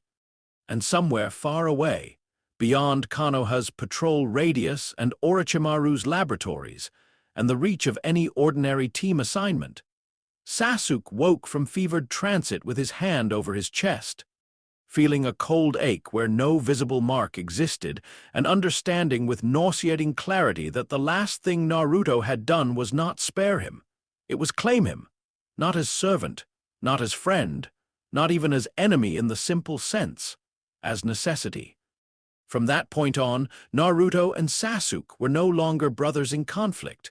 They were becoming something the shinobi world had no language for yet. The coming god and the last man who intended to refuse him. Chapter 8. The Akatsuki hunt the wrong beast. 2.5 years is enough time for a child to become unrecognizable without ever becoming taller than memory expected. When Naruto returned to Konoha, the village noticed the surface first. He was taller. That mattered to civilians because civilians trust the obvious. The orange had darkened into something less shrill, though not enough to stop being Naruto. His movements had changed. He no longer bounced through space as if noise itself were propulsion. He walked now with a kind of measured looseness, still casual on the outside but grounded underneath, every step placed rather than spent. His grin still appeared. His laughter still existed. He still said ridiculous things when it amused him to disarm a room, but the old frantic hunger was gone. That was what unsettled people. The child who had once demanded acknowledgement from every wall and window had returned as a young shinobi who no longer seemed to require anyone's approval to occupy space. He did not enter the village like an orphan coming home. He entered it like a traveler returning to a place he had not yet decided whether it still deserved to be called his center. Sakura understood the difference before she had words for it. She met him at the gates with excitement already halfway into speech, years of training and waiting and reassembled hope rising at once. Kakashi stood nearby with his usual eye-smiling laziness, pretending this reunion meant less to him than it did. Tsunade had sent Shizune with orders and paperwork, because even emotional returns must eventually answer to mission logistics. Naruto saw them, and for one beautiful brief second the old brightness returned cleanly. Sakura-chan. He launched toward her with all the energy memory wanted to preserve. She hit him hard enough to make the gate guards wince. Some things, at least, were sacred. Naruto sprawled into the dust laughing, one hand over his head where Sakura had struck him, and for that instant, just that instant, she could pretend nothing essential had been lost in the years between. Then he stood, and the illusion cracked. He looked at her more carefully than he used to. Not rudely, not coldly, just attentively as if the first task after recognition was reassessment. "You got stronger," he said. Sakura folded her arms. "You say that like you're surprised." "I'm saying it like I'm pleased," Naruto answered. The compliment should have felt simple. Instead it landed with peculiar weight, because he did not sound flirtatious or performative or boyishly impressed. He sounded like a commander quietly confirming that a weapon once undervalued had matured well. Sakura smiled anyway. It was easier than asking why that tone hurt. Kakashi took Naruto in next. The Jonin's visible eye narrowed by fractions invisible to most people. The years with Jiraiya had done what years with Jiraiya always did: sharpened talent, broadened survivability, and left behind a certain roughened competence that only travel and danger produce. Naruto carried the road on him now, not in grime or posture alone, but in the way he scanned. Windows, rooftops, crowds, not nervously, never that, but habitually. Kakashi also noticed something more difficult. Naruto's face had become harder to read when still. The old boy had lived near the surface even when lying. This one could smile and remain underneath, unavailable, not in the Anbu sense, not emotionally dead, more like some part of him had moved to a height from which ordinary expression no longer needed to report everything. "Welcome back," Kakashi said. Naruto looked at him and grinned. "You're later than I remember," Kakashi sighed. 3 years, and somehow that got worse. Jiraiya says refinement is for people who run out of personality. From behind them, Jiraiya barked a laugh so shamelessly self-satisfied that even Tsunade, who was watching from an upper window, looked irritated by association. The bell test repeat was Tsunade's idea, not because she cared about nostalgia. Because comparing people across time is one of the cleanest ways to evaluate change. Kakashi agreed because he liked tests that disguised diagnosis as humor. Sakura and Naruto accepted because both were proud enough to enjoy humiliating each other in front of their old teacher. It began as a joke. It stopped being one fast. Naruto did not rush the field this time. He entered it already reading it. Sakura moved with new precision, monstrous chakra control hidden under measured taijutsu and improved medical discipline. Kakashi, for the first minute, almost enjoyed himself. The exercise felt like watching two former children wear competence for the first time. Then Naruto vanished from line of sight in a way he never used to, not body flicker alone, not raw speed, a change in the tempo of his presence. He stopped broadcasting himself to the field. Kakashi pivoted just in time to catch a clone feint, another from above. Sakura cracking the ground beneath him with enough terrifying force to remind everyone Tsunade had indeed laid hands on her training. And the real Naruto slipping into the one angle their previous team dynamic would never have prepared. Kakashi avoided the bell loss. Barely. When it ended, Sakura panted with exhilaration. Naruto looked annoyed only because the bells had still remained technically Kakashi's. Jiraiya, watching from a branch, looked more complicated than proud. Because Naruto had not fought like a hot-blooded returning hero proving himself. He had fought like a man testing how far ahead of his old world he had already moved. The report from the sand interrupted reunion before the village could settle into comfort. Gaara had been taken. The message came with urgency, desert seal marks, and the strained voice of diplomacy forced to admit dependence. The Kazekage, Gaara now, a fact that would once have sounded absurd and now seemed merely inevitable, had been abducted by Akatsuki.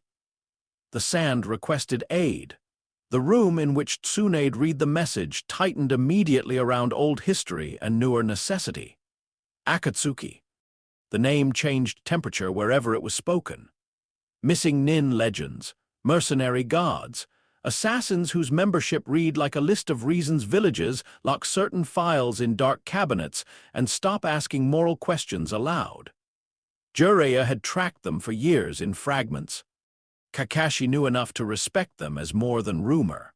Tsunade hated how many crises the organization could inhabit at once. Naruto heard Gaara's name and went still. That stillness was not grief, not in the simple way anyone might have expected. Gaara had become important to him, yes, though not as a mirror in the old canon sense. Naruto had seen in him an argument, a vessel shaped wrong by pain.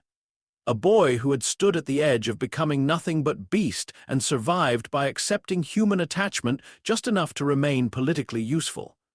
Gaara fascinated Naruto because he represented a forked path, proof that a Jinchuriki could become ruler without transcending the system entirely. To have Akatsuki remove him now was strategically insulting. "Who took him?" Naruto asked. Tsunade folded the message. Deidara of the Hidden Stone and Sasori of the Red Sand. Sakura's face hardened at Sasori's name. Every sand dossier on the missing puppet master read like a pathology report written after a massacre. Naruto's eyes narrowed slightly. Deidara. Art-mad bomber, flight specialist, arrogant, volatile. Sasori, poison prodigy, living puppet, patience weaponized into mechanics, Akatsuki he thought. Hunting Jinchuriki with artists and corpses, interesting. Team Kakashi deployed at once. The road to the sand was hot, long, and stripped of the softer textures of fire country. Wind came off the dunes like a hand full of ground glass.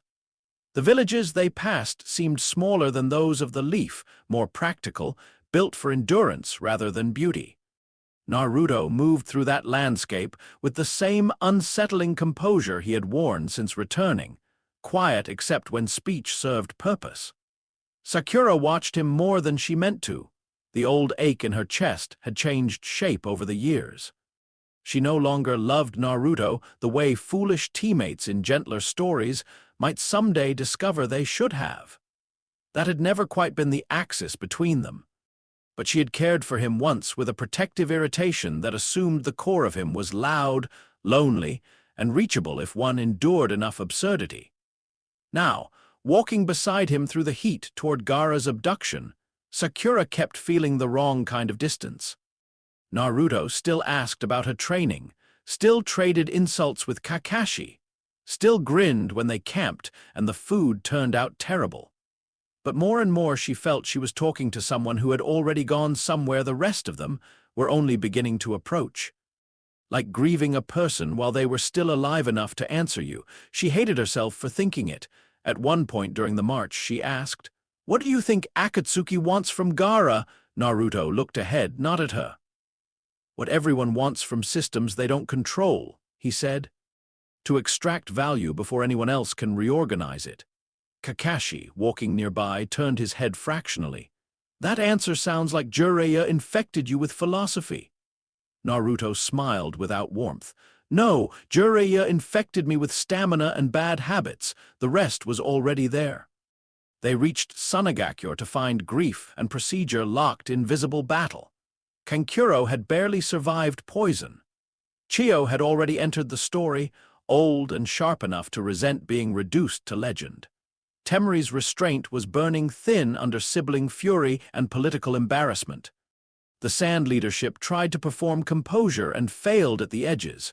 Naruto went straight to the body, not Gaara's body. Kankuro's. He stood at the bedside while Sakura worked with Tsunade's antidote research in her hands. And Chiyo watched with the dry contempt of old experts, waiting to see whether the younger generation deserved its reputation. Kankuro convulsed, poisoned chakra chewing at his system. Sakura moved with startling confidence, precise and mercilessly focused, and Naruto watched her save the Sand Shinobi's life with hands that no longer belonged to the insecure girl from Team 7. When Kankuro finally stabilized, Sakura stepped back sweating and furious and relieved. Naruto looked at her, and this time the assessment in his eyes carried something close to respect, unclouded by distance. "You're dangerous now," he said. Sakura huffed, exhausted. "I was always dangerous." "You were always trying to become dangerous," Naruto corrected. Chiyo noticed both the correction and the honesty in it. Useful, she thought. The boy spoke like someone who categorized people by potential fulfilled. The pursuit began with Kakashi's hounds and Kankuro's intelligence tracing the enemy route. Deidara, airborne and pleased with himself, had what Akatsuki had come for. Gaara's body, alive but doomed unless intercepted quickly. The first visual contact happened at sunset over broken stone. Deidara stood on his clay bird against a bleeding sky, one hand resting casually on the limp form slung at his side like stolen royalty.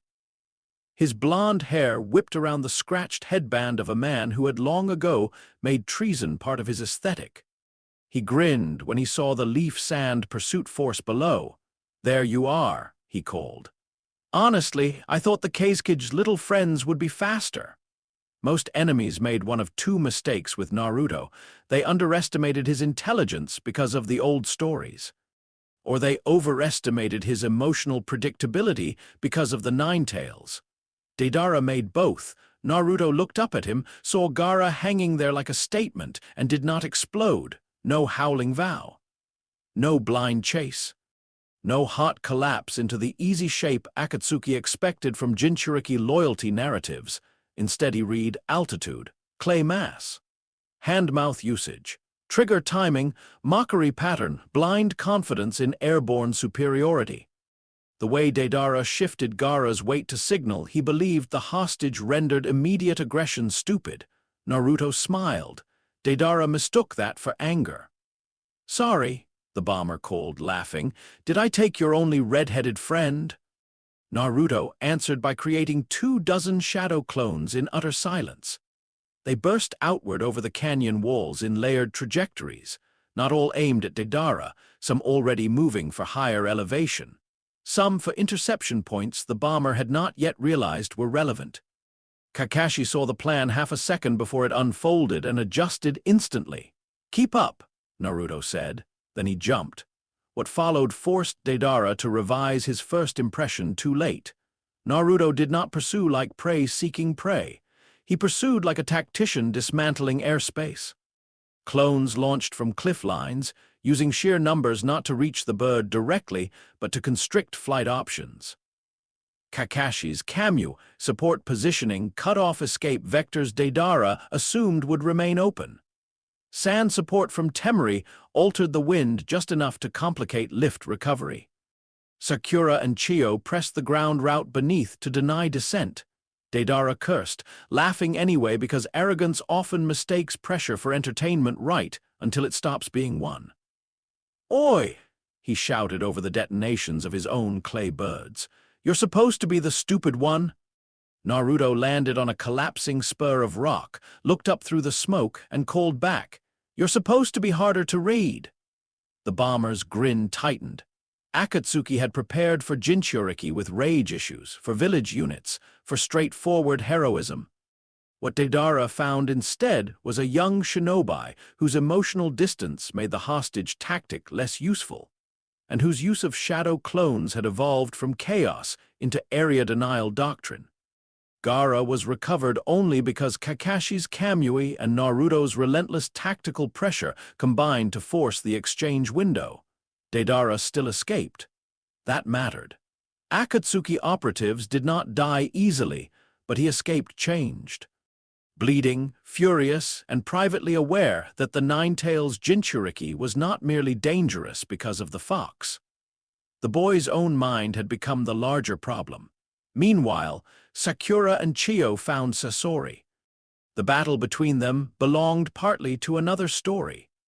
Student of Tsunade and grandmother of the sand facing a monster who had traded flesh for persistence and called the result art. Still, Naruto felt its gravity from miles away through the strange battlefield awareness he now trusted more than official communication. Sasori, like Deidara, had made the old mistake. He had expected generation gaps to remain gaps. He had expected Sakura Haruno to be the emotionally reactive medic from his dossiers, the side piece in another shinobi's narrative. Instead, he met Tsunade's doctrine in younger hands and died to a girl the world had not updated fast enough in its files. When Team Kakashi regrouped afterward, Naruto looked at Sakura standing amid exhausted victory and dried poison dust and understood that the chapter's transformation was not his alone. The world was moving, just not fast enough to catch him. Gaara died, then returned. That miracle, or political obscenity, depending on one's theology, belonged to Chiyo's final act, Old Woman's Atonement made literal. She poured her life into the young Kazekage and left the desert one more leader deeper in debt to sacrifice than it knew how to repay. Naruto watched Gaara wake with an expression no one around him could quite parse. Relief. Yes, but not the desperate, grateful relief of one boy regaining a brother, more like the satisfaction of seeing a crucial piece restored to the board after an insult to order. Gaara met his gaze weakly from the stretcher. For an instant, between the bandages and the silence and the old trauma, they no longer needed to explain to one another. Something passed between them that the adults around them could not hear, not friendship in the ordinary sense. Recognition. "You are still here," Naruto's look said.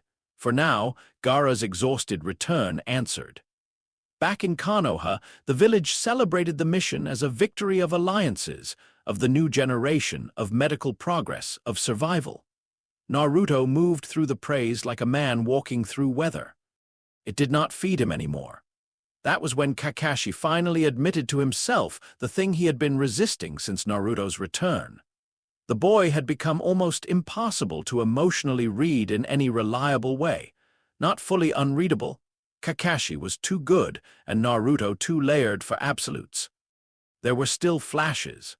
Still moments where old loyalty, irritation, humor, genuine protectiveness surfaced in recognizable form, but they no longer organized him. They passed over something larger. Kakashi found himself missing the simpler danger of a loud child. The encounter with Itachi confirmed that the change was visible to monsters too.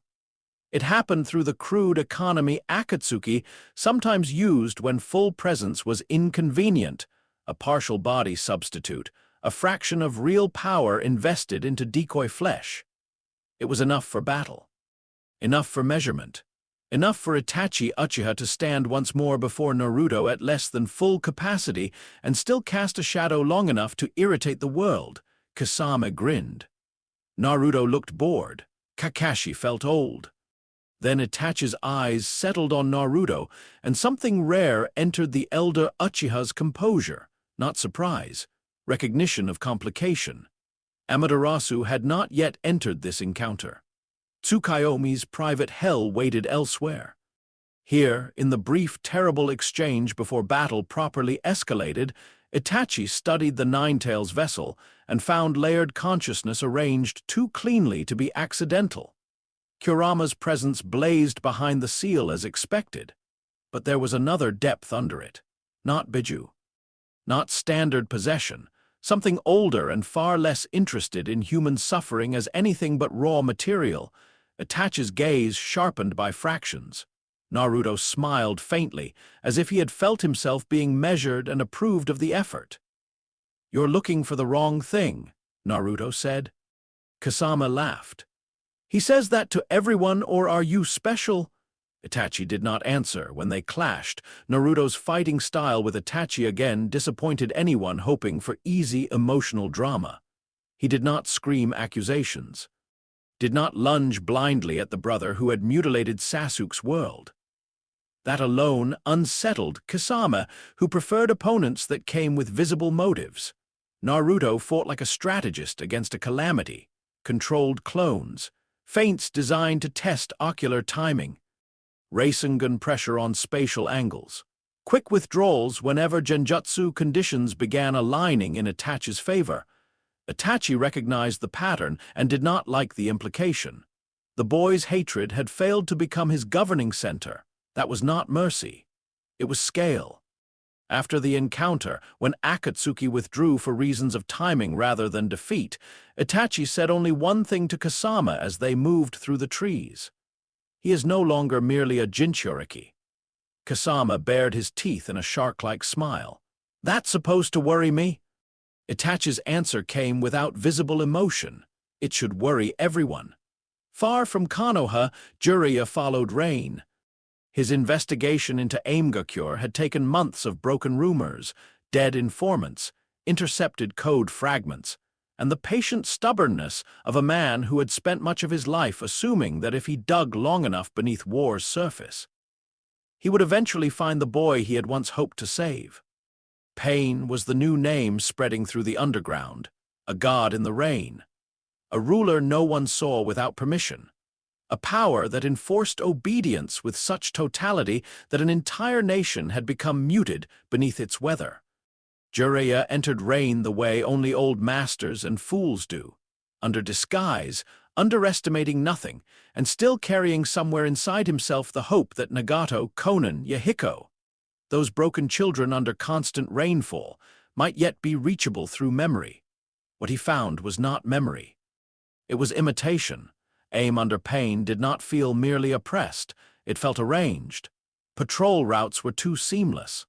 Fear too evenly distributed, the architecture of obedience too elegant for ordinary dictatorship. Everywhere Jiraiya went, he sensed a pattern that disturbed him in ways political repression alone never had. Pain did not rule like a cage. He ruled like someone reenacting a theological model in shinobi terms. That was what horrified Jiraiya.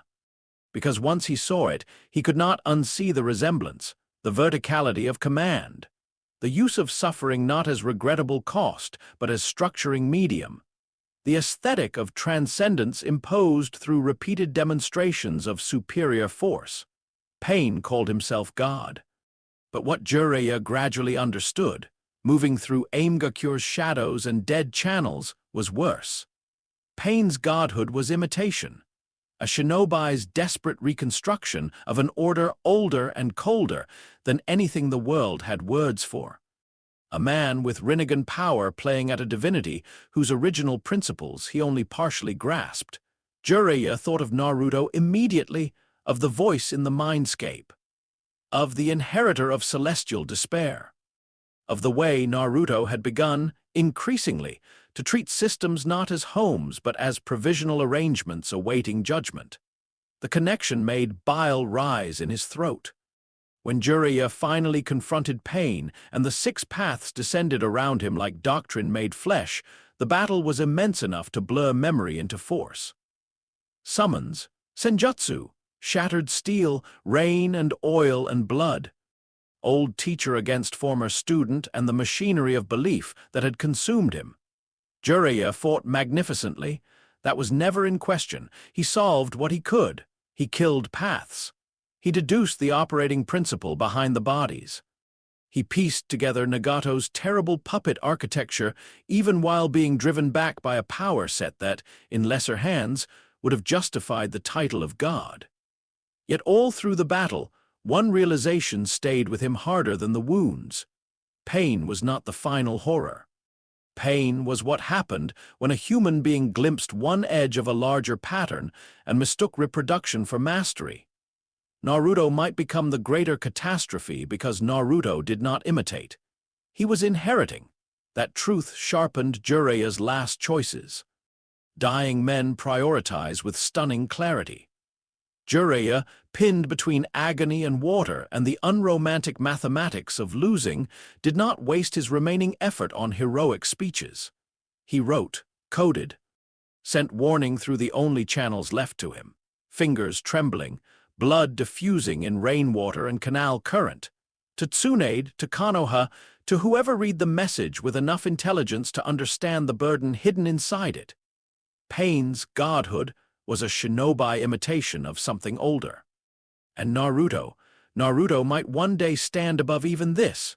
When the last path struck him down and the rain swallowed his body beneath its endless surface, Jiraiya died not believing Naruto was lost. That would have been easier. He died believing Naruto was still, somehow, savable. And that made the fear worse. Because what terrifies the heart far more than a monster beyond redemption is the possibility that a boy you love might become a god and still remember your jokes while he remakes the world. Back in Konoha, the message arrived wet with death. Tsunade read it behind closed doors, then read it again. Kakashi saw the line of her mouth change and knew before she spoke that one era had just ended and another had opened under worse light. Naruto received news of Jiraiya's death without shouting. That silence frightened everyone who cared for him more than grief ever would have. He stood by the window of an empty room in the Hokage Tower, rainless sky outside, and listened while Tsunade gave him the facts. Infiltration. Confirmation. Battle. Message recovered. No body returned. When she finished, Naruto remained facing away for several seconds. Then he asked, very quietly, "What did he send back?" Tsunade hesitated. Not because she wanted to hide it. Because there are warnings so dangerous they change the one who hears them simply by becoming known. At last, she handed him the coded copy and the decrypted notes. Naruto read them slowly. His expression did not break. That was the problem. Because as he reached the line about Pain's godhood being an imitation of something older and the implicit warning beneath it, Tsunade saw no shock in him. Only recognition, a sorrowful one perhaps, a tired one, but recognition all the same, as if Jiraiya had finally written down a truth Naruto had been living beside for years. When he looked up, his blue eyes had gone very still. "Pain killed him," Naruto said. "Yes. And Jiraiya still spent his last breath warning you about what I might become." Tsunade did not answer. Naruto folded the paper with exquisite care. A ghost of a smile touched his mouth, so faint it barely deserved the name. "He was always honest," he said. He left the office after that without asking permission. Tsunade let him, because whatever came next, the chapter had ended exactly where it needed to. Akatsuki no longer hunted a boy carrying the 9 tails. They had approached, piece by piece, a developing apex entity still wearing Naruto Uzumaki's face. Deidara had mistaken him for prey and fled wiser. Sasori had died while the world updated around him. Itachi had looked into Naruto and seen layered catastrophe. And Jiraiya, sinking into rain with his blood joining the nation's oldest weather, had understood at last that pain might break villages. But Naruto, if he crossed the wrong threshold, could break the age itself. Chapter 9. The god who killed a messiah. Grief did not make Naruto softer. That was the first thing the people around him had to learn after Jiraiya's death. They expected one of two reactions because human beings are comforted by familiar damage. Either Naruto would explode, rage, vows, reckless pursuit, the ordinary fire of a student losing a master. Or he would crack inward, quiet despair, old abandonment wounds reopened, the recognizable collapse of a boy who had just been left behind again by one more adult who mattered. What they got instead was worse for everyone who loved him. He became precise. For 3 days after Tsunade handed him Jiraiya's final message, Naruto moved through Konoha with a stillness so complete it made even routine gestures feel deliberate. He attended the strategic briefings. He read the recovered intelligence from Rain twice and asked only questions that mattered. He did not break furniture. He did not pick fights. He did not stand on the Hokage monument screaming promises into the sky. He studied. That frightened Tsunade more than tears would have, because grief turned inward can heal or rot. Grief turned into method becomes doctrine. At first, she kept him close. That was instinct before policy. Jiraiya had died pursuing pain. The idea of losing Naruto before the village had even finished understanding what Jiraiya's warning meant made her temper dangerous to stand near. But policy caught up quickly. Akatsuki now had one Jinchuriki left worth hunting. Pain had just killed one of the legendary Sannin. Konoha had no right to assume it would be granted time, so Tsunade did the sensible thing. She tried to move Naruto beyond the village's reach. Mount Mayaboku was not her plan at first.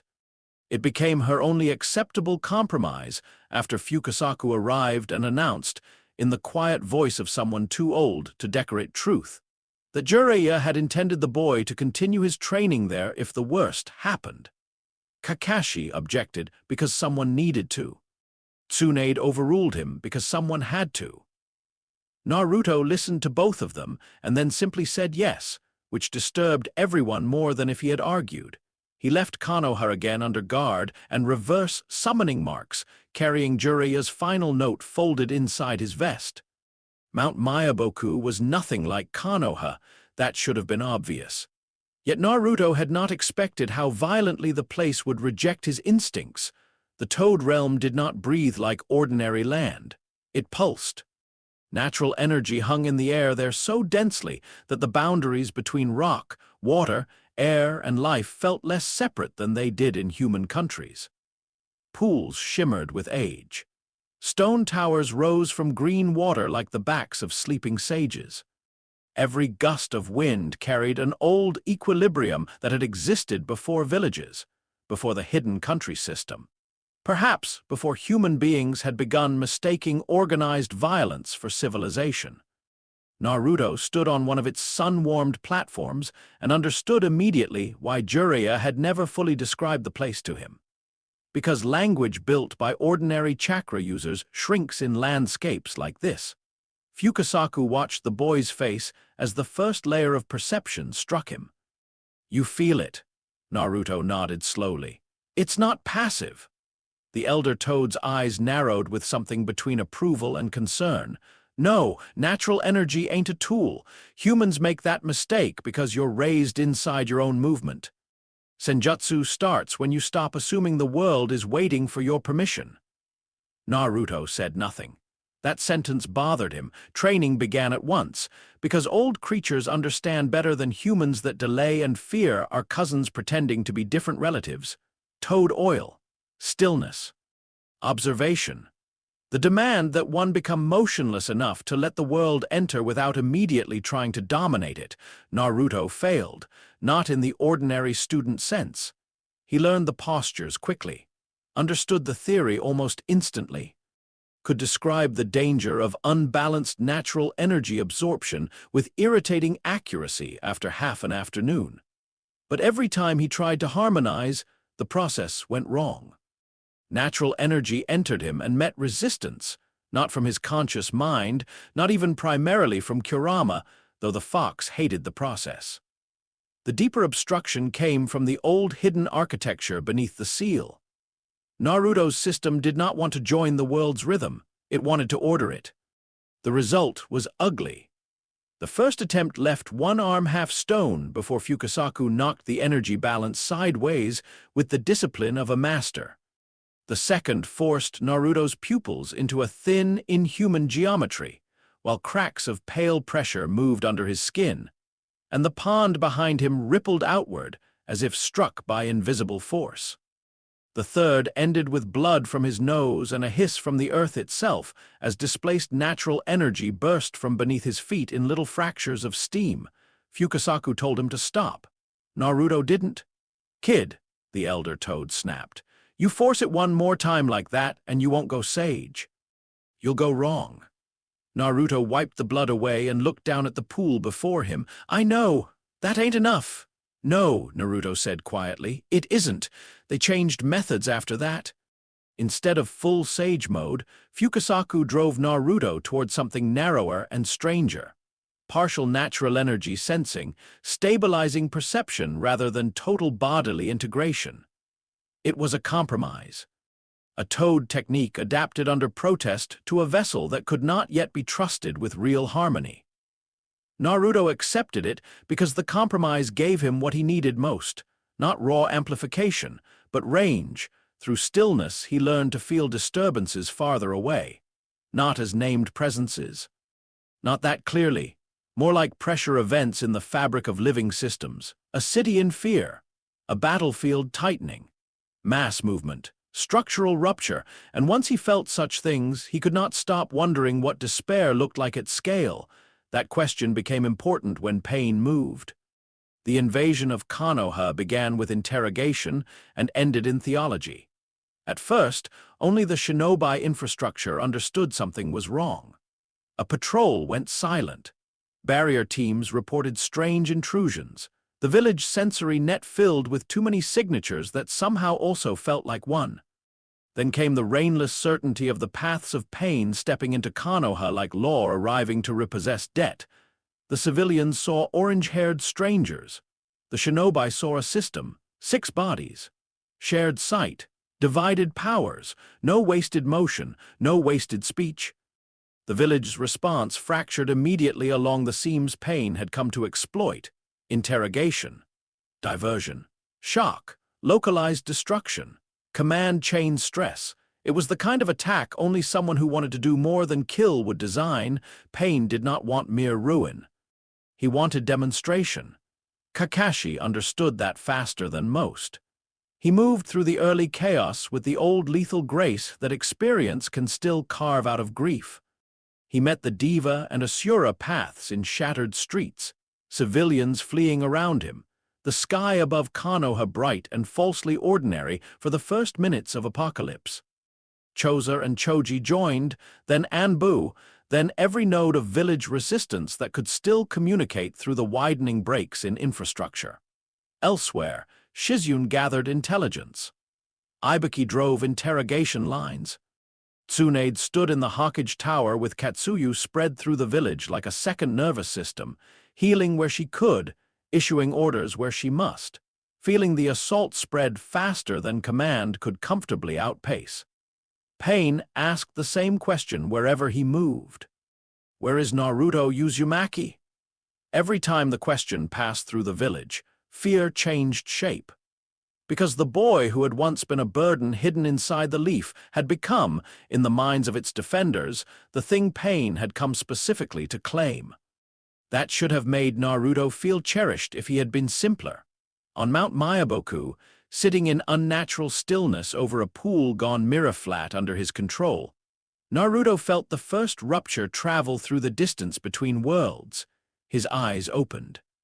Fukasaku, seated nearby, saw the boy's posture change before he spoke. "Konoha," Naruto said. The elder toad went still. "You sure?"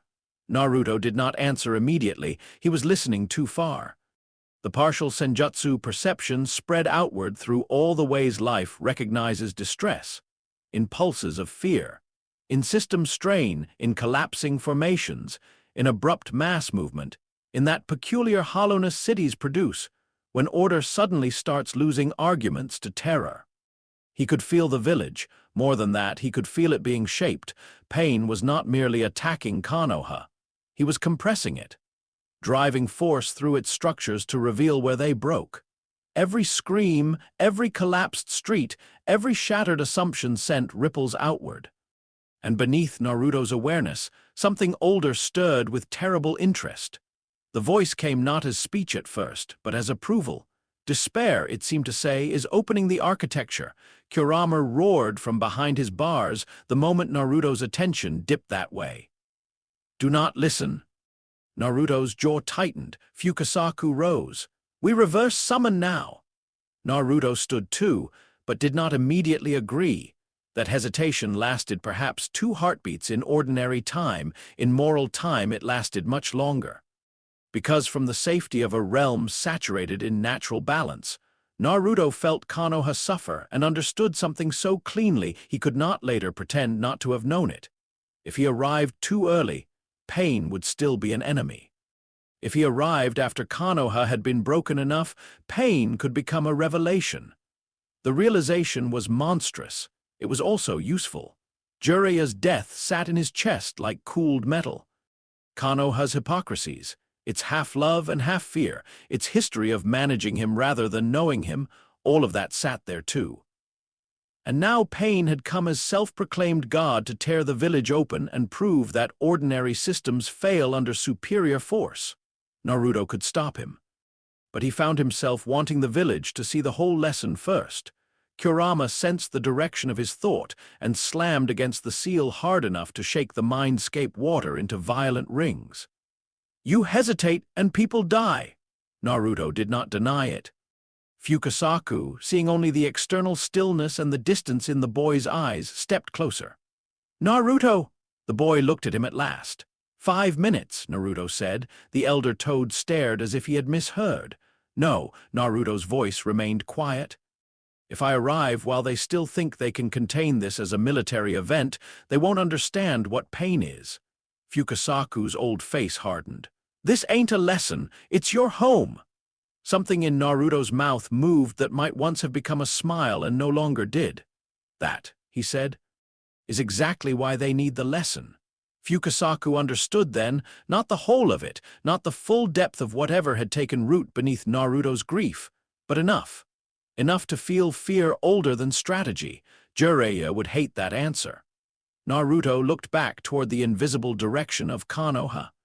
Yes, he said, and still he waited. Back in the village, Kakashi nearly died buying information. The Diva Path's gravitational authority and the Asura Path's blunt engineered violence made a pairing that felt less like fighting 2 opponents and more like contesting a doctrine and its enforcement arm simultaneously.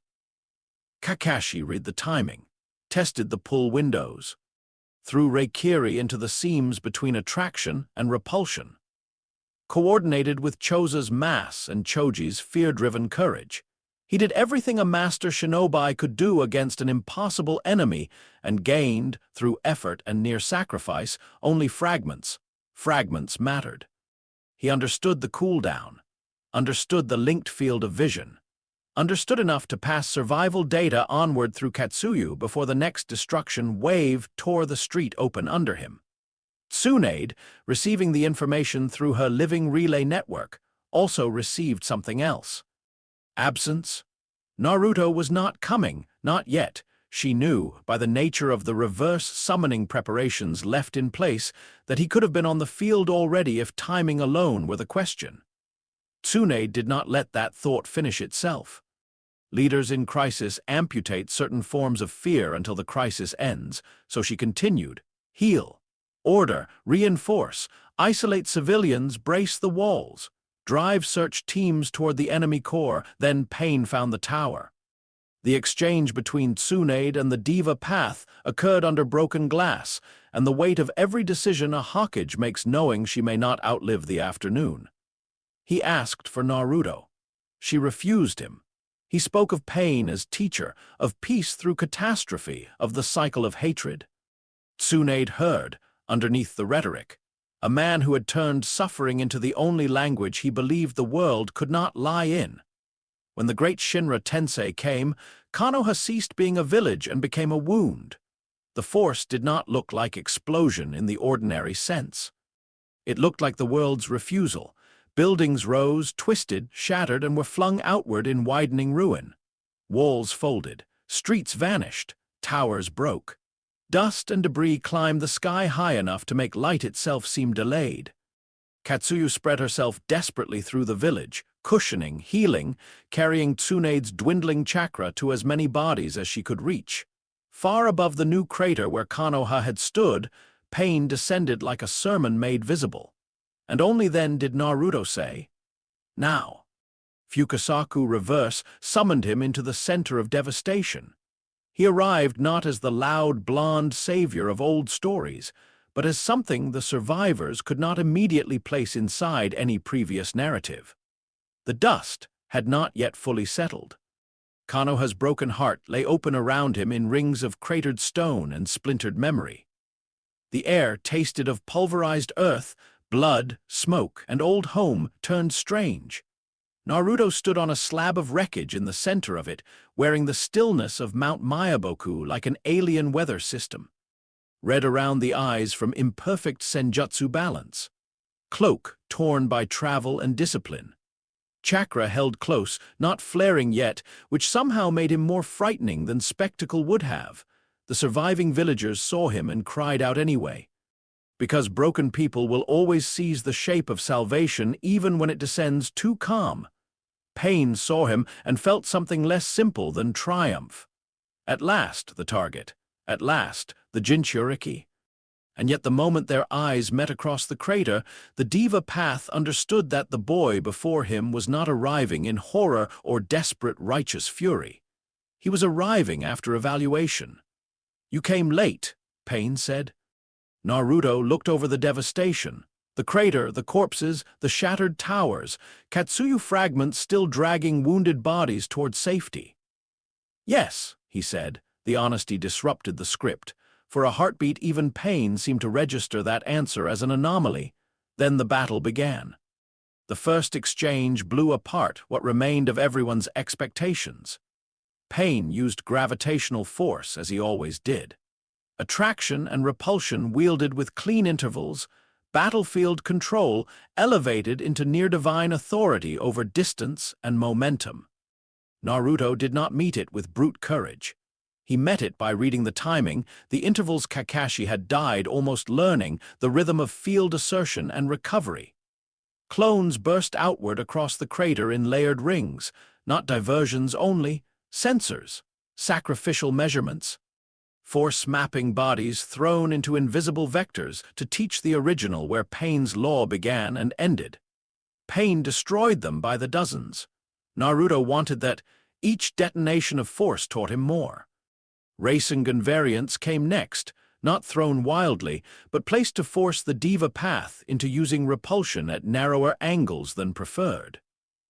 The animal path's summons rose and fell. The Preta Path tried to absorb what it thought would be ordinary chakra attacks, and recoiled from the strange instability braided through Naruto's newer techniques. The human path nearly caught one clone and found himself ripped off balance when the clone's memories returned to the original already halfway through another strike. Fukasaku watched from a ruined ledge, old amphibian heart sinking. Naruto was fighting magnificently. He was also studying. Not just Pain's weaknesses, Pain's principle. That was what turned the battle from heroism into something darker. The survivors saw Naruto carving through the paths with impossible stamina and chilling control. He broke summons, crushed one body with a Rasengan dense enough to crater stone beneath it. Used partial senjutsu perception to strike at intervals too precise to be guesswork. Forced openings, exploited cooldowns, and moved through the ruins with the inevitability of someone who had already accepted command. But inside each exchange, something else was happening. Naruto was learning how Pain thought about force, not force as chakra volume, force as social law written into physics. Attraction, what must be brought near and subjected. Repulsion, what must be cast away and denied. Gravity not as nature, but as hierarchy. By the time only the Diva Path remained fully functional, Naruto understood enough to be fascinated.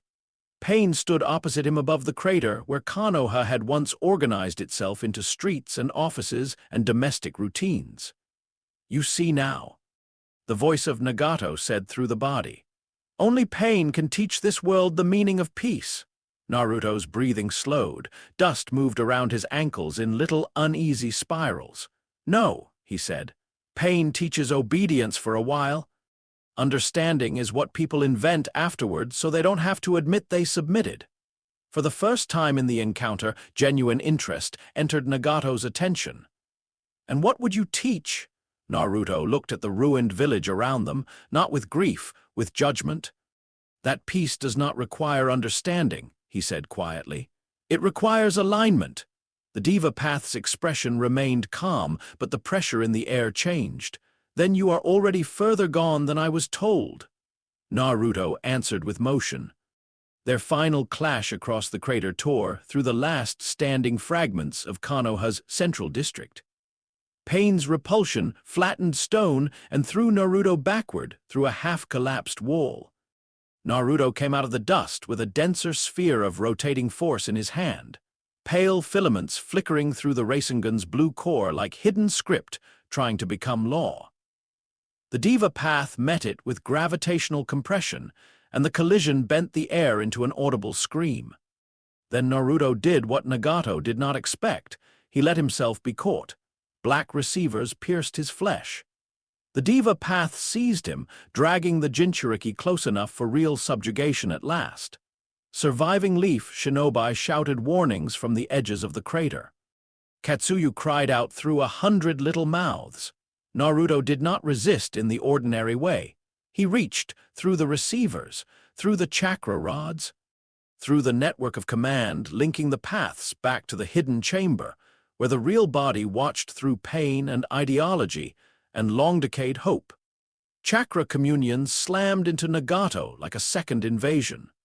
For one suspended, horrible interval, both boys, because Nagato had once been a boy too, stood inside each other's systems. Nagato felt Kurama first, vast and caged and hateful. Then he felt the deeper thing. A structure older than any human grief, colder than any shinobi doctrine, studying his Rinnegan-linked authority not as miracle but as implement. Naruto felt the crippled body in rain. The ruined legs, the black rods, Conan's stillness beside him. The years of starvation and idealism curdled into mechanized godhood.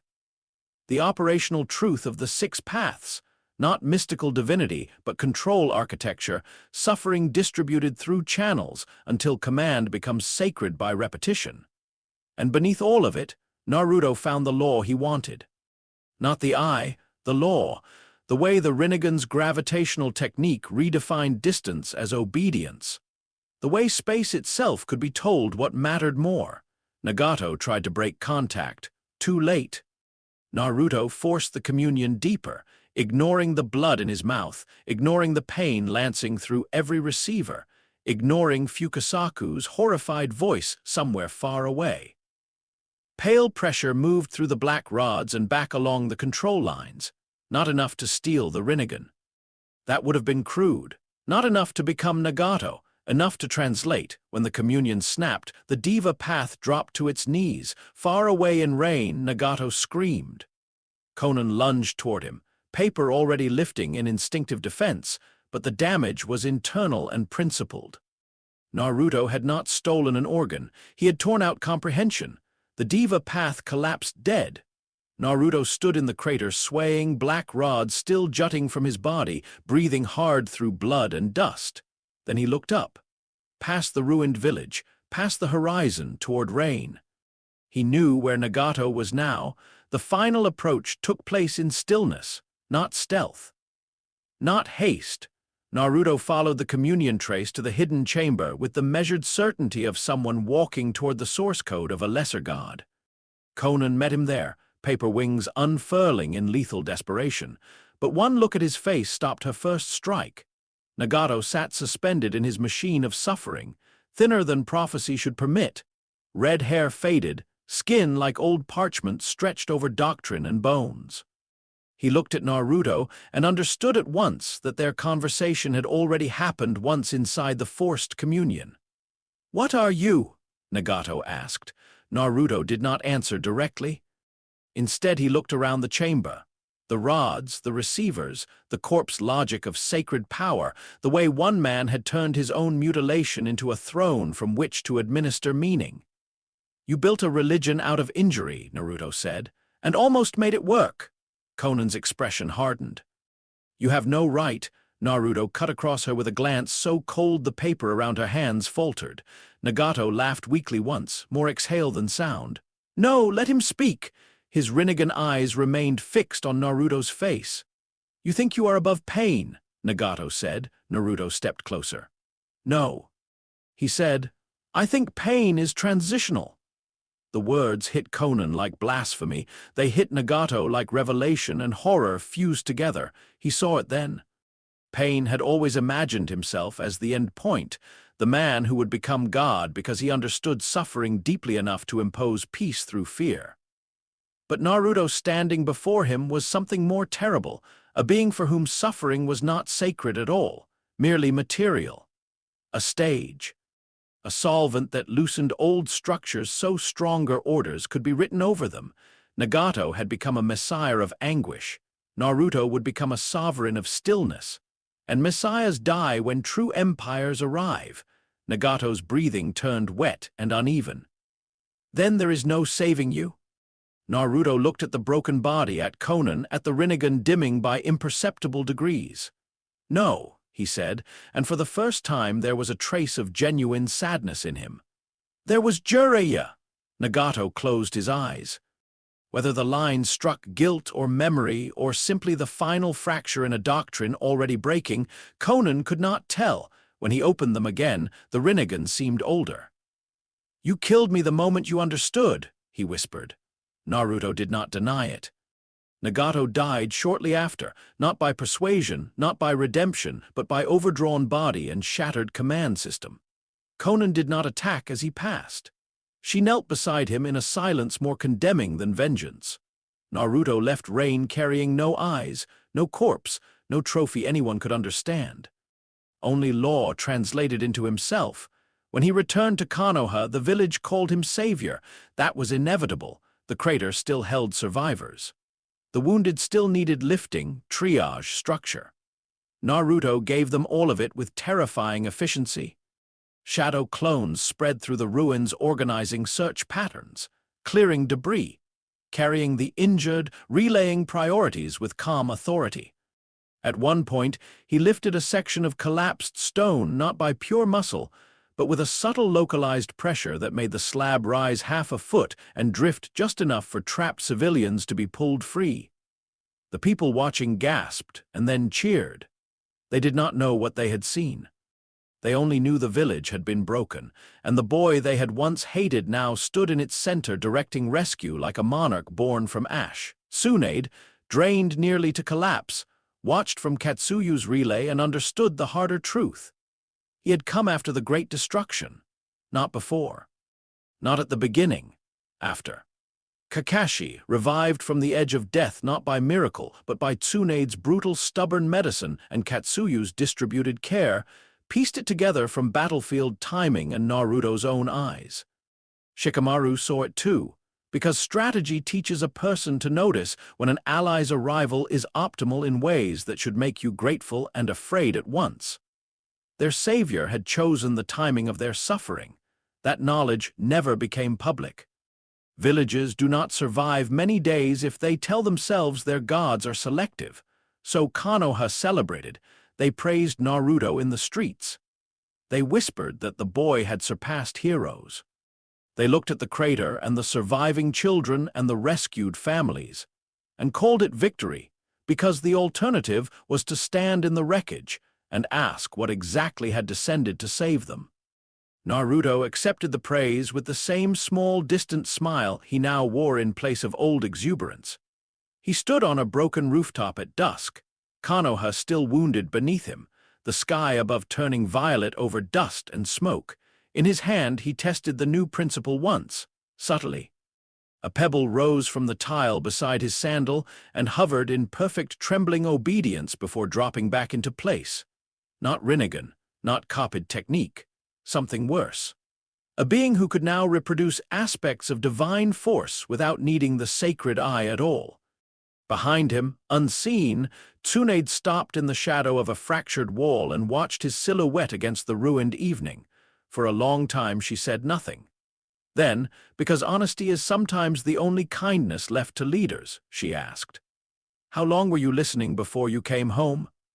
Naruto did not turn. Long enough silence followed that the answer became unnecessary. When he finally spoke, his voice carried no apology. "Long enough," he said. Tsunade closed her eyes once. The chapter ended there, not with triumph, with recognition. Pain had come to Konoha as a god of suffering and died discovering he had only been a precursor. Naruto had saved the village, yes, and in doing so had crossed the point of no return. Konoha still looked at him and saw a hero. The wiser few had begun, at last, to see the truth behind the smile. Their savior was becoming a false messiah, and the peace he would someday offer the world would not ask anyone whether they wished to be saved. Chapter 10. The Fourth War of One will by the time the Five Cage met to decide the future of the shinobi world. Naruto Uzumaki had already become the most important person in it without holding a single office beyond Genin. That was the first problem. The second was that everyone knew it. The summit convened under the usual disguise of diplomacy. Guards at ceremonial positions, banners in appropriate places, old grievances dressed in formal language. Tea poured as if the hands receiving it had not spent whole generations finding new ways to bury children from other countries. The rakeage came like a thunderhead in human shape, all contained violence and furious patriotism. The Mizukage wore elegance like a blade with perfume on it. The Tsuchikage brought age, weight, and the particular bitterness of men who have outlived too many systems to believe in any of them cleanly. Gaara arrived as Kazekage carrying the impossible miracle of his own survival with the unnerving steadiness of someone who had been remade by another monster and chosen, somehow, to remain human. Tsunade represented the leaf, bruised by pain's assault, but unbowed. The formal agenda was Akatsuki. The real agenda was power. Every nation present understood the old equilibrium had already died. Jinchuriki were falling. Villages no longer controlled all their strongest missing nin. Cage authority was being challenged by individuals powerful enough to operate outside borders. The question was no longer how to preserve the old world. The question was which force would inherit it. Naruto was not physically present in the summit chamber. He did not need to be. His name entered the conversation within the first quarter hour and never truly left. The Nine-Tails Jinchuriki defeated pain, the Tsuchikage said, voice gravel-dry with skepticism sharpened by fact. If the reports are accurate, he did more than defeat him. He survived Konoha's destruction, confronted the Rinnegan user directly, and preserved village command continuity in the aftermath. The Raikage's jaw tightened. He is still a Jinchuriki, which means Akatsuki still needs him. Gaara's pale green eyes moved from one cage to the next. He is also more than that. Silence followed, because when the Kazekage, once a child weapon, now a ruler, speaks of what lies beyond monsterhood, sensible people listen even when they do not like the implications. Tsunade said nothing immediately. That was deliberate. Every eye eventually came to her anyway. "The leaf is aware of Naruto's significance," she said at last. "And we are also aware of the danger of discussing him as if he were an object to be allocated." The Mizukage smiled faintly. "That sounds noble. It sounds practical," Tsunade replied. "If any of you tries to allocate him, I'll personally show you how fragile diplomacy still is." That ended one line of conversation, not the thought behind it. No cage there was simple enough to believe Naruto could remain merely Konoha's internal concern. He had passed the threshold at which extraordinary individuals stop belonging to one village and start deforming the politics around every border they approach. The summit had been called to address Akatsuki. It had inevitably become a summit about succession, not succession of office. Succession of era. Then Uchiha Obito stepped out from spiraling distortion and made all their careful arguments provincial. He arrived masked, measured, and theatrically calm, everything about him arranged to project inevitability rather than chaos. Guards moved. Cage rose. Killing intent surged through the chamber like a room full of swords, suddenly remembering they had edges. Obito, let it happen. Then he explained the Moon's Eye plan with the detached confidence of a man who has lived inside his own revelation for too long to notice where it stopped being sane. The world, he said, had failed. War repeated because human beings were structurally incapable of peace. Dreams were kinder than reality. Infinite Tsukuyomi would create final resolution by enclosing everyone in a perfect illusion, a universal surrender mistaken for salvation. He spoke of the tailed beasts, of the demonic statue, of the necessity of the 8 tails and the 9 tails, of the war to come, and while the room argued with him in the expected terms, freedom, madness, control, the dead language of nations pretending moral superiority, Obito's gaze drifted once, almost idly, to the window and the mountains beyond it. Tsunade noticed. "What?" she asked. The masked man's single visible eye returned to her. "You still think this war begins because I need the 9 tails," he said. "That is only the practical necessity." He paused. "The deeper reason is that your village has raised a rival premise." Gaara's expression did not change, but the air around him did. Obito continued. Pain understood suffering and tried to shape the world through it. He failed because he remained human enough to seek justification. The eye in the mask narrowed slightly. Naruto Uzumaki does not seek justification the same way. He is not yet what he could become, but the direction is already visible. If I wait, I will not be the only one offering the world an ending. That landed harder than any declaration of war. Because whether the cage believed every detail or not, none of them could dismiss the possibility. Obito left after declaring war, Kamui folding him back into distortion and leaving the summit chamber feeling abruptly smaller than when he entered. The room held silence the way battlefields hold smoke after a detonation, full of new realities still deciding where to settle. The alliance formed quickly after that, not because trust had suddenly bloomed among the nations, because fear had outpaced pride. The Fourth Great Ninja War began, officially, as a coalition effort to stop Akatsuki from collecting the remaining tailed beasts and enacting the Moon's Eye plan. Unofficially, it began as a race. Akatsuki racing to complete one final order. The allied shinobi forces racing to preserve the old world.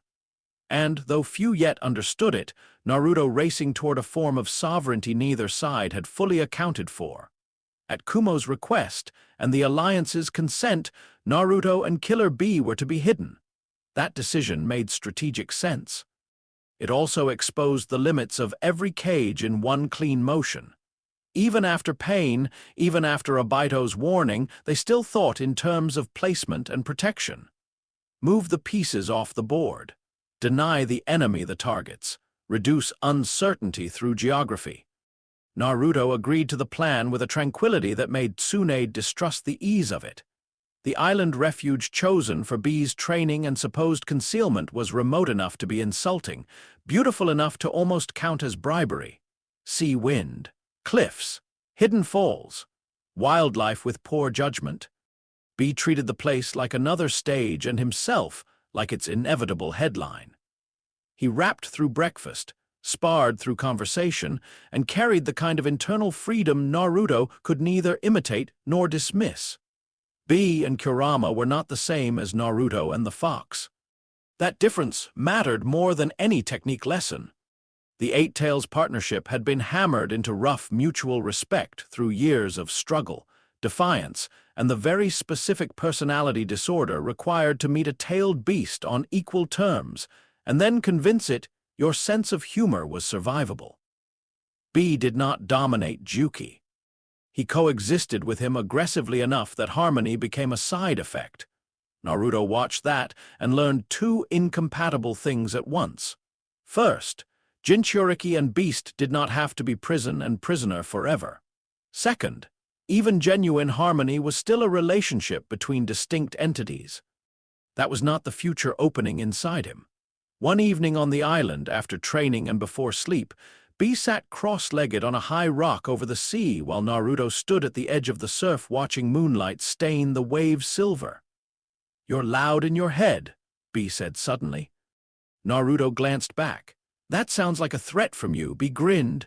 "Nah, just an observation. You got too many voices and not enough jokes." Naruto almost smiled. "That may be the worst diagnosis I've ever heard. It's still right." The waves rolled in and out. B's tone changed without losing its rhythm. "Your Beast hates what's under him." Naruto turned fully then. Juki must have said something. Or perhaps Jinchuriki, who live close enough to monsters, simply learn how to smell layered wrongness on one another. B's eyes, under all the swagger, were unexpectedly direct. "What do you do?" Naruto asked. "When the thing inside you isn't interested in partnership?" B shrugged. "Depends which thing you mean." The answer sat between them, heavier than humor. Naruto looked back at the sea. B rose and came to stand beside him, hands in his pockets, shoulders easy. "Look," he said, voice lower now, the performance stripped away just enough to show the man beneath it. "People like us. Villages make us into containers first, symbols second, persons if there's time left." He studied Naruto's profile. "You don't look like a man waiting around to be made into anything anymore. That's dangerous." Naruto's expression didn't shift. "For who?" B laughed softly. "Exactly." Then his face sobered. "Don't become the kind of freedom that kills everybody else's." Naruto did not answer, because by then the war was already speaking to him through distance. Partial senjutsu perception had changed with practice. He could not see battlefields clearly from the island, but he could feel mass fear once it reached sufficient scale. The Alliance fronts moved like bruises through his awareness. White Zetsu infiltration produced a particular contamination, like false life moving through real structures with invasive intention. Reanimated legends returning through Edo Tensei tore wider wounds, not only because of power, but because despair sharpens when the dead are used as arguments against the living. Naruto sat in meditation one dusk and felt three fronts buckle at once. Terror, loss of command. Recognition failing under infiltration. Shinobi striking comrades because they could no longer trust appearances. Then the deeper despair of remembered names returning with dead eyes and impossible techniques. The war was not simply killing people, it was destabilizing belief. The older presence beneath his seal rose to that sensation like a tide recognizing the moon. Here, it seemed to murmur, is the architecture of surrender. Kurama roared in refusal. Naruto opened his eyes. "Enough," B said from nearby, not loud, not joking. Naruto stood. "The Alliance is breaking in sections." "Yeah," B said. "That's war." "No," Naruto replied, voice very calm. "That's threshold." B understood before the island guards did that they were already leaving. The confrontation that followed with allied containment teams was short and almost sad. They invoked orders, strategy, the rakeage, the need to protect them both from capture. Naruto listened. Then he moved through them with a gentleness so exact it became more humiliating than violence. Clones redirected. Wrists were caught. Pressure points interrupted. One guard found his body kneeling before he realized he had lost balance, heart pounding with a shame he could not explain. Naruto didn't raise his voice once. By the time the island's security apparatus understood the argument was over, he and B were already gone. He entered the war like weather and doctrine arriving simultaneously. The first battlefield to receive him had already been collapsing under the combined stress of White Zetsu infiltration and reanimated Cage-class shinobi. Allied divisions were exhausted enough that fear had become contagious. Every unfamiliar face looked dangerous. Every dead comrade rising again widened the crack. Orders competed. Local commanders did their best and found best insufficient. Then Naruto landed in the center of that, unraveling with shadow clones already bursting outward in hundreds. At first the soldiers only felt relief. The Nine-Tails Jinchuriki was here, the hero of Konoha, the savior who had defeated pain, the last bright story the Alliance still trusted at scale. Then they actually fought near him. Naruto's clones moved across the battlefield not as scattered reinforcements, but as nodes in a command intelligence. Each one assessed, redirected, cut through confusion, and restored formation by sheer refusal to permit collapse. White Zetsu infiltrators found themselves exposed faster than logic should have allowed, because Naruto no longer read only faces or chakra signatures. He read intent distortions in groups, the subtle wrongness of someone standing inside an order without truly belonging to it. He met reanimated shinobi not with speeches about history, but with overwhelming moral irrelevance. Their legends mattered to the soldiers. Naruto treated them as stalled functions.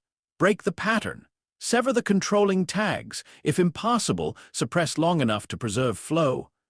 The dead found his indifference blunting. Men and women who had returned as symbols discovered that symbols weaken when someone arrives who has already started thinking in empires. Most frightening of all was what happened to morale. Where Naruto fought, allied shinobi unconsciously began taking position relative to him, not because of formal command. He held no battlefield title high enough to justify it, not because he shouted grand strategy. He barely raised his voice, they just oriented around him. Squads fell into line on his angles.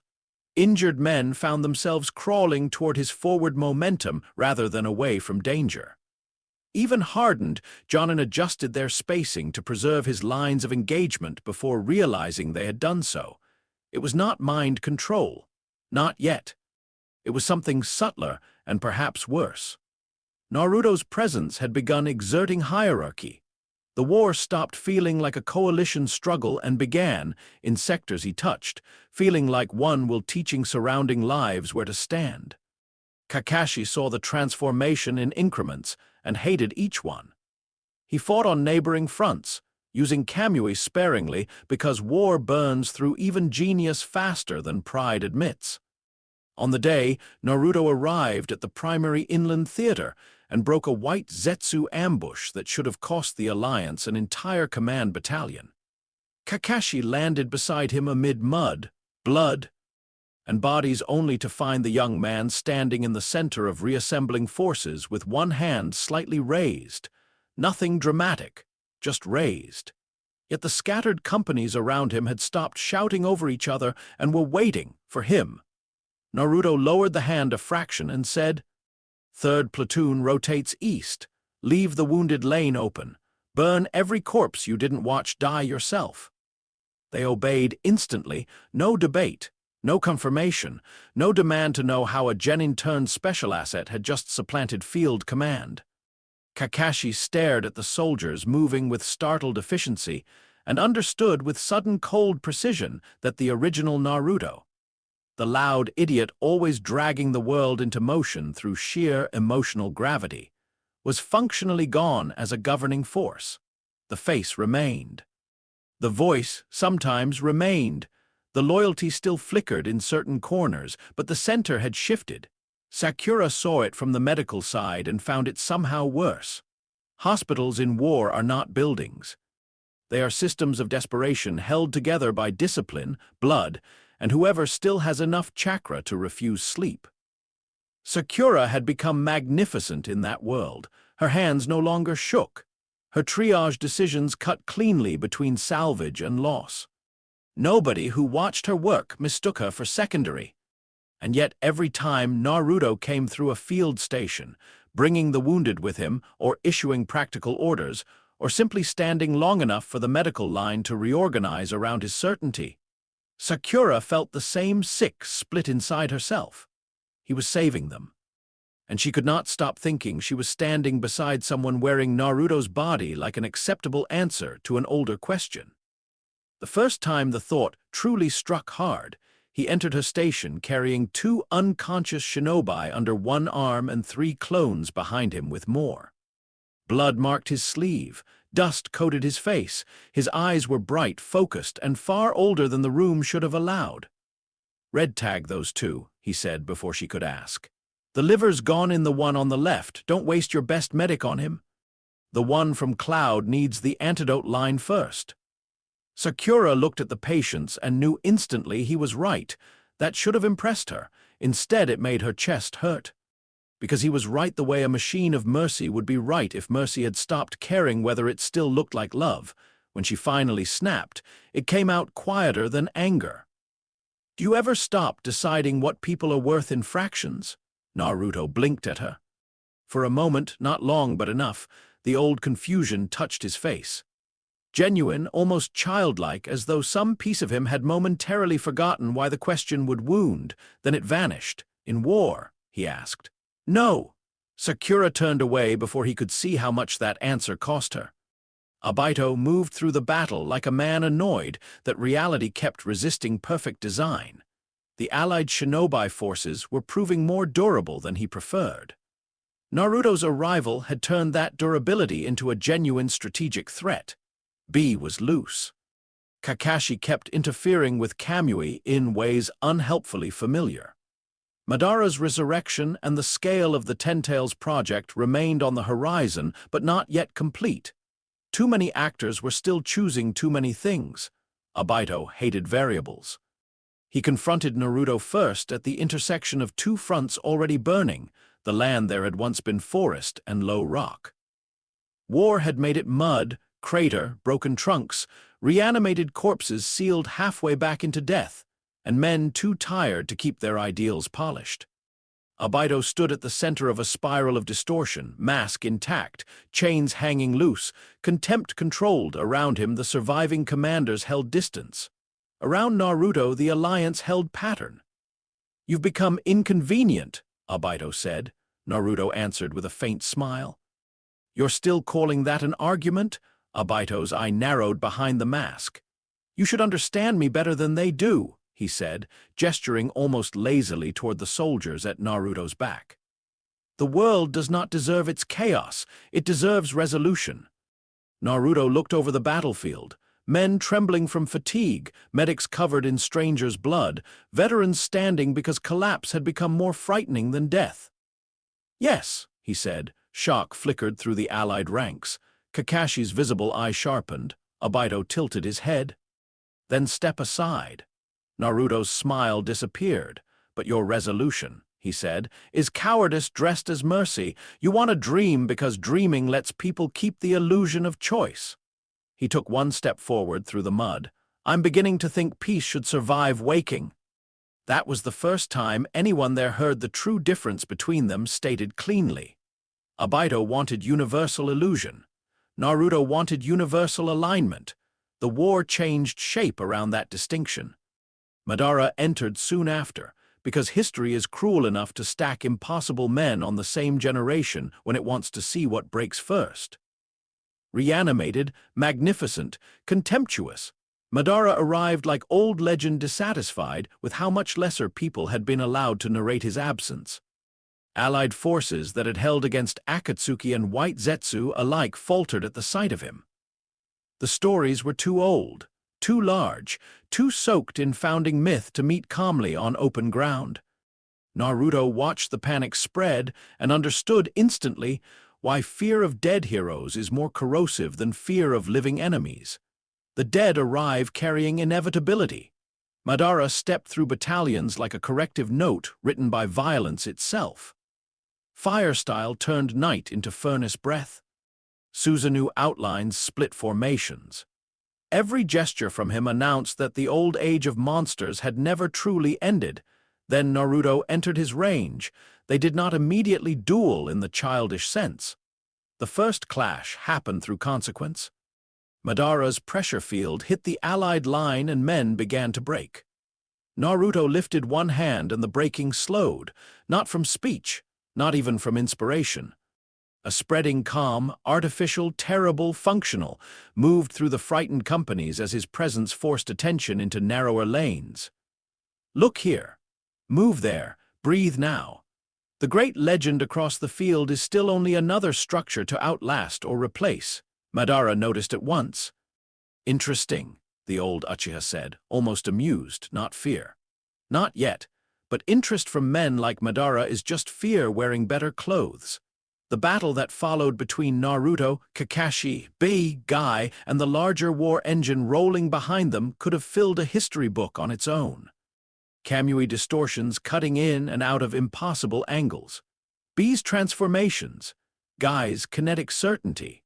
Naruto's shadow clone front multiplied across miles while his original self fought at the convergence points. Madara and Obito forced the world toward the Ten-Tails solution. The alliance bled again. And through all of it, Naruto kept doing the same inhuman thing. He became the Axis. By the time Sasuke returned to the war, the battlefield had started centering itself around Naruto, whether anyone approved or not. Sasuke's path back into the conflict had wound through revelations, old records, Itachi's final truths, and a hatred so refined it had long ago split into more categories than murder. He had killed Danzo. He had stared into the rot beneath Konoha's moral theater. He had walked beside Orochimaru, then beyond him. He had spoken with shadows of the dead and concluded what he had already suspected at the Valley of the End. No village deserved faith, but Naruto's rise demanded more than cynicism. Sasuke entered the war expecting chaos. What he found was something worse. Order, not institutional order, not cage command, not the alliance structure born at the summit. Those still existed on paper and in certain rear echelon decisions. But at the heart of the war, where morale broke and legends clashed and the old world's bones were being tested, the soldiers were orienting around Naruto. Not because they worshipped him, because they were beginning to find obedience easier than fear. Sasuke watched from a high-ruined ridge as Naruto stood amid a ring of battered shinobi, hands stained with war, voice carrying across churned ground. "Stop waiting for permission to survive," Naruto told them. "Reform on the West Line. Every squad that can still move answers to the nearest intact signal flare. No one dies defending symbols." The men moved. Sasuke felt revulsion rise sharp and clean. There it was, not the dream of infinite Tsukuyomi, not village hierarchy. Something more awake, and perhaps more dangerous because of it. Naruto was replacing panic with direction so efficiently that the soldiers no longer questioned where the direction came from. He was becoming sovereign under the cover of competence. And if Sasuke had ever needed proof that he was right to leave, it was there in front of him. He landed amid the war not as redeemed ally, but as contradiction. Shock followed him in visible waves. Some alliance shinobi reached for weapons on instinct. Others shouted his name with old fury. Sakura, who had spent years preparing herself for every possible sight of him except this exact one, froze in something harsher than grief. Naruto turned. Their eyes met across smoke and ruin and years. For a moment, the war itself seemed to hold still around that line of sight. Then Naruto smiled. Not warmly, not cruelly, with recognition sharpened into satisfaction. "You came back," he said. Sasuke's expression remained unreadable.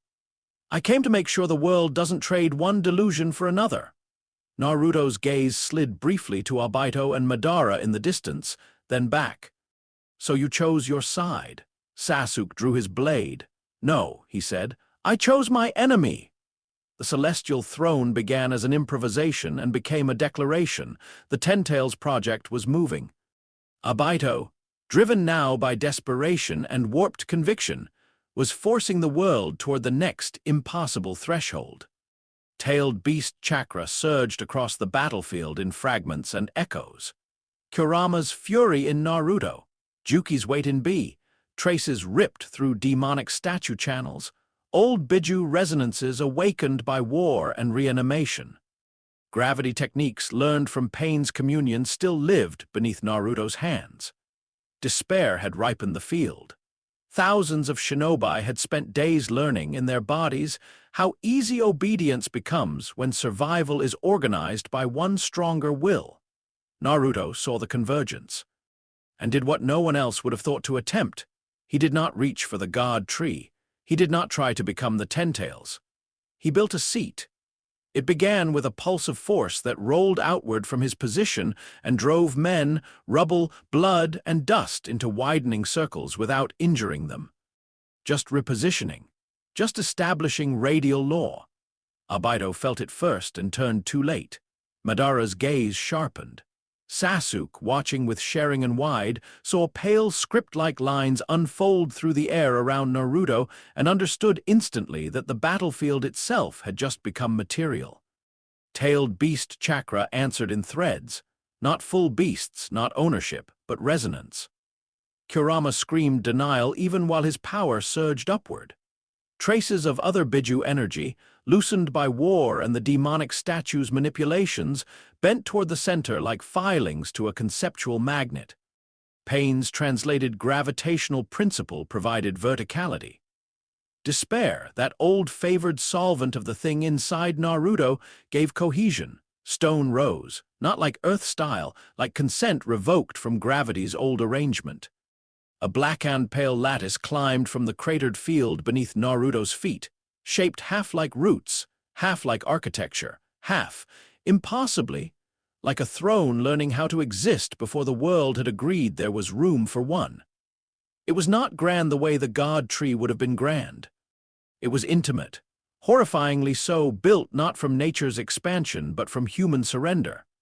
The nearest shinobi, allied and enemy alike, felt something move through their chests as the structure rose. Not compulsion in the overt sense. More like the sudden recognition of an available hierarchy so much stronger than chaos, that every tired, frightened, wounded piece of them wanted desperately to stop deciding and simply stand where it was told. Naruto stepped onto the forming elevation. Above the battlefield, not far, not fully removed, just enough to alter the meaning of below. Kakashi looked up and knew with perfect, hopeless clarity that the war was no longer about villages. Sakura felt the same and wanted, absurdly, to run to him and pull him bodily down from that rising seat and demand to know where the boy who used to shout about acknowledgement had gone. Sasuke saw the throne and understood that history had already begun trying to repeat itself in a worse language. Obito stared at the structure, and for the first time since declaring war felt genuine strategic terror, because he had wanted to overwrite the world through illusion. Naruto was beginning to overwrite it through exhaustion, awe, and living force. A throne built from the surrendered will of the battlefield, not a dream, not a tree, a sovereign center. When Naruto spoke from it, the war listened. Enough, he said, the word carried, not magically alone. Through shattered morale, through desperation, through every human creature on that field wishing for one clean answer stronger than fear. And the most terrible part was that, for one perfect, awful moment, they obeyed. That was how Chapter 10 ended, not with victory, with revelation. The fourth great ninja war had begun as a struggle between nations, legends, and impossible plans. Now it had become a contest over whether free will itself could survive the arrival of a will strong enough to make obedience feel like relief. And standing before the rising throne with sword in hand and rejection burning through every line of his body, Sasuke Uchiha finally accepted what he had known in fragments since the Valley years before. He was no longer fighting merely to avenge the past. He was fighting to preserve the possibility that the future might belong to more than one soul. Chapter 11. When the heavens answer back, the first thing the heavens noticed was not Naruto himself, it was the throne. Not because the celestial throne was larger than the Ten Tails, or more immediately catastrophic than the moon's eye plan, or even more powerful in raw terms than the gods and half-gods already wrestling below it. It was not. What made it impossible to ignore was its signature. The Ten Tails, the god tree, the tailed beasts, the Rinnegan, these all belonged, in one way or another, to an already known chain of inheritance. Broken, distributed, diluted by time and human interference, but still legible within the old cosmic order. Kaguya's remnants had long stained the planet. Hagoromo's division of power had changed the shape of history. Obito and Madara's ambitions were, from a celestial perspective, vulgar but familiar. Mortals reaching up through stolen ladders. The throne was different. It was unsanctioned ascension. Not a vessel prepared by the clan. Not a fruit harvested by ordained design. Not a clean divine artifact descending from higher law. It was an answer emerging from below. A mortal world, wounded and improvised, trying to manufacture an axis of sovereignty from tailed beast resonance, translated Shinjutsu principles, battlefield despair, and one boy whose soul no longer fit human categories comfortably enough to be left alone. Far above Earth, beyond atmosphere and moonlight, and the scale where human war still imagined itself important, that answer rang through the old channels like blasphemy, and the heavens answered back. The battlefield felt it before anyone could name it. The war had paused around Naruto's single command. Enough. Not because peace had been won, but because every army present had just experienced the same impossible sensation at once. The realization that a stronger organizing center existed within visible distance, and that resisting it would require more energy than many of them still possessed. That pause should have been impossible to sustain. It was broken, instead, by a pressure descending from the sky so cleanly alien that even Madara stopped smiling. Clouds did not part, they withdrew. The color of the world changed by degrees too subtle for most soldiers to consciously track. Light sharpened, shadows flattened. The air itself thinned in a way that had nothing to do with altitude, and everything to do with a superior presence reclassifying the local environment. Naruto stood upon the half-formed throne and looked up. So did Obito. So did Sasuke, whose Sharingan immediately began screaming warnings through nerves and blood. Kakashi felt every old instinct he possessed collapse inward toward one conclusion. This was not chakra pressure in any scale the war had been using until now. This was something like the atmosphere of category itself changing. Then space opened, not through Kamui, not through summoning, not through any human technique that bent transit into understandable mechanics. This rupture was cleaner.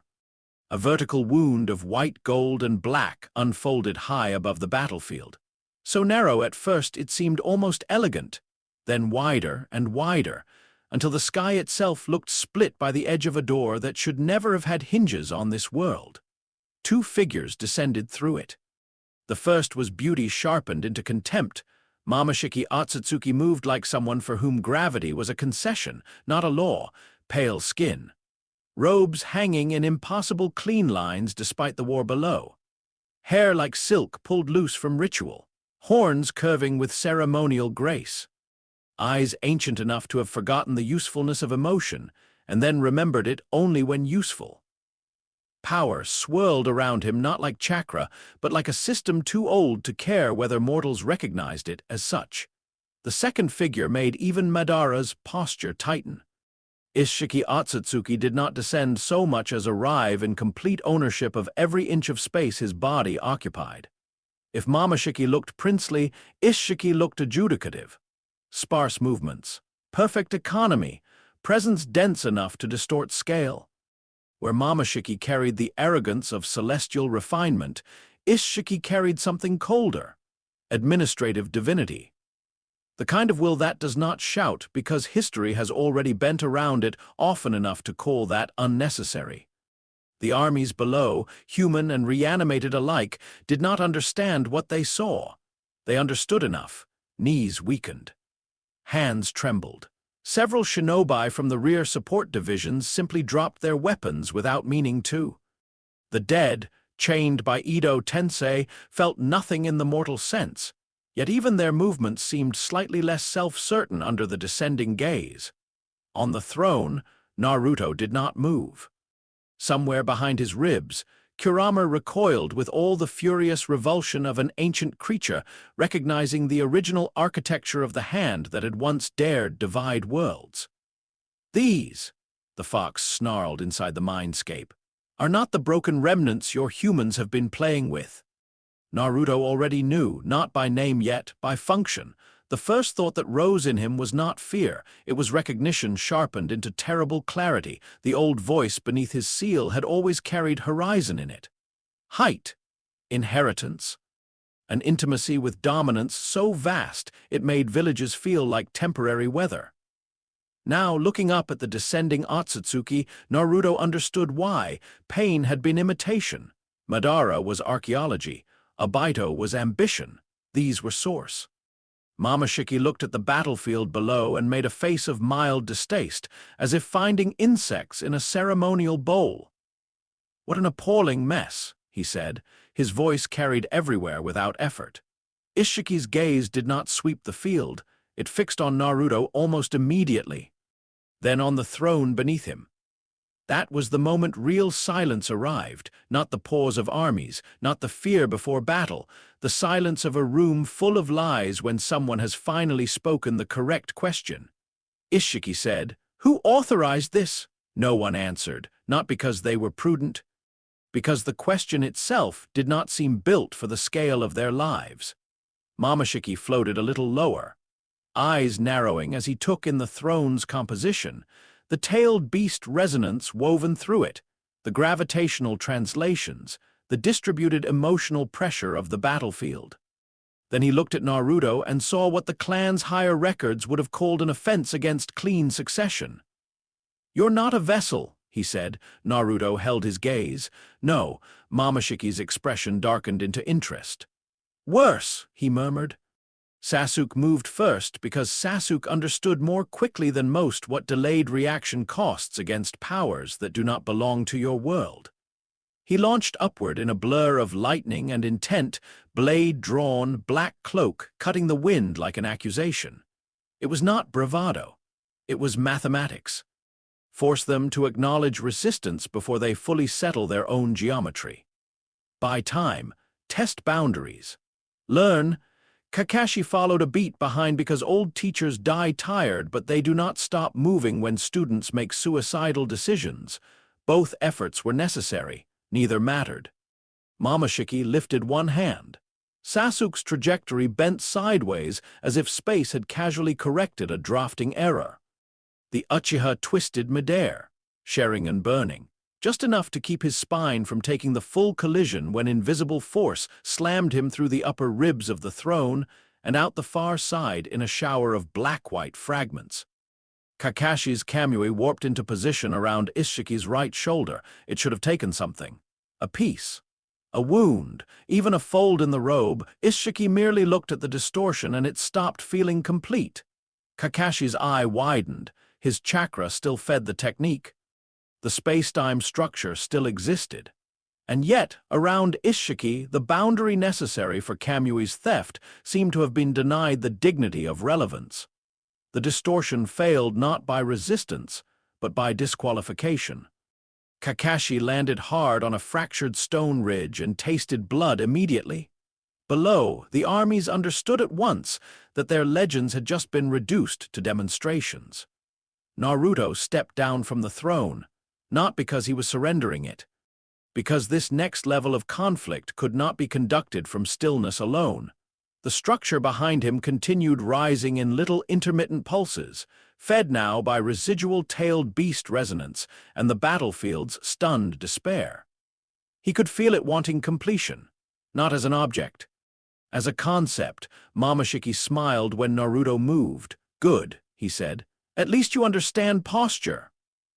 "I understand trespass," Naruto replied. Several things happened at once after that. Kurama surged upward in immediate fury. The old hidden pattern beneath the seal answered like a buried empire waking under bombardment.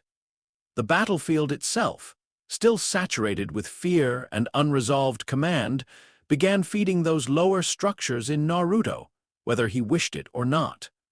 And far away, on another plane entirely, whatever remained of the inheritor of celestial despair inside him opened its eyes wider than ever before.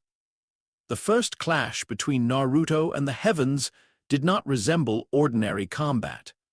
Ordinary combat depends on shared assumptions: distance, momentum, line of attack, comparative escalation. Naruto and the two Otsutsuki only shared enough reality for collision to occur. Everything else had to be renegotiated in the moment. Momoshiki came first. Speed so smooth, it nearly escaped the category. Not faster in a crude sense than every shinobi ever born, but better integrated. His body did not move through space the way humans did.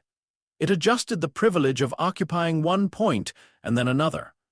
Naruto met him with clones and gravitational pulses, and the half-wild, half-disciplined force of the throne's translated authority. The first clone wave vanished instantly. Momoshiki's palm touched one, and the body didn't simply burst. It came apart as if the principle of its assembly had been politely revoked. Another clone drove in with a Rasengan carrying pale distortion at its heart.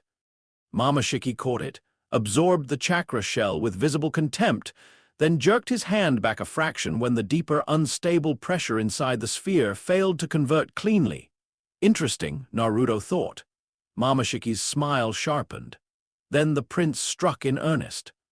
Lances of chakra condensed and reconfigured mid-flight.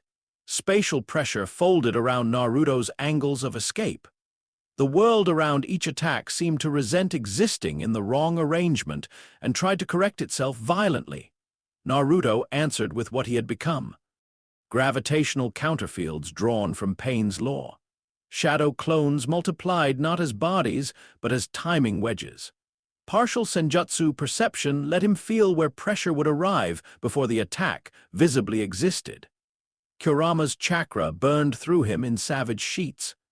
And beneath all of it, the deeper architecture translated foreign principles with terrifying speed. Because that was the true horror now, Naruto was not just fighting, he was learning. Ishiki did not join immediately, he observed. That alone told Sasuke, now back on his feet and bleeding through the shoulder where the first impact had torn flesh, that Momoshiki was being used as measure. The clan was not here to brawl. It was here to evaluate, classify, and then erase or absorb according to doctrine. Sasuke hated doctrine. He re-entered the field low and fast, Sharingan and cursed experience and pure refusal braided into one sharp vector. His blade came for Momoshiki's flank exactly as Naruto forced a pressure inversion from the front. For an instant their attacks aligned the way they might once have in another story, rivalry refined into deadly cooperation. Momoshiki saw both and gave Sasuke the smallest true smile of the battle. "Ah," he said, "there you are." Because if Naruto was the impossible sovereign premise, Sasuke was the necessary human anomaly orbiting it. A soul pattern too sharp, too reactive, too unwilling to dissolve into the greater scheme. The kind of thing celestial harvesters either prefer to consume early or keep under strict chains. Momoshiki tried to seize him. Naruto prevented it, not from friendship alone. The move came out of something more layered and therefore more violent. He stepped between Prince and Uchiha, Kurama's cloak flaring, pale filaments tearing visible beneath the skin of his arms, and drove a condensed Rasengan straight into the center of Momoshiki's chest. It landed, not fully, not enough to end it, but enough. The sphere of force punched through 3 layers of defensive chakra and folded space tight around the impact point, throwing Momoshiki backward in the first visibly uncontrolled movement he had shown since arrival. His robes split at the center. Blood, real celestial blood, silver gold under the warped light, flecked the air and evaporated before touching ground. The battlefield gasped, even Ishiki's gaze cooled by a degree. Naruto stood in the aftermath breathing hard, one hand shaking from the recoil, the Rasengan's failure scream still ringing in his wrist bones. Momoshiki touched the torn section of his robe, then the blood. When he looked up again, the princely mask had thinned. "How crude," he said. He consumed a chakra pill from his palm. The war changed temperature. Power climbed through him in elegant, nauseating increments as the consumed mass translated into reinforcement. Additional eyes opened in his palms like doctrinal punctuation. The sky above the battlefield rippled once, the kind of movement only people already half broken by fear bother to notice. Sakura, watching from the medical rear with 3 simultaneous triage lines falling apart around her, felt a sharp, cold certainty slide into place. This was not a battle the Alliance could survive by numbers. This was not even a battle the Cage could direct. Their part was shrinking by the minute. She hated that. She also knew it was true. Ishiki entered then, not because Momoshiki needed saving, but because Naruto had crossed another internal threshold and the elder Otsutsuki would not permit the premise to deepen unchallenged. He arrived before Naruto without movement in any human sense. One moment distance existed. The next it had been denied. Ishiki's hand struck Naruto's solar plexus with such absolute economy that even Kurama failed to interpose in time. The impact did not explode. It concentrated. Every organ in Naruto's torso learned pain in a single disciplined line. He flew backward off the unfinished throne, hit open air, and only remained alive because a clone lattice and gravitational drag field formed reflexively around him before the second ruinous collision.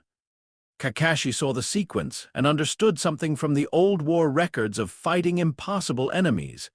Ishiki was not stronger in the theatrical sense. He was simpler. No wasted philosophy. No hunger performance. No need to justify domination through art or ideology. Just function refined until resistance becomes expensive. That made him, in some ways, more terrifying than Momoshiki. Naruto tore himself upright in midair, blood ribboning away from his mouth, and felt the battlefield blur around the edges. He also felt something else. The human remnants. Not morals, not exactly familiarities. Uruka's voice, Jiraiya's laughter, Kakashi's exhausted patience, Sakura's fury. The strange, painful dignity of Tsunade asking how long he had waited before returning to Konoha. Hiruzen at the funeral, Sasuke in the rain saying he would never kneel. All of that still existed in him, but the scale of this battle was burning through the structures that had preserved those things as centers. He could already feel what continued ascent would cost. He chose it anyway. The celestial throne answered the choice. What had been a half-formed elevation of roots, dark lattice, and surrendered will now climbed higher behind him, less like architecture than like a concept proving its own right to exist through persistence. Tailed beast echoes bent toward it. Battlefield fear thickened around it. Every wounded soldier who looked up and wanted desperately for one answer stronger than confusion added a grain to its coherence. Naruto placed one hand against the rising structure and fed it, not by sacrificing Kurama directly, not by draining the field dry, by aligning what was already converging. The results struck the sky. A column of pale black authority rose from the throne through Naruto into the atmosphere like a spear of revised law. The clouds above twisted inward. Battlefield debris hovered and then reversed course, orbiting rather than falling. Men and women on both sides felt their knees threaten mutiny again. Momoshiki laughed, actual delight now, edged in contempt and appetite. "There," he said. "At last, you stop pretending to be one of them?" Naruto looked at him with eyes that had gone too bright to be safely called blue. "I never said I was." Those words hit Sasuke harder than any attack in the chapter, because until then, some part of him had still believed the answer might be retrievable. That there remained a line Naruto would not cross if enough memory stood in front of it. Hearing Naruto say that, not in anger, not in corruption, but in simple acknowledgement, made the shape of the future lock into focus. This is what I was fighting, Sasuke thought, not betrayal, a rival. He entered the battle again anyway. Because if Naruto's human center was burning away, then the only human answer left of equal magnitude was refusal sharpened past self-preservation. Kakashi joined too, because the last loyal act of teachers is often to stand between students and the conclusions they are becoming long enough to give the world one more breath. The battle became four-sided after that. Naruto against the heavens. Sasuke against Naruto's future and the heavens both. Kakashi buying impossible fragments of time where he could. The armies below reduced to distance. Witnesses to history turning predatory. Mamoshiki's final defeat happened through convergence rather than purity. Naruto learned too fast. That was always going to be his most catastrophic gift. By now, he had translated enough of the prince's consumption logic to understand its weakness. Absorption is a form of superiority that assumes foreign force can be reclassified without residue. That remains true until it doesn't. Until you meet a power structured not merely by chakra, but by hybridized principle, pain-fed sovereignty, and the unstable remnants of something older than clean clan law. Naruto built the killing sequence in layers. A clone swarm drove Momoshiki toward one side of the field, where gravitational distortions from the throne had already made local space slightly dishonest. Sasuke cut off the high vector with a black-flamed blade strike that never fully landed but forced the prince to adjust. Kakashi burned almost everything left in his eye for one final Kamui shear, not to take Momoshiki cleanly, which remained impossible, but to introduce asymmetry into the prince's recovery angle. That half-second was enough. Naruto met him there with the most complete Rasengan he had ever formed. It was no longer purely blue. At its core, pale law spun around red fury, around senjutsu edge, around pain's translated hierarchy, all compressed into a sphere so dense that the air screamed in concentric rings around his arm before the strike even landed. Momoshiki saw it. For the first time, true alarm crossed his face. Then the Rasengan entered his chest and translated him into ruin, not instant annihilation, not that clean. The sphere drilled through defense, flesh, chakra structure, and celestial reinforcement in sequential layers. Each one denied the right to remain intact. Momoshiki's body bent backward around the point of contact, robes and blood and light tearing outward in impossible petals. The prince tried to absorb, tried to redirect, tried to reassert category over the force eating him. He failed. The detonation that followed did not resemble normal death. Momoshiki came apart into radiant fragments that tried, for a final instant, to remain royal even while unmaking. His scream was elegant until the last note. Then he was gone. The battlefield stood under a sky with one less god in it. Ishiki looked at the absence for a long beat. When he turned back to Naruto, what had been administrative disdain had refined into something colder: selection. The elder Otsutsuki no longer treated Naruto as blasphemous curiosity. He treated him as the most dangerous unsanctioned ascension vector the clan had likely seen in generations. So he decided to cripple rather than study. The fight with Ishiki was shorter and worse. Where Momoshiki offered power and contempt in equal measure, Ishiki offered only efficient negation. His techniques did not dazzle, they invalidated. Size, mass, distance, trajectory, durability, concepts mortals used to stabilize conflict, became unstable around him. Weapons shrank, expanded, vanished, returned. Rods appeared at angles the body could not preempt cleanly. Structures lost relevance. Timing itself felt co-opted by a superior scheduler. Naruto met him with everything he had left and still began losing ground immediately. The throne cracked under their exchanges. Kurama poured hatred into Naruto's limbs until the fox's own consciousness blurred from the effort. The hidden inheritor beneath the seal opened wider, and every time it did, Naruto felt another line of human weight burn thinner. Sasuke intervened twice and nearly died both times. Kakashi bought one saving angle and collapsed to one knee afterward. Kamui, finally a thing of torn blood vessels and stubbornness rather than sustainable technique. Ishiki put a black rod through Naruto's shoulder, another through the thigh, and a third would have taken the throat if Sasuke's blade had not redirected the line at the cost of his own side opening to a punishing strike. The Uchiha crashed across the shattered remains of the throne and did not rise for several seconds. Naruto looked at him then. Not long enough. Sasuke, bleeding and furious, forced his head up and met that gaze with pure, undiluted refusal. It mattered. Because at the edge of becoming less human, Naruto still saw in Sasuke the same impossible utility he had recognized at the Valley of the End. the one human soul pattern that did not simplify under pressure. The one being on the field whose no remained whole even while the heavens and the war and Naruto himself tried to reorganize the world around it. That recognition became the last lever of victory. Naruto abandoned defense, not recklessly. Totally. He let Ishiki drive him backward across the collapsing throne, black rods embedded in his body, movement degraded, blood loss mounting. Let the elder Otsutsuki close in for final suppression. Let Ishiki commit to finishing a problem rather than maintaining clean posture around a variable. Then Naruto used the battlefield, not the armies, not directly. The world's chakra network. This was the furthest thing from ordinary shinobi technique he had ever attempted.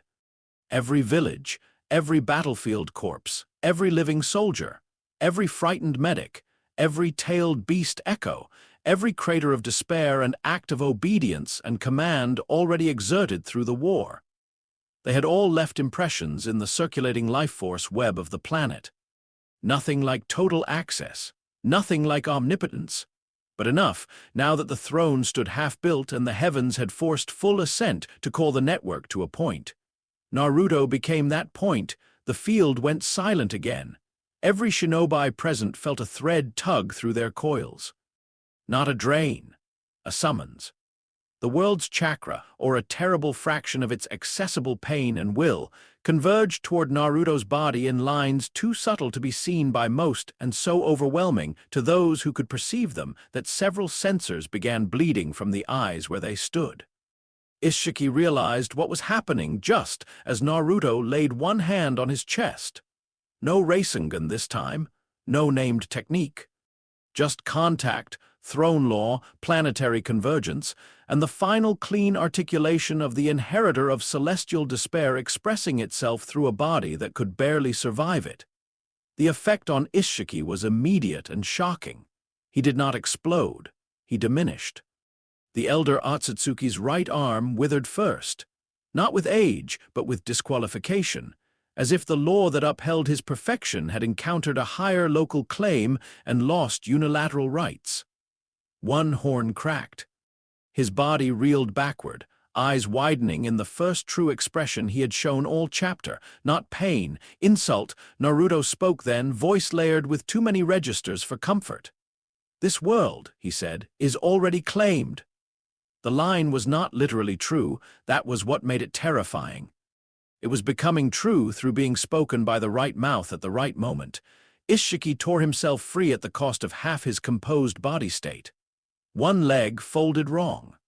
His shoulder line collapsed inward.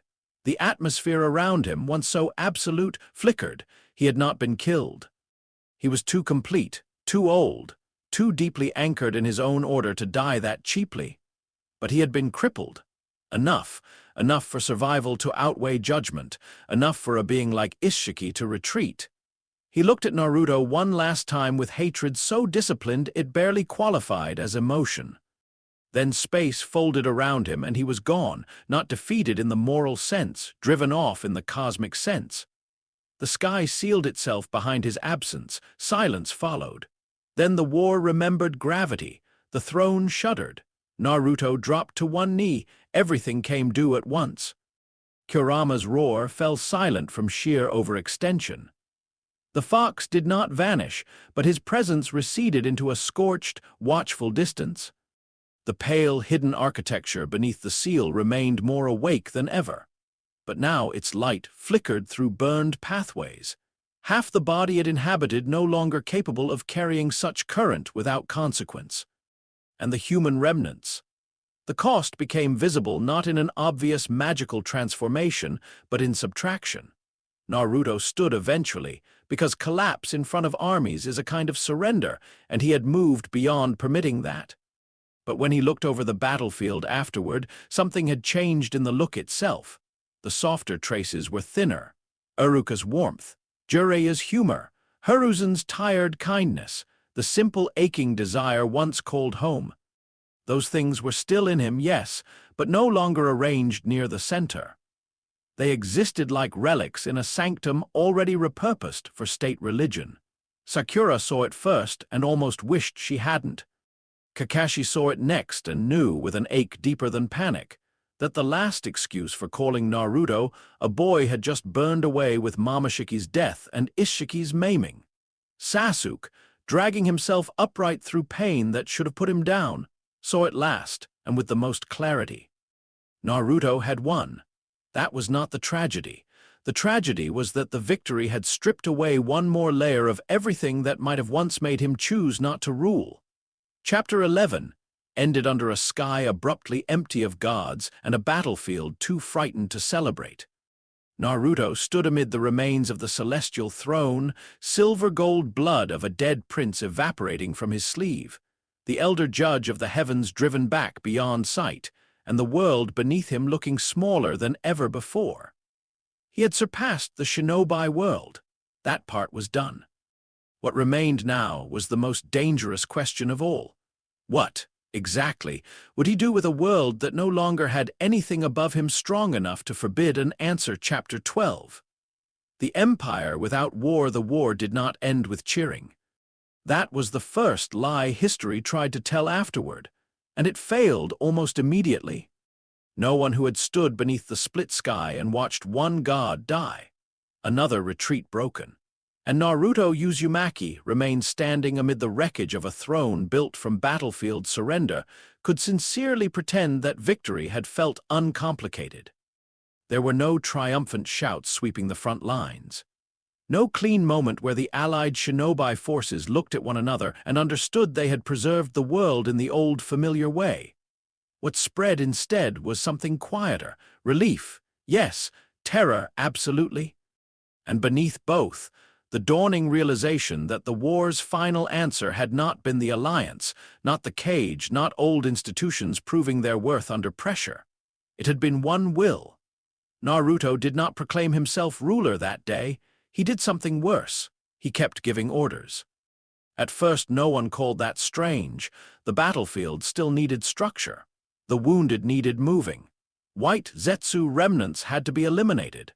The reanimated dead required sealing and identification. Obito's collapse into failure had left Akatsuki's remains scattered through the war like shattered doctrine still sharp enough to cut if handled carelessly. Madara had fallen out of the center of relevance not because he had become weak, but because the scale of the moment had shifted beyond even his preferred kind of legend.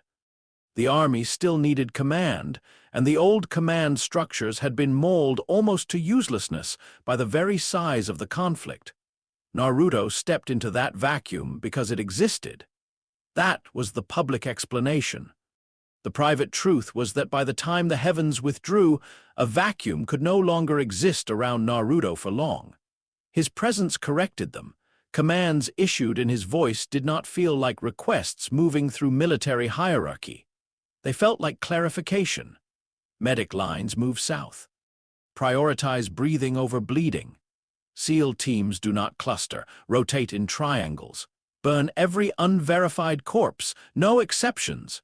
Withdraw the children from the forward ridge. Their fear is contaminating the perimeter. People obeyed because the orders were right.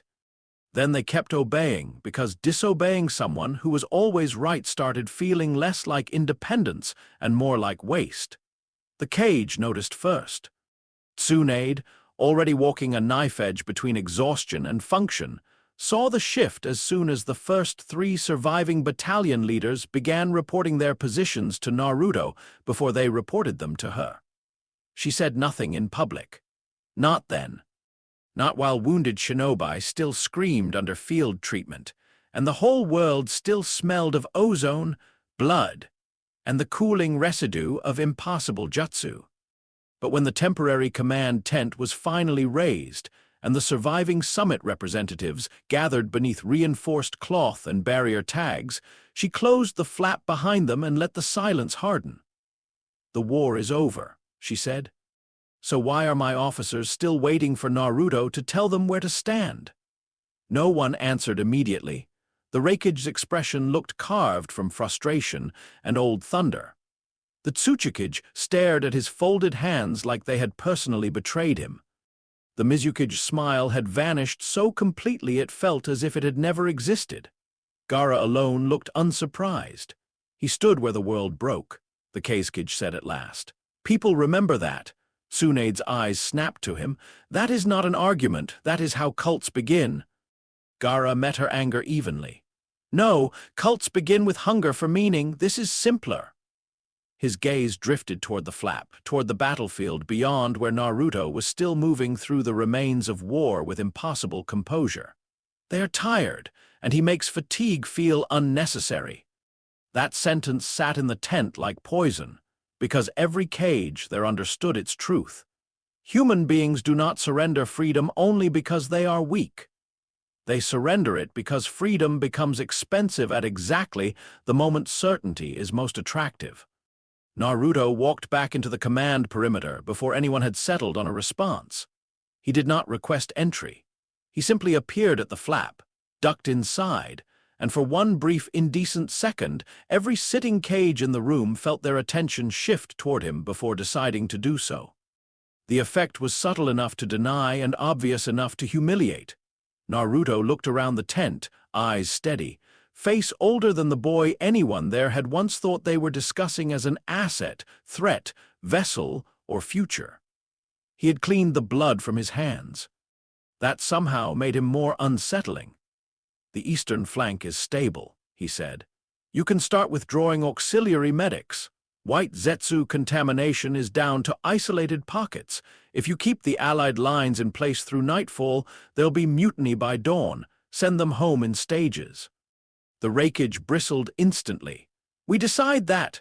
Naruto turned his head toward him, only his head, not his body. The movement was small. The silence that followed it was not.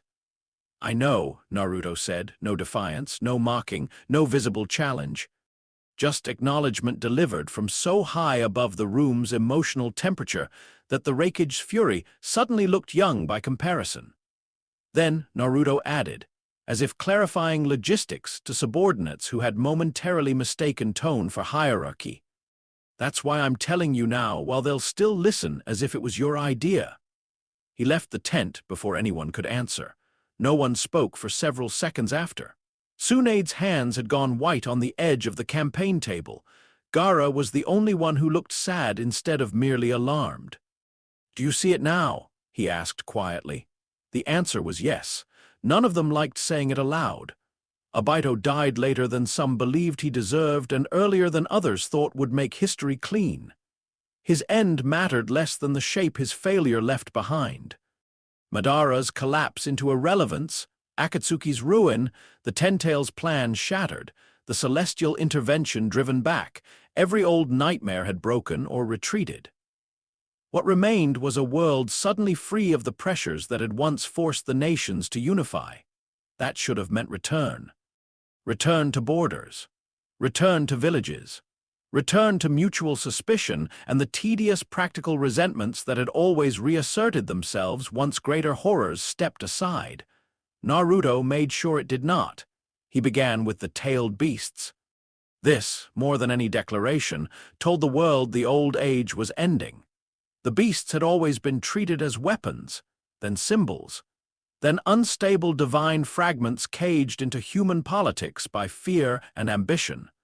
After the war, with the network of the Celestial Throne still half alive beneath reality's skin and Naruto's own bond to Kurama more violent than harmonious, but no longer merely adversarial, he went to them one by one, not physically at first.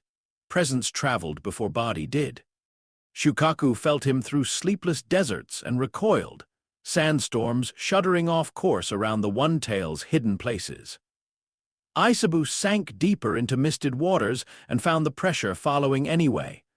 Son Goku laughed once in volcanic fury before realizing laughter had become posture rather than protection. Kokuo, Seiken, Chomai, Juki, each met the same impossible fact in a different emotional language. Naruto did not try to dominate them as a human shinobi might try to dominate beasts. He did something more profound and more offensive. He addressed them as distributed remnants of a larger historical era. To Kurama he said it plainly, deep in the mindscape where old bars still cast long shadows. You were never meant to be weapons. The fox's red eyes burned in the dark. And your solution is to become the hand that never drops the leash. Naruto stood in ankle-deep water, pale light from nowhere and everywhere touching his face in fragments. My solution is to end the need for leashes at all. Kurama's laugh shook the bars. Liar! Naruto did not deny it immediately. Because Kurama deserved the harder truth. It will still be a leash, he said at last. Just one no one can weaponize except me. The fox snarled with enough force to send waves slamming against the cage supports. Then you are worse than the villages. Naruto looked up at him with the terrible tenderness of someone who can still understand condemnation without yielding to it. Yes, he said. That's why they'll never do this to you again. In the physical world, the result was unprecedented. The tailed beasts ceased to be national assets. One by one, through force, pressure, negotiated terror, and Naruto's growing ability to exert local sovereignty over distributed chakra systems, they were removed from the military equations of the nations. Not freed in the romantic sense. Not allowed to become wandering, independent deities in a new age of mutual respect. That would have been mercy. Naruto offered management. He built a system of chakra governance so centralized, so absolute, that no village could again seal a beast into a child, weaponize one in war, or use one as an argument in diplomacy without first challenging the single power on the planet that now held superior claim. The nations protested. Some did so loudly. The Reikage objected on military grounds, and then on moral grounds, discovering to his disgust that both sounded equally weak when the one hearing them no longer needed either to matter. The Otsutsuki attempted negotiation and found that bargaining assumes rough parody of refusal. The Mizukage explored alliance leverage and discovered alliances now bent around a single absent center that could intervene faster than diplomats could finish sentences. Tsunade resisted longest. That mattered because Naruto still cared whether she resisted. They met not in public, but in the broken rebuilt Hokage office months after the war, when Konoha had replaced enough walls to pretend the village still believed in continuity. The window behind the desk looked out over reconstruction. Scaffolds, new roofs, fewer old shadows. Naruto stood before the desk in travel-worn black and muted orange, no longer a boy seeking the seat behind it. Tsunade sat in that seat like a woman refusing to let furniture concede meaning before she did. You're dissolving the balance of power, she said without preamble. Naruto's expression stayed calm. There was no balance. There were rotating asymmetries and shared exhaustion. You know exactly what I mean. Yes. Tsunade rose, palms flat on the desk for a moment before she abandoned the prop altogether and came around it. Then hear this clearly. The villages are imperfect, corrupt, violent, compromised. I know that better than anyone. But they are still human institutions. They can change. They can be argued with. They can fail and be rebuilt by people who have to live inside the consequences. Naruto watched her with that same infuriating stillness that made even wise anger feel suddenly local. And I cannot. That, Tsunade said, stopping an arm's length from him, is exactly the problem. I don't know any more. There it was, the wound inside the state, not hatred, not betrayal, uncertainty. Naruto looked away once toward the window and the village beyond it. Children crossed a street with rebuilt railings. A merchant argued over lumber costs. A genin team leapt across rooftops carrying something too fragile for their speed. Life. Untidy and self-important and temporary. When villages fail, Naruto said quietly, they do not fail in ways the dead can contest. Tsunade's face tightened. She heard Jiraiya in the sentence, but colder. Hiruzen too. The whole inheritance of leadership drained through new channels until it had become this. And when you fail, she asked. Naruto turned back to her. The answer came without hesitation. Then no one will survive long enough to call it a policy debate. That was not a threat. It was worse. It was assessment. Tsunade understood then that the office behind her no longer stood above him in any meaningful way, and Naruto understood that she knew. The fifth Hokage remained in power after that meeting for a while, not because she retained true sovereignty, because Naruto chose not to strip her of the title. The same was true of Gaara, the Mizukage, the Reikage, and the Tsuchikage. The cage system did not end in one dramatic abolition. It became decorative first. That was the genius of it. Humans tolerate lost freedom more easily when their symbols are left intact just long enough to help them mistake transition for continuity. Naruto did not destroy the villages. He hollowed them. Their military autonomy vanished first. Cross-border deployment became impossible without his sanction, because he had turned the post-war chakra monitoring grid, initially a battlefield necessity, into a planetary nervous system of distributed observation. The old sensor core became the embryo of a new order, one answerable not to local cage, but to a central network of pressure points, clone relays, and gravitationally anchored communication towers modeled after the throne's partial logic. Then came the economic dissolutions. Trade restrictions between villages ended not through treaties, but through irrelevance. Naruto standardized protected transit, broke merchant monopolies with frightening speed, and made banditry impossible on a mass scale by reducing ungoverned border spaces to temporary conditions. Caravans no longer needed one village's favor over another's. Smuggling became hard when the sky itself felt watched. Famine receded next. That was what made resistance morally difficult. Because whatever else he had become, Naruto's empire worked, water routes stabilized. Grain moved faster. Local warlords vanished. Extortion networks collapsed because extortion relies on the victim believing no higher intervention will arrive in time. With shadow clone administration, impossible scale logistics, and an understanding of chakra-enhanced infrastructure no traditional bureaucracy could match, Naruto made practical governance look obscene in its simplicity. People ate. Children stopped vanishing into old border conflicts. Mercenary companies dried up. Smaller nations that had once existed at the mercy of larger neighbors found themselves protected under a structure so overwhelming it no longer needed to flatter them to extract obedience. Humanity became safer. Humanity also became less free, one quiet concession at a time. The first laws were popular. No child Jinchuriki creation. No autonomous military mobilization between former hidden villages. No bloodline trafficking. No privately maintained war economies. No punitive clan governance above the central charter. The Hyuga branch seal ended under one decree. So did half a dozen clan practices that had survived generations by hiding behind tradition and internal sovereignty. Neji, who lived long enough in this version to see the seal system collapse under a pressure higher than family law, understood the irony better than anyone. Naruto had done in a sentence what he had once dreamed effort might slowly shame into reform. Destiny had indeed knelt. The problem was that it now knelt to one author. Kakashi accepted this more slowly than Tsunade and with greater pain. He had been offered, then compelled into, a role within the new order because Naruto understood symbols and continuity too well to waste them. The sixth Hokage title passed to Kakashi formally, and for a brief span the village allowed itself to believe this meant the leaf still governed itself under a familiar face. Kakashi knew better. He took the position anyway. Why?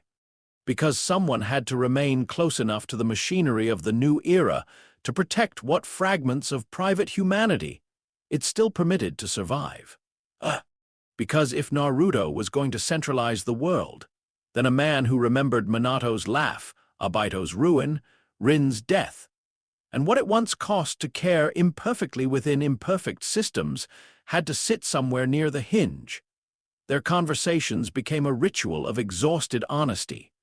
One happened late at night in the rebuilt Hokage Tower under rain, tapping lightly against the glass. Kakashi stood by the shelves, pretending to review deployment revisions. Naruto stood at the window because he had developed the unnerving habit of preferring positions that let him look out over systems while speaking to individuals. "You made peace boring," Kakashi said. Naruto glanced sideways. That sounds like criticism from someone who used to read pornography during meetings. It is criticism. Noted. Kakashi closed the folder. Do you know what frightens me most? Naruto's mouth moved in what might once have become humor. There are a lot of candidates. It's not the power. Kakashi's visible eye fixed on him. It's that you're getting better at sounding merciful while removing the need for anyone else's judgment. That landed. Naruto did not answer right away. At length he said, "Judgment is what people call it when weaker systems argue with stronger ones about whether change should hurt." Kakashi let out a breath that wasn't quite laughter. "There he is! That's the line, right there. That's how you do it." "Do what? Turn inevitability into philosophy?" For the first time in the exchange, Naruto looked almost tired. "And if it is inevitable," Kakashi's answer came quietly, "then the rest of us exist to keep saying no anyway." That mattered, not because Naruto yielded, because he listened. Sakura's role in the Empire became stranger than any of them would have predicted when Team 7 first formed. She might have become one of Naruto's most powerful instruments. In practice, she became something more dangerous to him in the long term. Witness. Her medical reforms under the new order were extraordinary. With violence centralized out of public life and large-scale war effectively annihilated, Sakura had the resources to restructure medicine, trauma care, childbirth support, poison response, and civilian health systems across all former village lines. Children lived who would once have died in peripheral provinces no cage had ever bothered to remember existed. Epidemic control became a science instead of an afterthought. Battlefield medicine turned into national medicine. She should have been satisfied. Some days she even was. Then she would remember how the system had been purchased, not only in lives but in options. So Sakura did the one thing Naruto could not fully prevent without declaring war on memory itself. She kept records, not public propaganda, not accusations. History. A private archive at first, then several, hidden through old medical vault channels, coded in ways only a mind that had grown up beside Naruto's patterns would think to conceal. She wrote down everything she still remembered of him before the center shifted too far. The boy who shouted, the idiot who painted monuments, the teammate who could still laugh from the stomach and not from deliberate effect, the child who once wanted acknowledgement badly enough to be ridiculous. Why? Because states lie easiest when they inherit the story of someone still alive. If Naruto's empire lasted long enough, there would come a generation born beneath celestial peace who would never believe he had once been human enough to hurt. Sakura intended to betray that future certainty. When Naruto discovered the existence of the archive, because of course he eventually discovered it, he did not destroy it. That was perhaps the final proof that something of his old humanity remained in hidden rooms. He found her in one of the lower vault spaces beneath a hospital annex, lit by soft lamps and the kind of silence medical buildings have at night when not enough people are actively dying. Papers lay spread around her. Old mission logs, private notes, cross-referenced survivor testimonies, battlefield observations. Fragments of Team 7 restored against the official simplifications already hardening in the public record. Naruto stepped into the lamplight and said, "You always did right like you were stitching wounds shut." Sakura didn't startle. She had expected this day for years. "I'm preserving evidence," she said. "Of what?" She looked up at him then. "That you were not born this way." The answer hung between them like a blade too honest for political use. Naruto crouched near the papers and glanced over a page in her handwriting describing the bridge at Wave. Another about the hospital roof and the water towers. Another with Jiraiya's last warning paraphrased in a hand tight enough to bruise the page. At length he said, "Do you think that will save me later?" Sakura's face stayed still. "No. Then why keep doing it?" "Because it might save everyone else from believing you were inevitable." There was no anger in Naruto when he stood again. Only that same remote sorrow that had survived somehow through war and empire and ascension. "You always were cruel when you meant to heal," he said. Sakura's laugh caught once in her throat and nearly became a sob before she strangled it into silence. He left the archive untouched. She continued.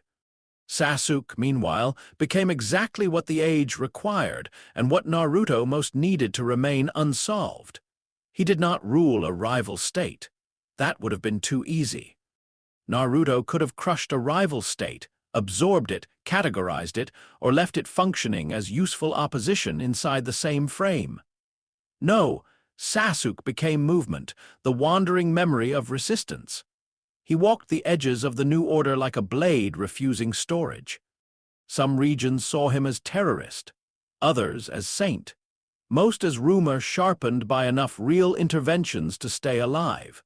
He sabotaged pressure towers when they became too suffocating, extracted dissidents before administrative correction reached them, killed old warlords attempting to exploit anti-imperial sentiment for private cruelty. And, most importantly, preserved the idea that a person could still stand outside the empire and say no without immediately becoming a monster. Naruto let this continue, not passively, knowingly. Their meetings over the years became legendary precisely because so few people ever witnessed them directly.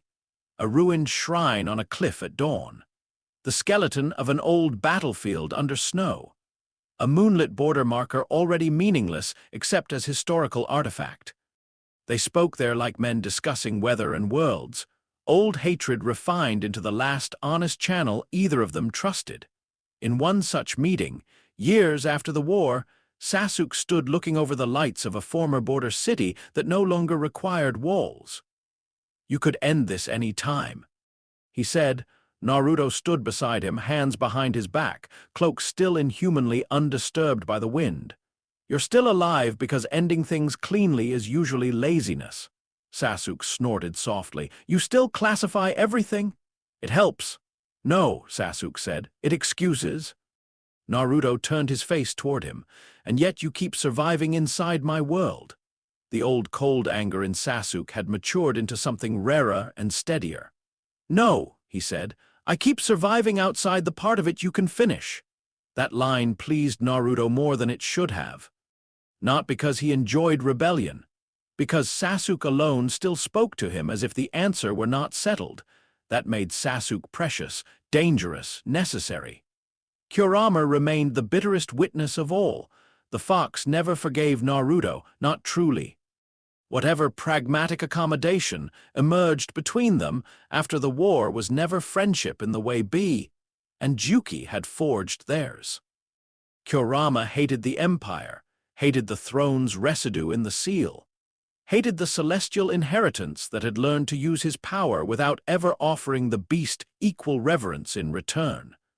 And yet, over long years, Kurama also became the last living thing who remembered Naruto Uzumaki from the inside. People lied around power, or simplified it, or adjusted themselves so thoroughly to its climate that memory changed shape in self-defense. Kurama did not. He remembered the starving, loud little thing on the swings. Remembered the idiot with impossible stamina and no dignity. Remembered the boy furious at loneliness in ways that were still recognizably alive. Remembered every layer that had hardened, every grief translated into method, every threshold crossed while the fox roared denial from behind bars no longer sufficient to stop the ascent. Sometimes, in the deep mindscape where the cage had become more symbolic than functional, Naruto would stand ankle-deep in old water and look up at Kurama through the dark. "I ended the wars," he said once. The fox's red eyes narrowed. "You ended the arguments." Naruto accepted the correction. Another time he said, "Children don't become weapons anymore." Kurama's answer came like distant thunder. "They become citizens." Naruto almost smiled at that because the fox had learned politics late and hated how good he was getting at it. The final shape of the world was, in practical terms, magnificent. That was what made the ending hurt. Wars ended, not reduced. Ended. There were no more great village mobilizations. No more border bloodletting justified by old feuds and new resource maps. No more Jinchuriki programs. No more clan-sanctioned mutilation passed off as duty. No more famine zones left to rot because aid would advantage the wrong country. No more war orphans filling streets faster than institutions could memorize their names. Crime plummeted because organized violence cannot compete long against a state whose central power can intervene anywhere meaningful before legend finishes forming around a criminal. Trade flowed. Roads stayed open. Medicine reached people. Former hidden villages became administrative capitals rather than armed fortresses. Generations grew up without the reflexive certainty that adulthood meant choosing which war would eventually conscript their grief. Humanity was safe. Humanity was not free. The Empire's gentler defenders called it stewardship. They pointed to full granaries, quiet borders, empty battlefields, living children. Its harsher critics called it elegant enslavement. Both were right. And at the center of it all stood Naruto, not screaming tyrant, not cackling dark lord, not even visibly cruel most of the time. He ruled like moonlight rules a landscape, by making everything below visible in the terms it has chosen. He had become exactly what the early story promised in the wrong language, not Hokage, not Jinchuriki, not hero, a god of enforced peace. The moon changed years into that reign, not through genjutsu, through symbol. On certain nights, when the sky was clear over the former hidden villages, people would look up and see a pale mark across the moon's surface unlike any natural shading. A vast, faint, eye-shaped distortion only visible when the light struck just right. The official state explanation called it an atmospheric afterimage from the war, a harmless celestial scar. No one believed that.